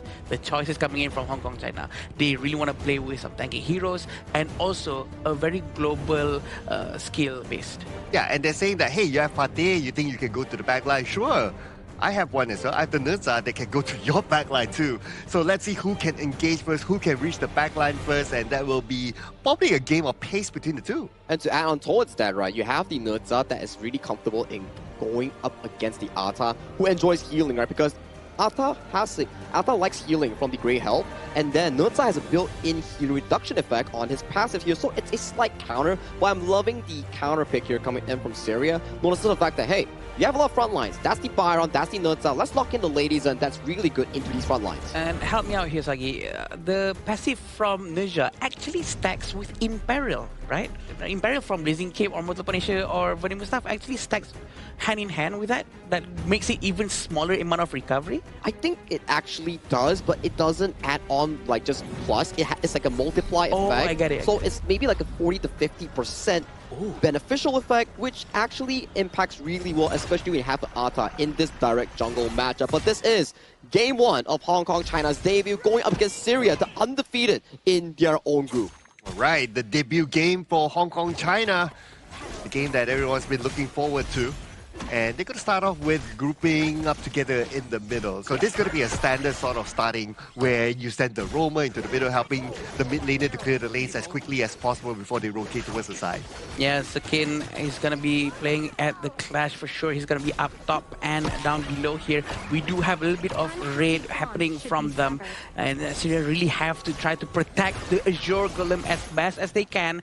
We do know Ali is nearby. Is Ali going to be joining too? He's still quite busy with his minions. But Amar is going to be at the Azure Golem trying to make sure that he's not going to lose this blue buff. And at this stage, we can see that both sides pretty respectful of each other.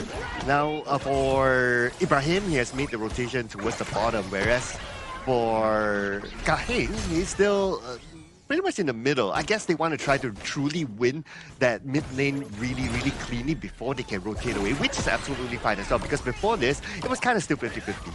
Yeah, and right now they're going to try to group up towards the mid lane. Rotation is going to be done by the Syrian team. We want to see who's going to start to be aggressive first, because there's a lot of respect going on here between Syria and Hong Kong, China. They want to be very careful not to do any mistakes, but it seems like also Hong Kong, China doesn't want to force anything out. Yeah, based on the composition as well, they're not like, okay, we can engage early on in team fights, right? If any team were to be able to engage in early team fights, especially after level 4, I would say it's more towards the Syrian side. The composition for Hong Kong, China is that they need to farm up before they are able to get into more team fights. So I guess that's why they are still playing this kind of chill. True, 1,000 gold difference is a huge lead within the 2 minutes mark. Rotation is going to be done by Hong Kong, China, moving towards the top lane. It seems like they're going to try to see if they can poke Bashar a little bit, or they're just going to try to get a lot of resources. This is what matters, right? All of these small little things, trying to get all of these resources, it actually works out very well as long as Syria doesn't actually try to punish them. But they have to be punished because every time Hong Kong China goes into the jungle side of the Syrian team, they do have this 20% damage reduction from the sprite link protection. And also, every time they move in, you can see that they don't move in and go out empty, right? They still get a couple of jungle side creeps there, so that's why they're ahead in terms of goal right now. And that's what they're looking to do. They're looking to stack up early on. When it comes to the mid game, especially when the first Tyrant shows up, that's where they will truly engage. Yeah, that's true. And it seems like Hoa is going to try to help out the jungle to get as much gold as possible. This is the gold sharing technique that we always talk about. This is very important for them to clear together. Not on top of that, getting a lot more goals. Also, they're going to be trying to help each other to, prepare for a team fight. You're always together, right? So it's going to be very hard for them to get picked off. Yeah, and speaking about their potential team fight, right? It could come out in about 30 more seconds when the first Tempest is up. And I'm pretty sure Hong Kong, China will want to try to challenge for it. As for Syria, are they prepared for it? Well, they still have about 15 more seconds to decide whether they want to start grouping up there or not. Yep, Syria has been quite passive, but at the same time they try to rotate as much as they can. It seems like Ibrahim prefers to stay with Ali, trying to make sure that Ali has a lot of space to farm. This is very important for the RNG to have all of his itemization, especially Smart Force Dagger at the early stage. Okay, looks like they could start it off not only in the middle, but the middle is more towards zoning. Ibrahim waiting at the side. Is he going to come in? Nope. Not able to come in at the right time. And even though he had the Raging Sea, but yeah, he doesn't have the smite together with him. Oh, the zone control coming in from them really blocks Ammar from reaching out towards the Tyrant at all. But it looks like they're trying to get Ammar right now. Ammar will get hit by the Amazing, but there's no problem whatsoever. He will run away. Yep. He still is able to get away, especially with the tower nearby, so he will be fine. But the key thing here is that we can see that Hong Kong, China, how they exert dominance across the river area. It doesn't need to be like inside the jungle. As long as they can control the river area, they already won like, what, 60% of the map. Yeah, it seems like Kahin really has the most goal right now, including Sumki and Zakin.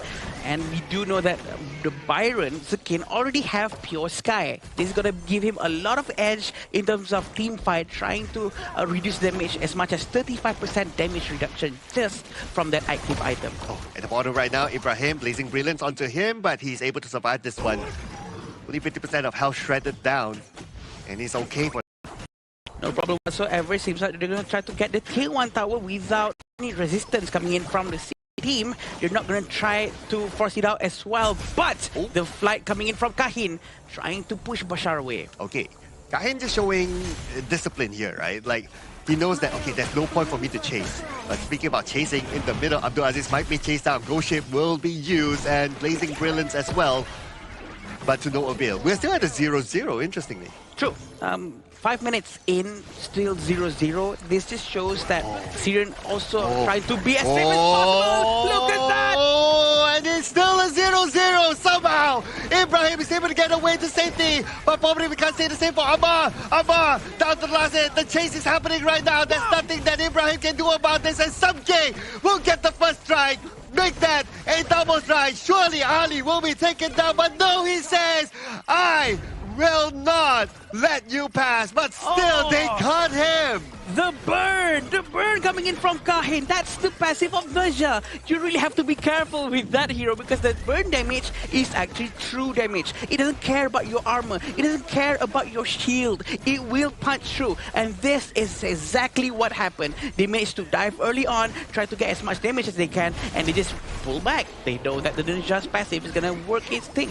Oh man, for a second there I thought that he would have been able to survive that one. Yeah. Yeah, but it was just too unfortunate, right? But good timing there by Hong Kong, China, right? They know that the burn damage is enough, and they don't need to like overextend their stay at the top. They just pull back and they know they're sure that that takedown is theirs. Also, props to Abdul Aziz because he actually helped them to disengage even more efficiently because of his skill sets, and he knows exactly where to put his first and second to make sure that all of them get frozen while they're trying to run away. It's a very effective move coming from him, but it looks like they're going to try to be able to get one. Bashar will become the victim in this one. Oh, Raging Sea, but then again, Ibrahim has nowhere to go, nowhere to hide, nowhere to run, and he will be taken down. Double strike towards Sumki. All of the fights actually started with the idea, always ready to try to slap them, try to lock them in, not letting them move around. And Ammar is going to take a lot of damage. He's trying his best to protect the tower. Well, the Ghost Ship is up though, but then again, they were still going for it. Sumki will get one for himself. The tower now is in danger,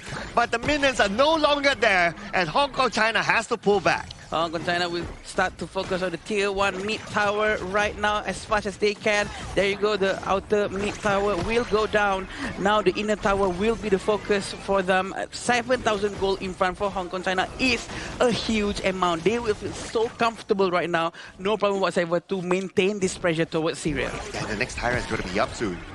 So Hong Kong China might be looking towards that while Zikin is opening up the space at the top. He's cutting the wave.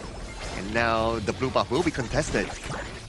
It seems like they really want to get this blue buff. Amar managed to use the smite. Amar managed to steal, but it seems like they really want to get them one by one. Oh, they still got him. They still got him even though he was underneath the tower. And now they're going in for the chase. Even though there's a third tower there, but they're still chasing. But now they start to pull the handbrake back and return back to the objective gameplay of pushing the lanes. Oh, Amar's aggression, trying to make sure that he secures the blue buff. Is it worth it though? The fact that they actually lost Ali along the process.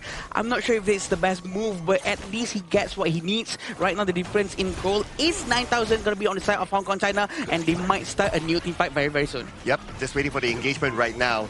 Who's going to make the first move? Whether it's going to be Syria or Hong Kong China. Ghost Ship being used, so now they know that no Ghost Ship, they can go in for it. Try to take down the tower. The minions are still there though. Tower is still active, but for how long? Looks like not for long as they manage to zone off the members of Syria.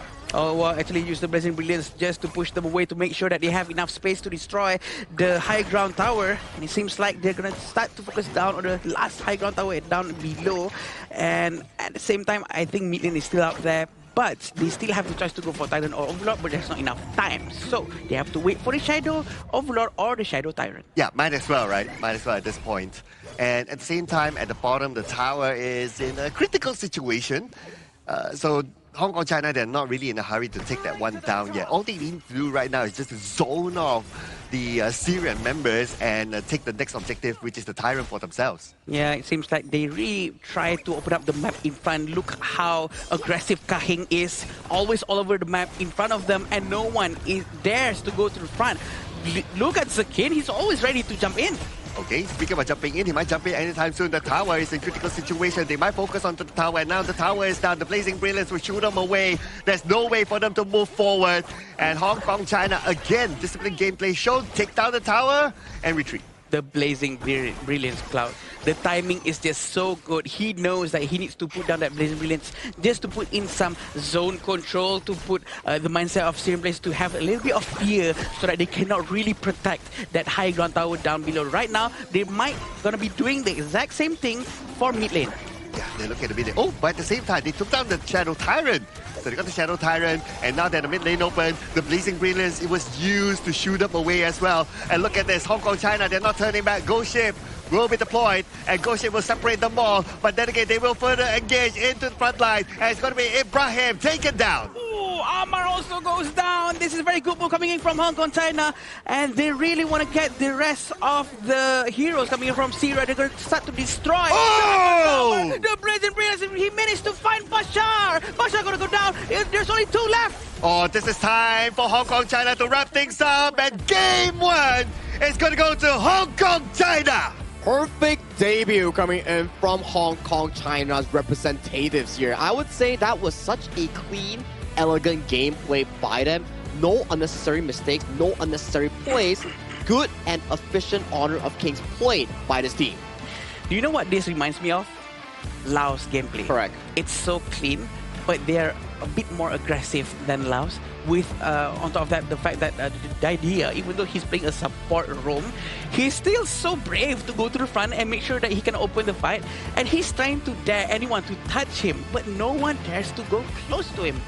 Yeah, and aggressive in the sense of like, not like, oh, they look for takedown after takedown after takedown. In their mind is that aggressive as in like, as long as we can shoo you away, we force you back, we can take over your space. That's aggressive to them. I like that. It's what we always say, calculated aggression, where you are understanding on what you exactly need to do and the limit that you can actually push towards to. So if it's over a certain limit that you know you're going to be overextending, they're not going to do it. They're just going to be like, okay, guys, it's time to stop here. We already got enough. Let's bail out. Let's reset the play or look for something else. No unnecessary plays, no unnecessary movements. That was really comfortable to watch coming in from Hong Kong, China. I agree. There's no better words than whatever Sagi just said. He described perfectly because Hong Kong China's gameplay is just so good. I'm sure that every other team is watching this as well, and they will be learning, and they want to know what are the best heroes coming in from them.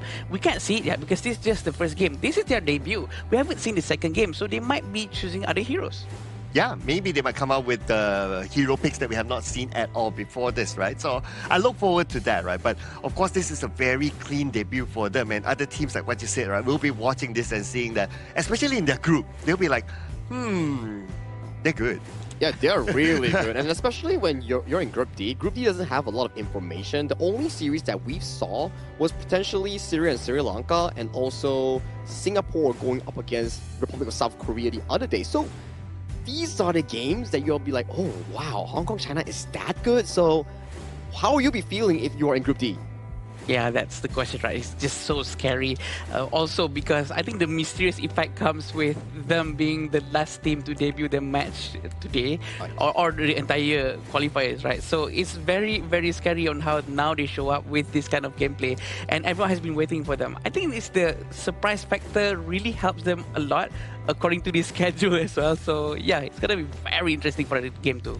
Oh yeah, absolutely, right? I really can't wait to see what's going to happen on game number 2. But we're going to focus on to game number 1, just reviewing back on what kind of items did they get. Now, one thing I did notice is that for Team Hong Kong China is that they completed the Venomous Stab and the Blazing Cape very, very, very early. Yeah, you gotta really shut down the key players here coming in from the side of Syria, especially Amar on that Ata. Because when you shut down the jungle, who is the primary invasive force coming in from Team Syria's lineup, you can start to see, okay, if Ata falls, there's not going to be a lot of aggression coming in for the side of Syria. If one player falls, you'll be like, on your environment, it's like, do I even go on this or do I back off? It makes it really awkward. So as long as Ata falls, it's always going to be in favor of Hong Kong China because they have so much heals and shields pumping up from their clash lane, their roamer, and also their jungler.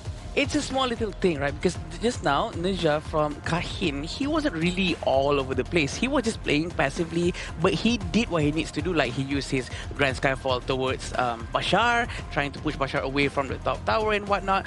But when it comes to the time that he really needs to join and do something, he really was there, and he actually applied all the Imperial effects towards the very most important heroes such as Ammar and Bashar, and it all worked out pretty well for them. Yeah, there were a few times where Bashar was already pushing the first tower at the top, right? Yeah. And then he's like, okay, Grand Skyfall there, a few hits, and Bashar turns back, job done.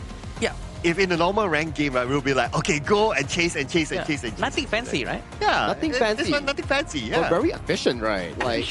Efficient, making sure that, sure, Abdulaziz did have the highest damage coming in from the side of the ladies and of Team Syria. But the problem is, you gotta be wondering, like, okay, they take a lot of damage, but there's no takedown coming in from the side of Team Syria. It was a perfect game from start to finish. Hong Kong China didn't waste a single step, single movement. Every one of it was calculated to the deep root core. Yeah, and I am sorry that I have to say this, but I think that Abdulaziz's level of gameplay is maybe a step, a class higher a bit from his teammates. I think if his teammates could really catch up to his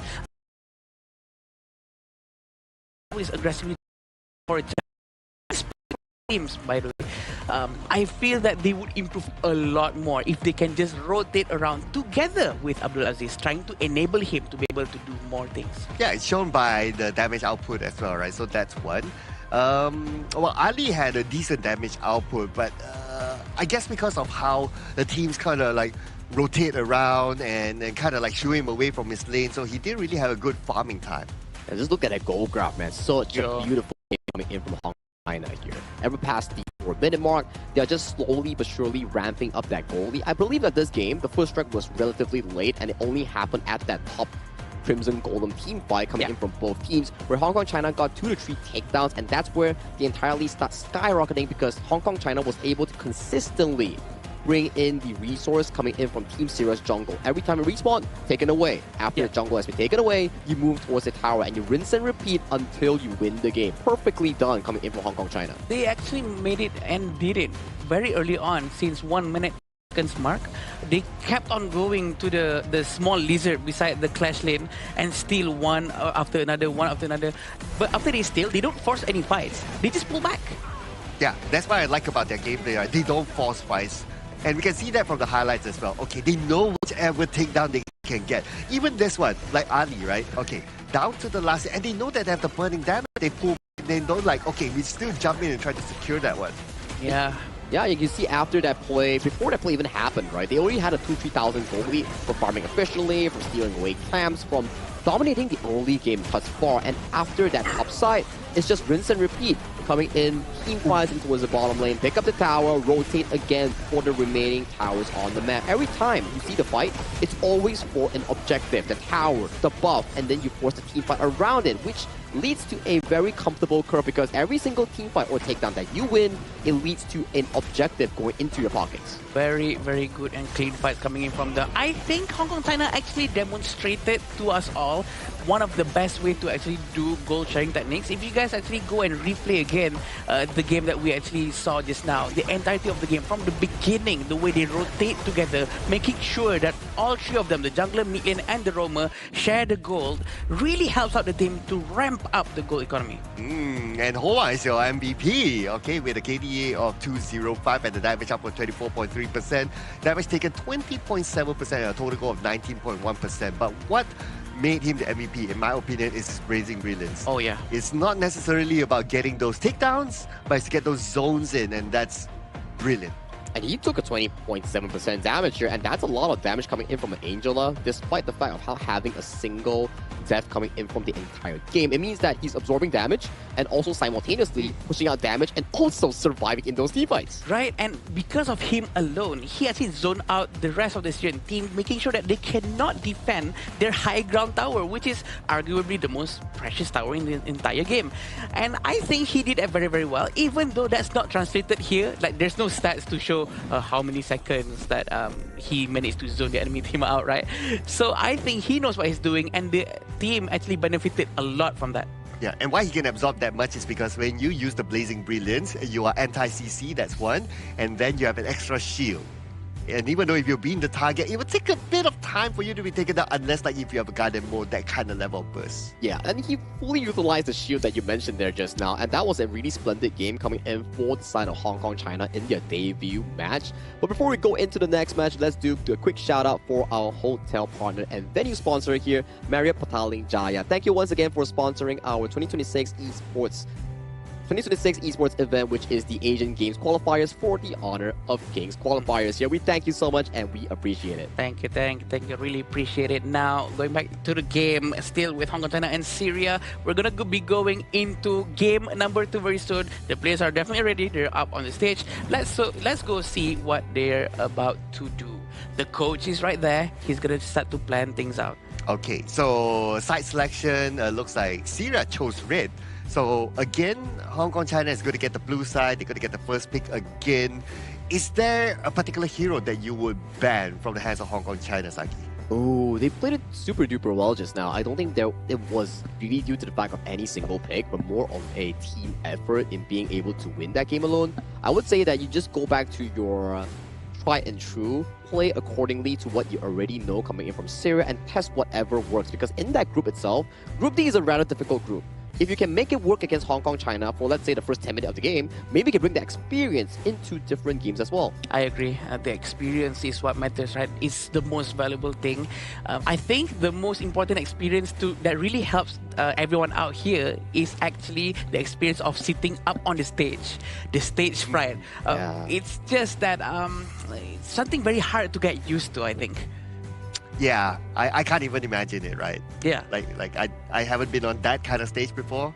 I don't think you have, same? No, you have? No, wait, you have. I have, but it's not really for tournament. It's just a fun one. So. Okay. But yeah, still. It's an experience, right? Yeah, I think experience-wise, it's gonna affect them mentally a lot, Sagi, because they stay on the stage and listen to the cheers of the crowd and also the voices of the shoutcasters beaming through the speakers, right? I like that. I like that comparison, because when you are playing a offline game, game is really different than you're playing from your gaming house or your own setup. The phone is also different. Your usual setup is also different. The way you sit is also different. Some players I know they sit on a sofa, some sit on their beds, and this is an official online offline setup where you need to be able to sit straight, hands on the phones, and then there's lights, there's cameras all pointing towards you. So the suspense, the feeling is rather different compared to playing from home.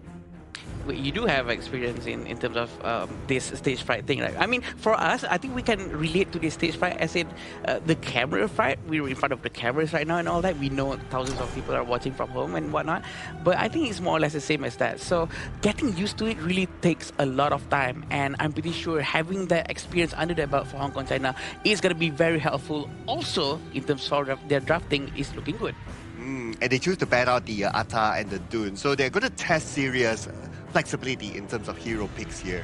Now, again, first pick for Hong Kong, China, they did get the Chano as the first pick. I wouldn't be surprised if they repeat that again, and they will. They are a very calm and disciplined team. I do think that coming in towards this group, they don't want to show too much of their cards before going up against other opponents like Singapore or Republic of Korea that could potentially try and challenge them in this case. Can Syria challenge them? Well, it's for us to find out. This is the second game between Hong Kong, China, and also Syria, with Syria locking in that Mai Xuanui and also Zhang Fei. Now the question is, what does Hong Kong, China lock here? Potentially the Yuhuan Dolia? That could be the case. I agree. Definitely, Xiao Chao is going to be picked. And also Dharma. These are all heroes with huge skill sets, such as Dharma with his ultimate trying to punch everyone down.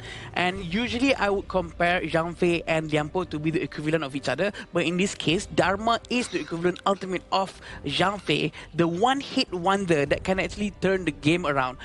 But Zhang Fei in hands of Syria, will it be good? Also side by side with Mai? That is the question. I think the Zhang Fei will be good, definitely. You can either engage first or the Mai engage first. It doesn't really matter for me. But of course, if you want to talk about like, okay, you're always the one in the front line, then yeah, definitely the Zhang Fei to get a good engage. Yeah, that makes sense, right? You definitely want a front line coming for the side of Syria. But my main concern here right now, if Hong Kong, China goes for an aggressive jungle, that potential Neza jungle pick might be in danger because Neza, yes, we did see Hong Kong, China perfect it just now, but that's under the influence where Syria didn't actively invade the Hong Kong, China jungle. So we need to see, how does this play out coming in from Hong Kong, China? Do they go for the aggressive jungle and make it a bit of a pain for Amar on the Neza? But if they actually go with Assassin, it's going to be quite brave from their side, right? Because they have no tanky heroes for now. The Clash is not tanky. And I think it's going to be very interesting. Also, if they're going with Assassins, they have to go with tanky Roma for sure. But Erin is a good pick from Syria. I noticed that Syria's current pick is all the same color scheme. Oh yeah, it's yellow and reddish kind of team. You know, they're matching colors, matching the OTD coming in today, coming from Syria here. Well, of course, I do enjoy seeing the Mai Xuanui and Zhang Fei here, and I am liking the Nakoruru that's being locked in by Hong Kong, China, because that's a good hero encountering a multi-lineup team composition coming in from Syria here. You have the Neza, you have the Zhang Fei, potentially the last pick coming in from Ibrahim that will be locked in. Might be another tank as well. Nakoruru will definitely try to find the Erin a lot. But going up against maybe Neja, it might be a little bit of a problem because Neja is quite tanky. But we do have Fateh here, who is able to just melt down anyone in front of him, especially Lapu-Lapu. But this is a hero that needs items. A lot of items. A lot of them. You need like Black Fleet, you need the Axe of Torment, you need the... Sometimes you go for Spark of Doomsday, you need the Pure Sky, you need the Frostguard Embrace. All those are decent items that could actually propel this hero, Fatih, into the potential late game that we talk about here. But this is the finalized draft coming in from Hong Kong, China, going up against Syria here. Sir Cloud, if there ever is a draft that you favor, who do you give it over to? I am looking at giving it to Hong Kong, China. Thank you, Sagi. Because they are a little bit more balanced here and they can play a faster pace as compared to Syria's draft. Yes, they do have the mind when they pick that. It's like, okay, yeah, they can play a faster pace. But their subsequent picks, like what you mentioned earlier, Adam, is that, okay, they need items, especially the Fatih. And then for the Zhang Fei, you need to collect the Madness Stat all the time. Every time you use the Unbridled Outburst, so it kind of resets again and it slows down the pace. So when it comes to pacing-wise, Hong Kong, China, they do have that one better, especially when they have the Nakaruru. Yeah, the heroes don't really have the need of scaling too much. I think that's quite important when the coach is drafting anything to think about, okay, does this scales well or not? Is this too fast or is this too slow for the entire team?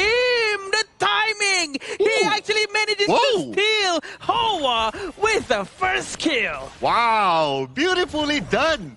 Stolen away the buff. The timing. Yeah. Perfection. Wow.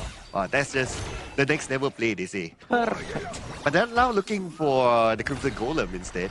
Yep. Would they be able to pull it off again, though? I wouldn't be surprised if it does happen, but that is the ninja. If everyone is confused, that is skin partnership with AOV. But we can see how they're still trying to get the Crimson Golem. They have to go back because the presence of the Zhang Fei is just a little bit too scary. Look at the damage coming in from the Xiao Chao. They're so ready to go in, but they are still okay knowing that Zhang Fei doesn't have level 4. Yep, as long as Zhang Fei does not have level 4 yet, then they cannot really counter-engage. So that's why Hong Kong, China, they take this advantage. They know that this time is still right for them to just press Syria. Until at least the level 4 of Zhang Fei is there, then they'll think about it. Yeah, right now they're going to be trying to focus down onto the jungle side of the Syria. Same thing exactly like the previous match, where 1,100 gold difference is a huge number within 2 minutes, right? Because they keep on stealing this, stealing that, with the Hoa and the first kill stealing the Azure Golem.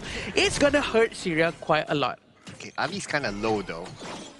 But at least he has his teammate Ibrahim to get with him. Anything, Leaping Saber comes in, gives him the extra shield to sustain. Yeah. But we have 3 players for Hong Kong, China here, and are they really going to engage? Not really, because Kahing is not even level 4 yet. True, Kachosen has been shown quite a lot of times. We can also see on how Hong Kong, China is trying to be as respectful as possible, trying not to overextend.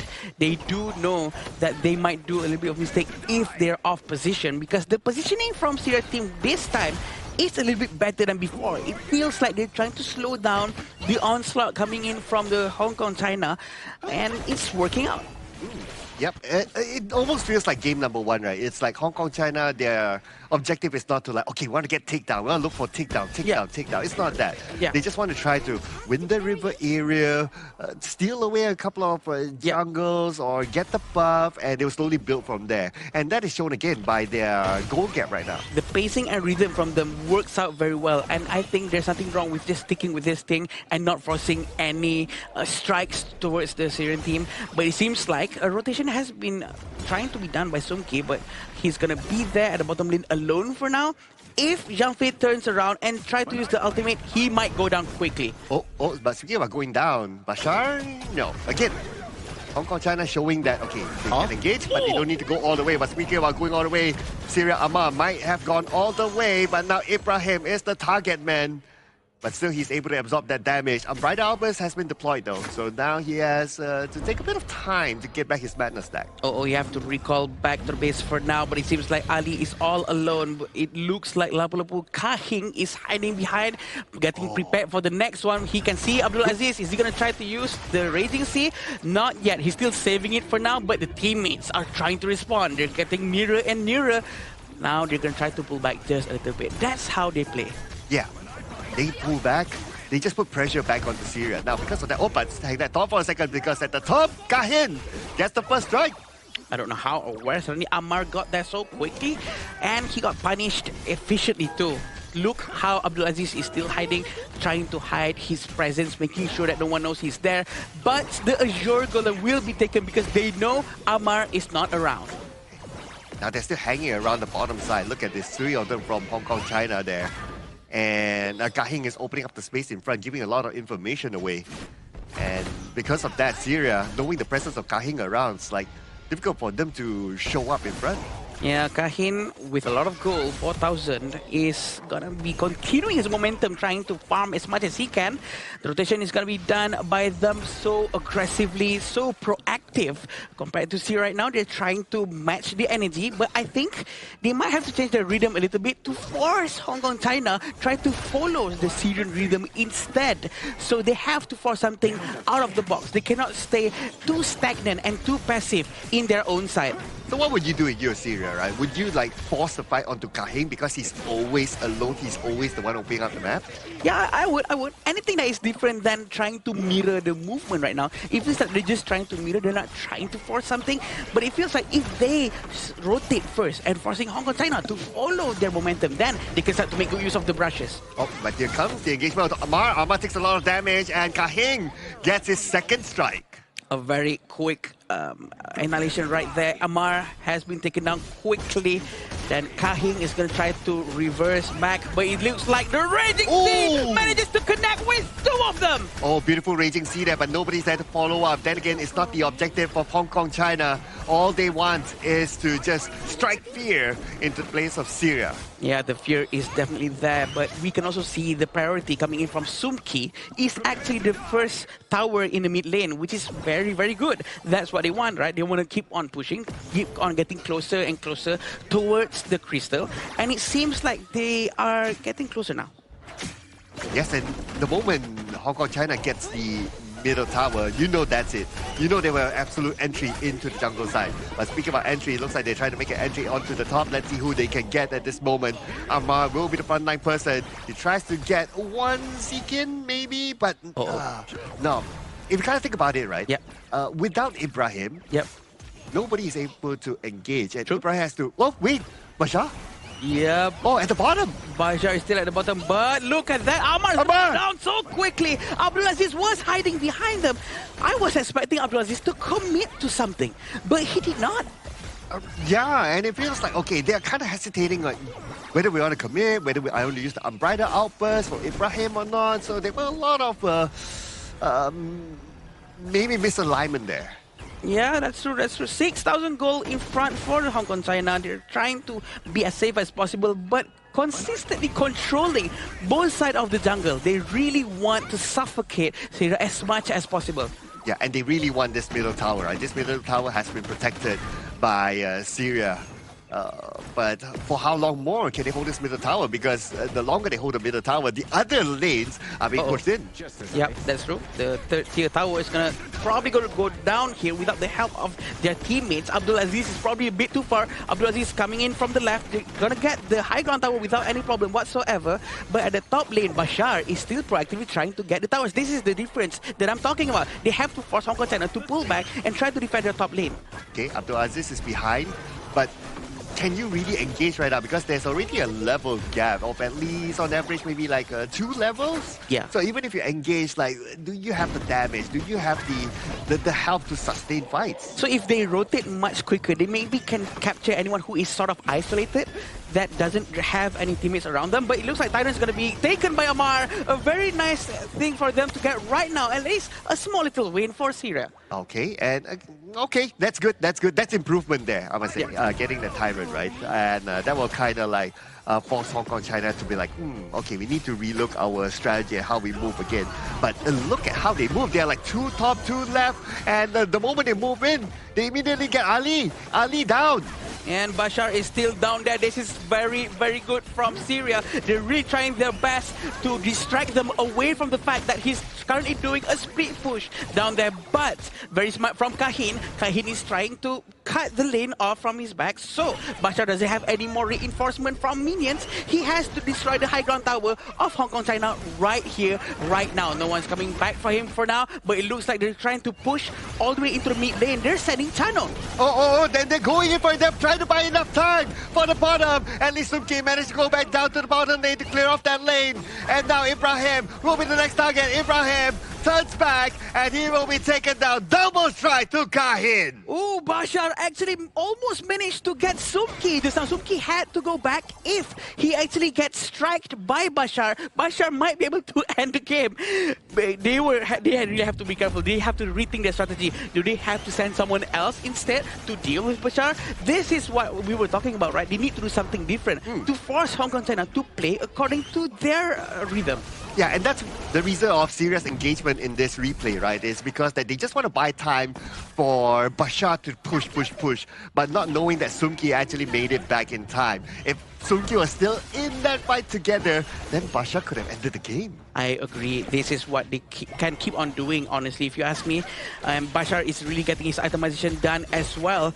But look at poor Amar. His goal is literally just 4,000 at this moment. He's going to be struggling quite a bit, but that's okay. He can be the secondary tank in this situation. But look at this, Cloud! Oh! Came from the side, just like that. You blink and you miss it, ladies and gentlemen. Abdul has his spell. Amar is the next one to fall. Two from side of Syria, not there. Very, very quick coming in from Hong Kong. They really try to get their next target for sure. Ibrahim and Ali are trying their best to defend, and Bashar is forced to go back to help his team, and he cannot split at this time.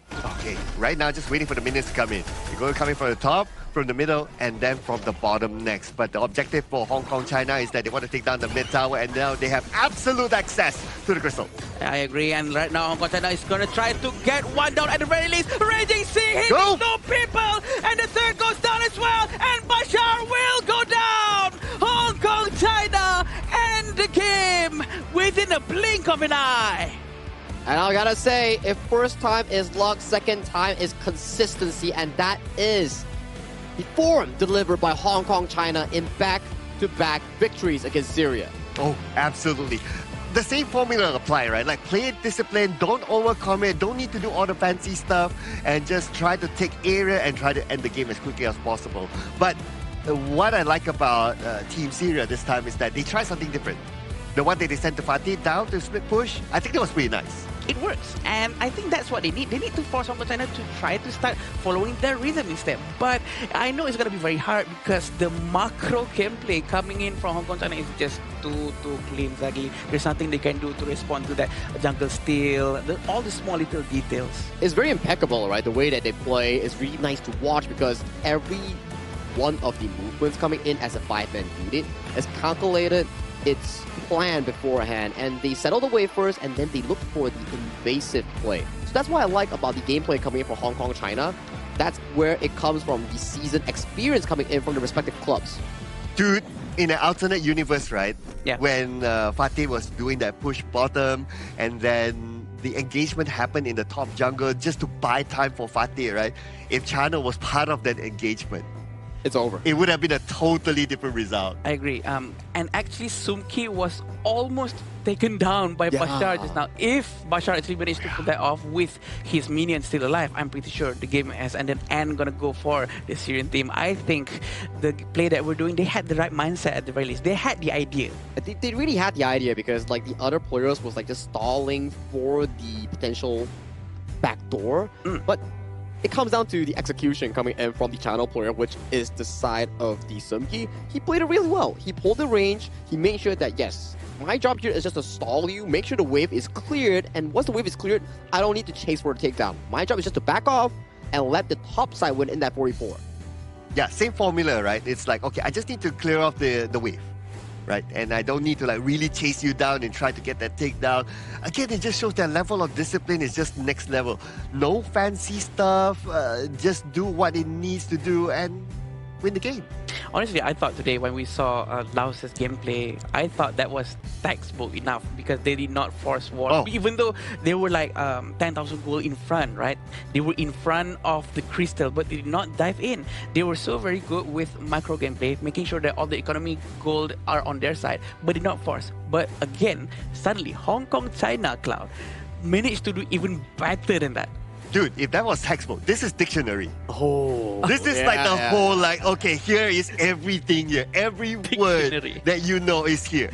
And what a debut, right? Coming in from Hong Kong, China, just to showcase that they are what they are mentioned about. Like this region itself is so strong, and they come into this competition showing the best gameplay that we've seen so far. I think it reminds us of the Indonesia gameplay, remember? Because Indonesia has yet to suffer any single form of being taken down at all with clean slate. And just now, Hong Kong, China as well, clean as well. Nothing happened. It was just clean. push go, clean push go. It's gonna be interesting if there's actually an achievement for any team that's not gonna be taken down, but I don't think they're gonna be chasing for that. That's a bit too much. But it's very interesting for sure to see on how, if ever some fine day Hong Kong China are gonna go against Philippines or Indonesia, because we do know that they are very strong, but it's just that they're separated by different groups. Yeah, separate groups itself, I don't think they will actually meet until the main event if they both or three of them do qualify towards that stage. But as of now, Hong Kong China finding a really good start with a 2-0 end against Syria here. So that puts them on the spot as also the tied member coming in for first place in their own group. Yeah, and it was just unfortunate that when it comes to itemization, right? Like Ibrahim is not able to farm his Blazing Cape.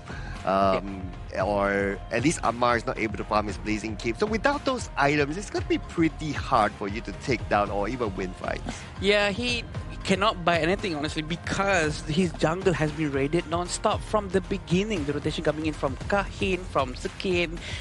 Everyone is so ready trying to steal something. And Hoa, remember how Hoa just walking around at the side of the river, randomly throwing her first kill towards the blue buff and stealing the blue buff. Oh, yeah.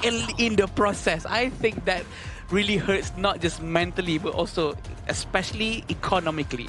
Yeah, that was definitely heartbreaking coming in for the side of Amara, getting your Azure Golem stolen in such an act coming in from Hoa. The first one. Yeah, and I want to give a bit of a focus towards Sumki's item build. I believe you guys mentioned it before. If you go Eternity Blade and you're into like multiple tanks like the Zhang Fei, Amar's, Nutza, or even the Fati, for example, you can always go second item Daybreaker if there's a lot of tanks. It's more gold efficient compared to going a Shadow Ripper. Because Daybreaker now has critical chance as well. It's not only you have to really rely on Shadow Ripper, but of course in this patch it might not. But still, it's still such a good item to just pierce through the tankiness of any tanky heroes. And we can see on how Abdul Aziz are still one of the ones that's dealing a lot of damage for the side of Syria.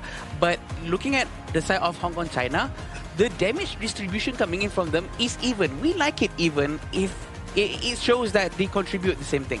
Yeah, absolutely. I was about to get to that point as well. And they play their role. Like, obviously, like if you're a Dharma, you're more like the engagey sort of hero, right? So you take a slightly lesser amount of damage output. Same goes for Kahin as well. But for those damage dealer sort of heroes like Kahin, like Hoa, like Sumki, they're all about the same. So this just shows the level of consistency that they have.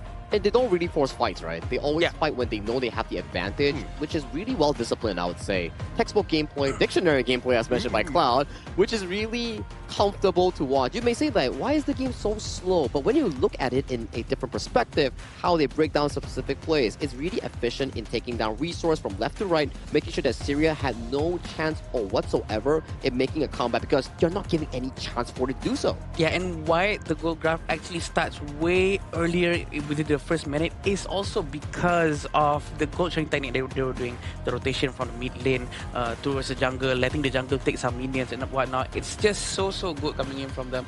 I think that is something that really needs to be learned by every team. If they can just manage with that, they will for sure have a better experience within the mid lane towards the late game. Yep, this is beautiful gameplay, right? Like if anyone watching this and they truly know like the timing, the rotation, or how objectively the game is being played, this is actually pitch perfect. Like I can't say anything wrong about the gameplay of Hong Kong China. Exactly, right? And let's check out the replay here. First right going over to the side of Kahin here, and you can see at 5 minutes or 6 minutes, it's only like one takedown coming from Hong Kong China, but they already have like a 5,000 gold lead from that. Exactly, Sagi. That's just because of the gold technique and also the fact that they keep on trying to raid all the small little things. But this is what happened down at the bottom lane, right? Sumki forced to go back because he cannot, he has to defend. But he almost went down because of the Sacred Tree Blessing if you look at the map.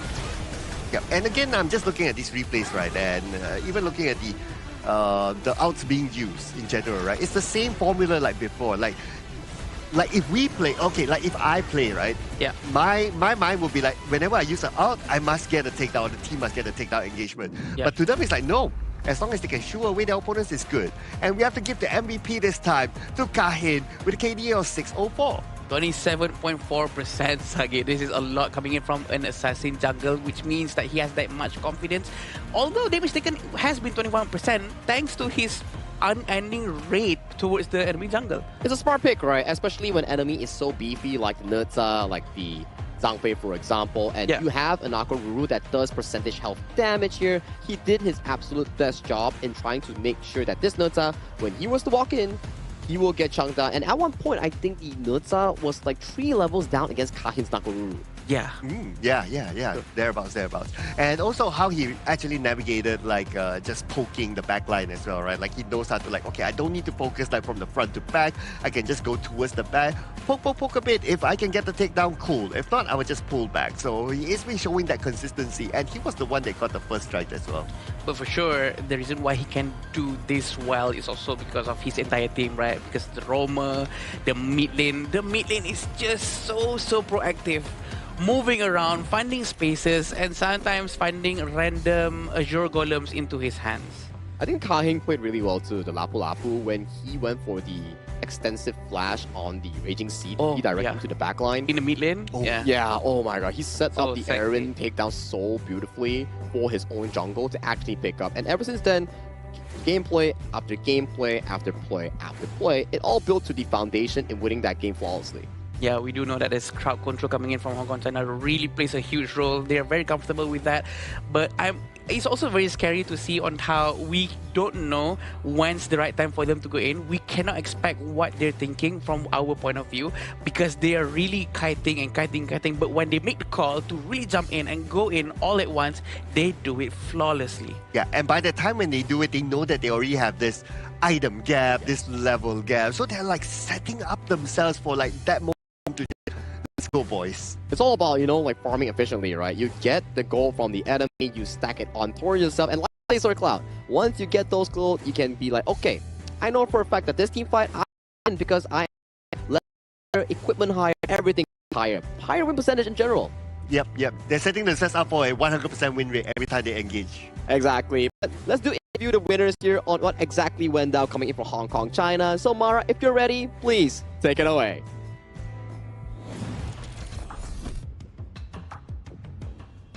$24,059. That's has just given us congratulations. So impressive. Now, Hong Kong, China was really great and impressive with 1v1, 2v1 instead of relying on traditional team fights like the other teams. How important was it for your team for this target isolation, and to your strategy? Yeah, this is our team strategy. We usually focus on the target one by one, and we will call it out. For example, we may focus on the ADC first, then it improves the winning percentage of our team. And it's different from what we've seen so far in the competition. It took 4 days to see Hong Kong, China to step on the stage, the last team to make a debut in this qualifiers. And how has the extra days of preparation helped you with today's game? Because KDA, the opponent was not even able to eliminate a single player. Yeah, the more days allow us to observe their team match. We can know more about their strategy, and we can make some better team decision to counter them. It was so impressive today. And for sure, all the regions are watching you. All eyes are on you. And you had a quick game in game number 2. What would you like to say to everybody and invite them to support Hong Kong, China? Yeah, today is our first match, and it's a good start. I hope that those who support us can stay tuned and continue to watch more match about us. They definitely will after that matchup. We're going to break it down more with our casters. Lead the gorge.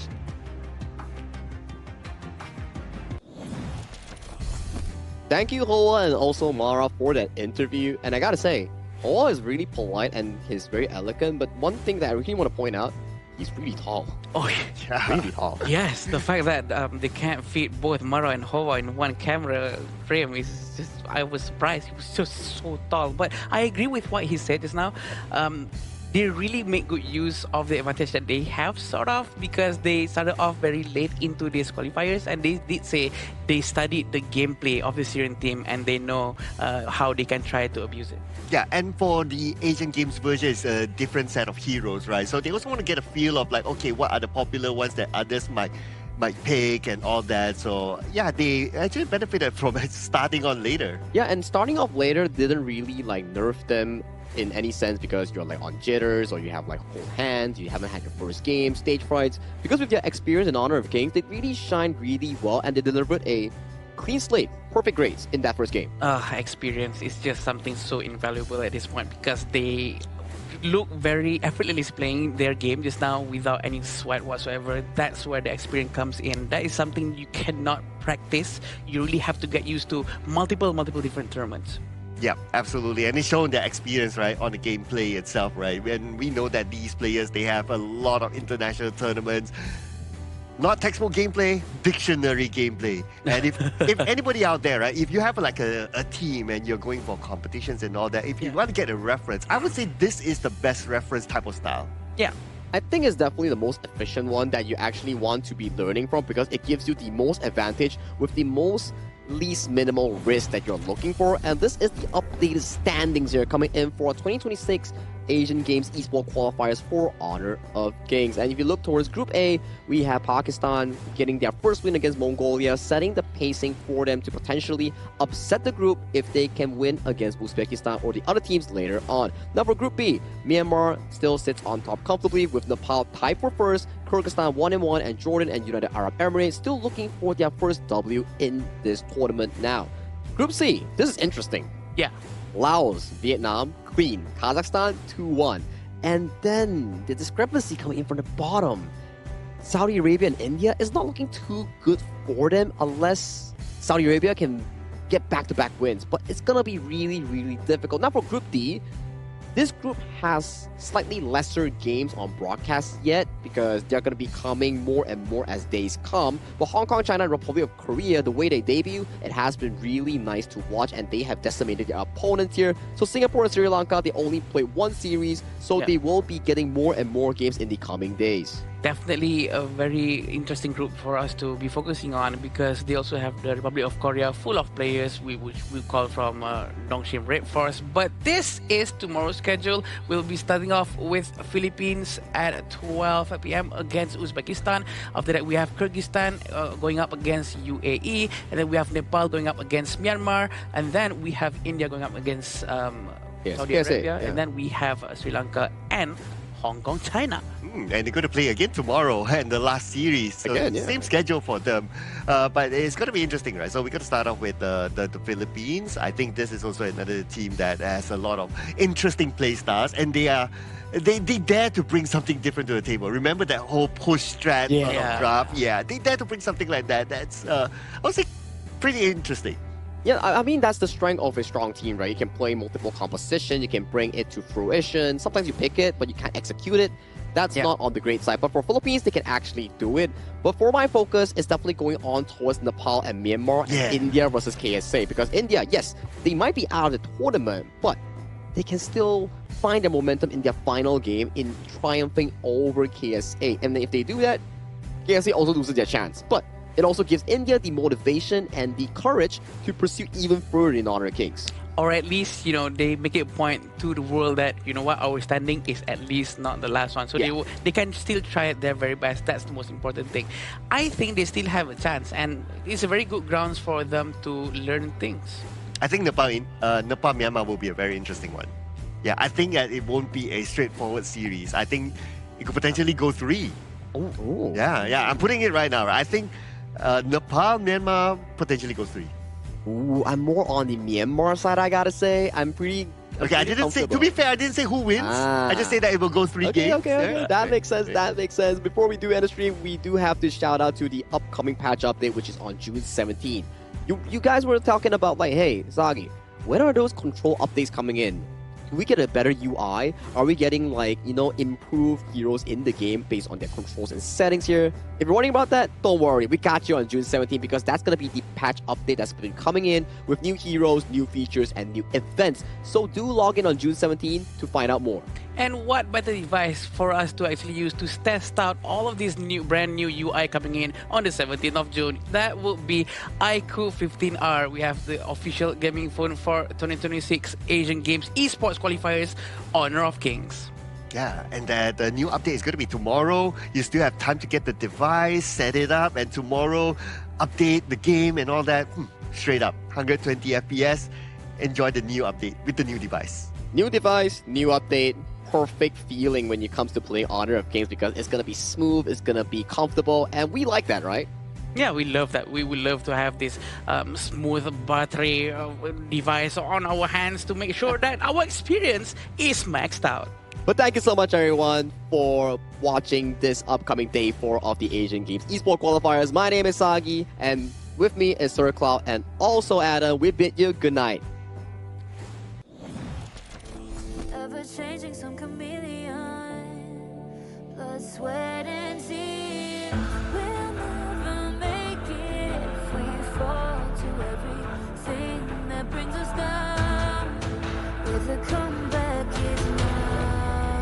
Blood, sweat, and tears. Fight for what we want.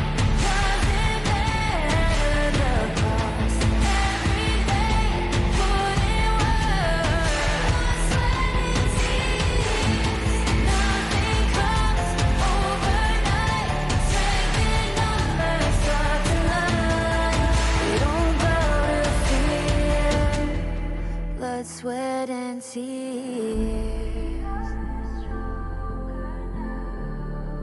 Blood, sweat, and tears.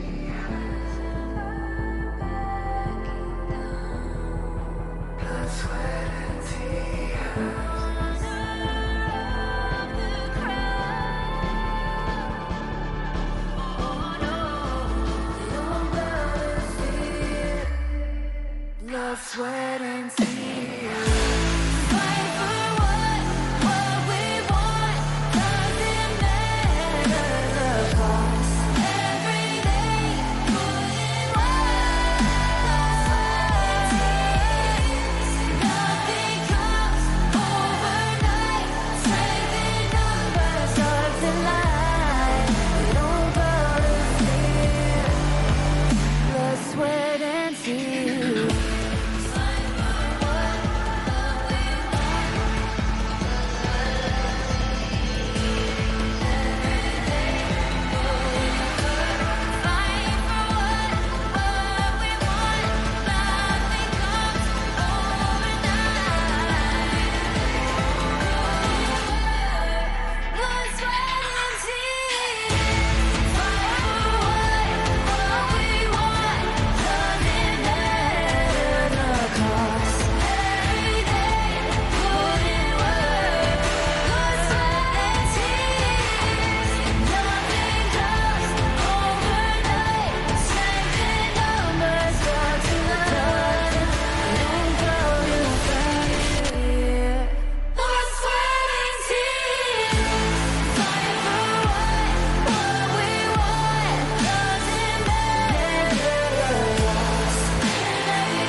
Sweat and tears.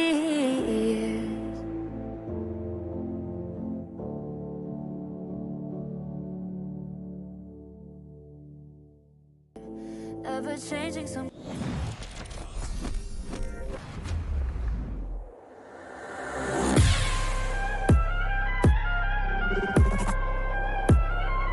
Turn it back.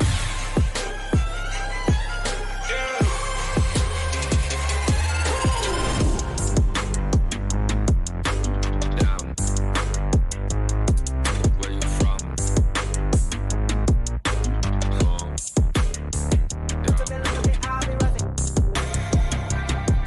Catch up.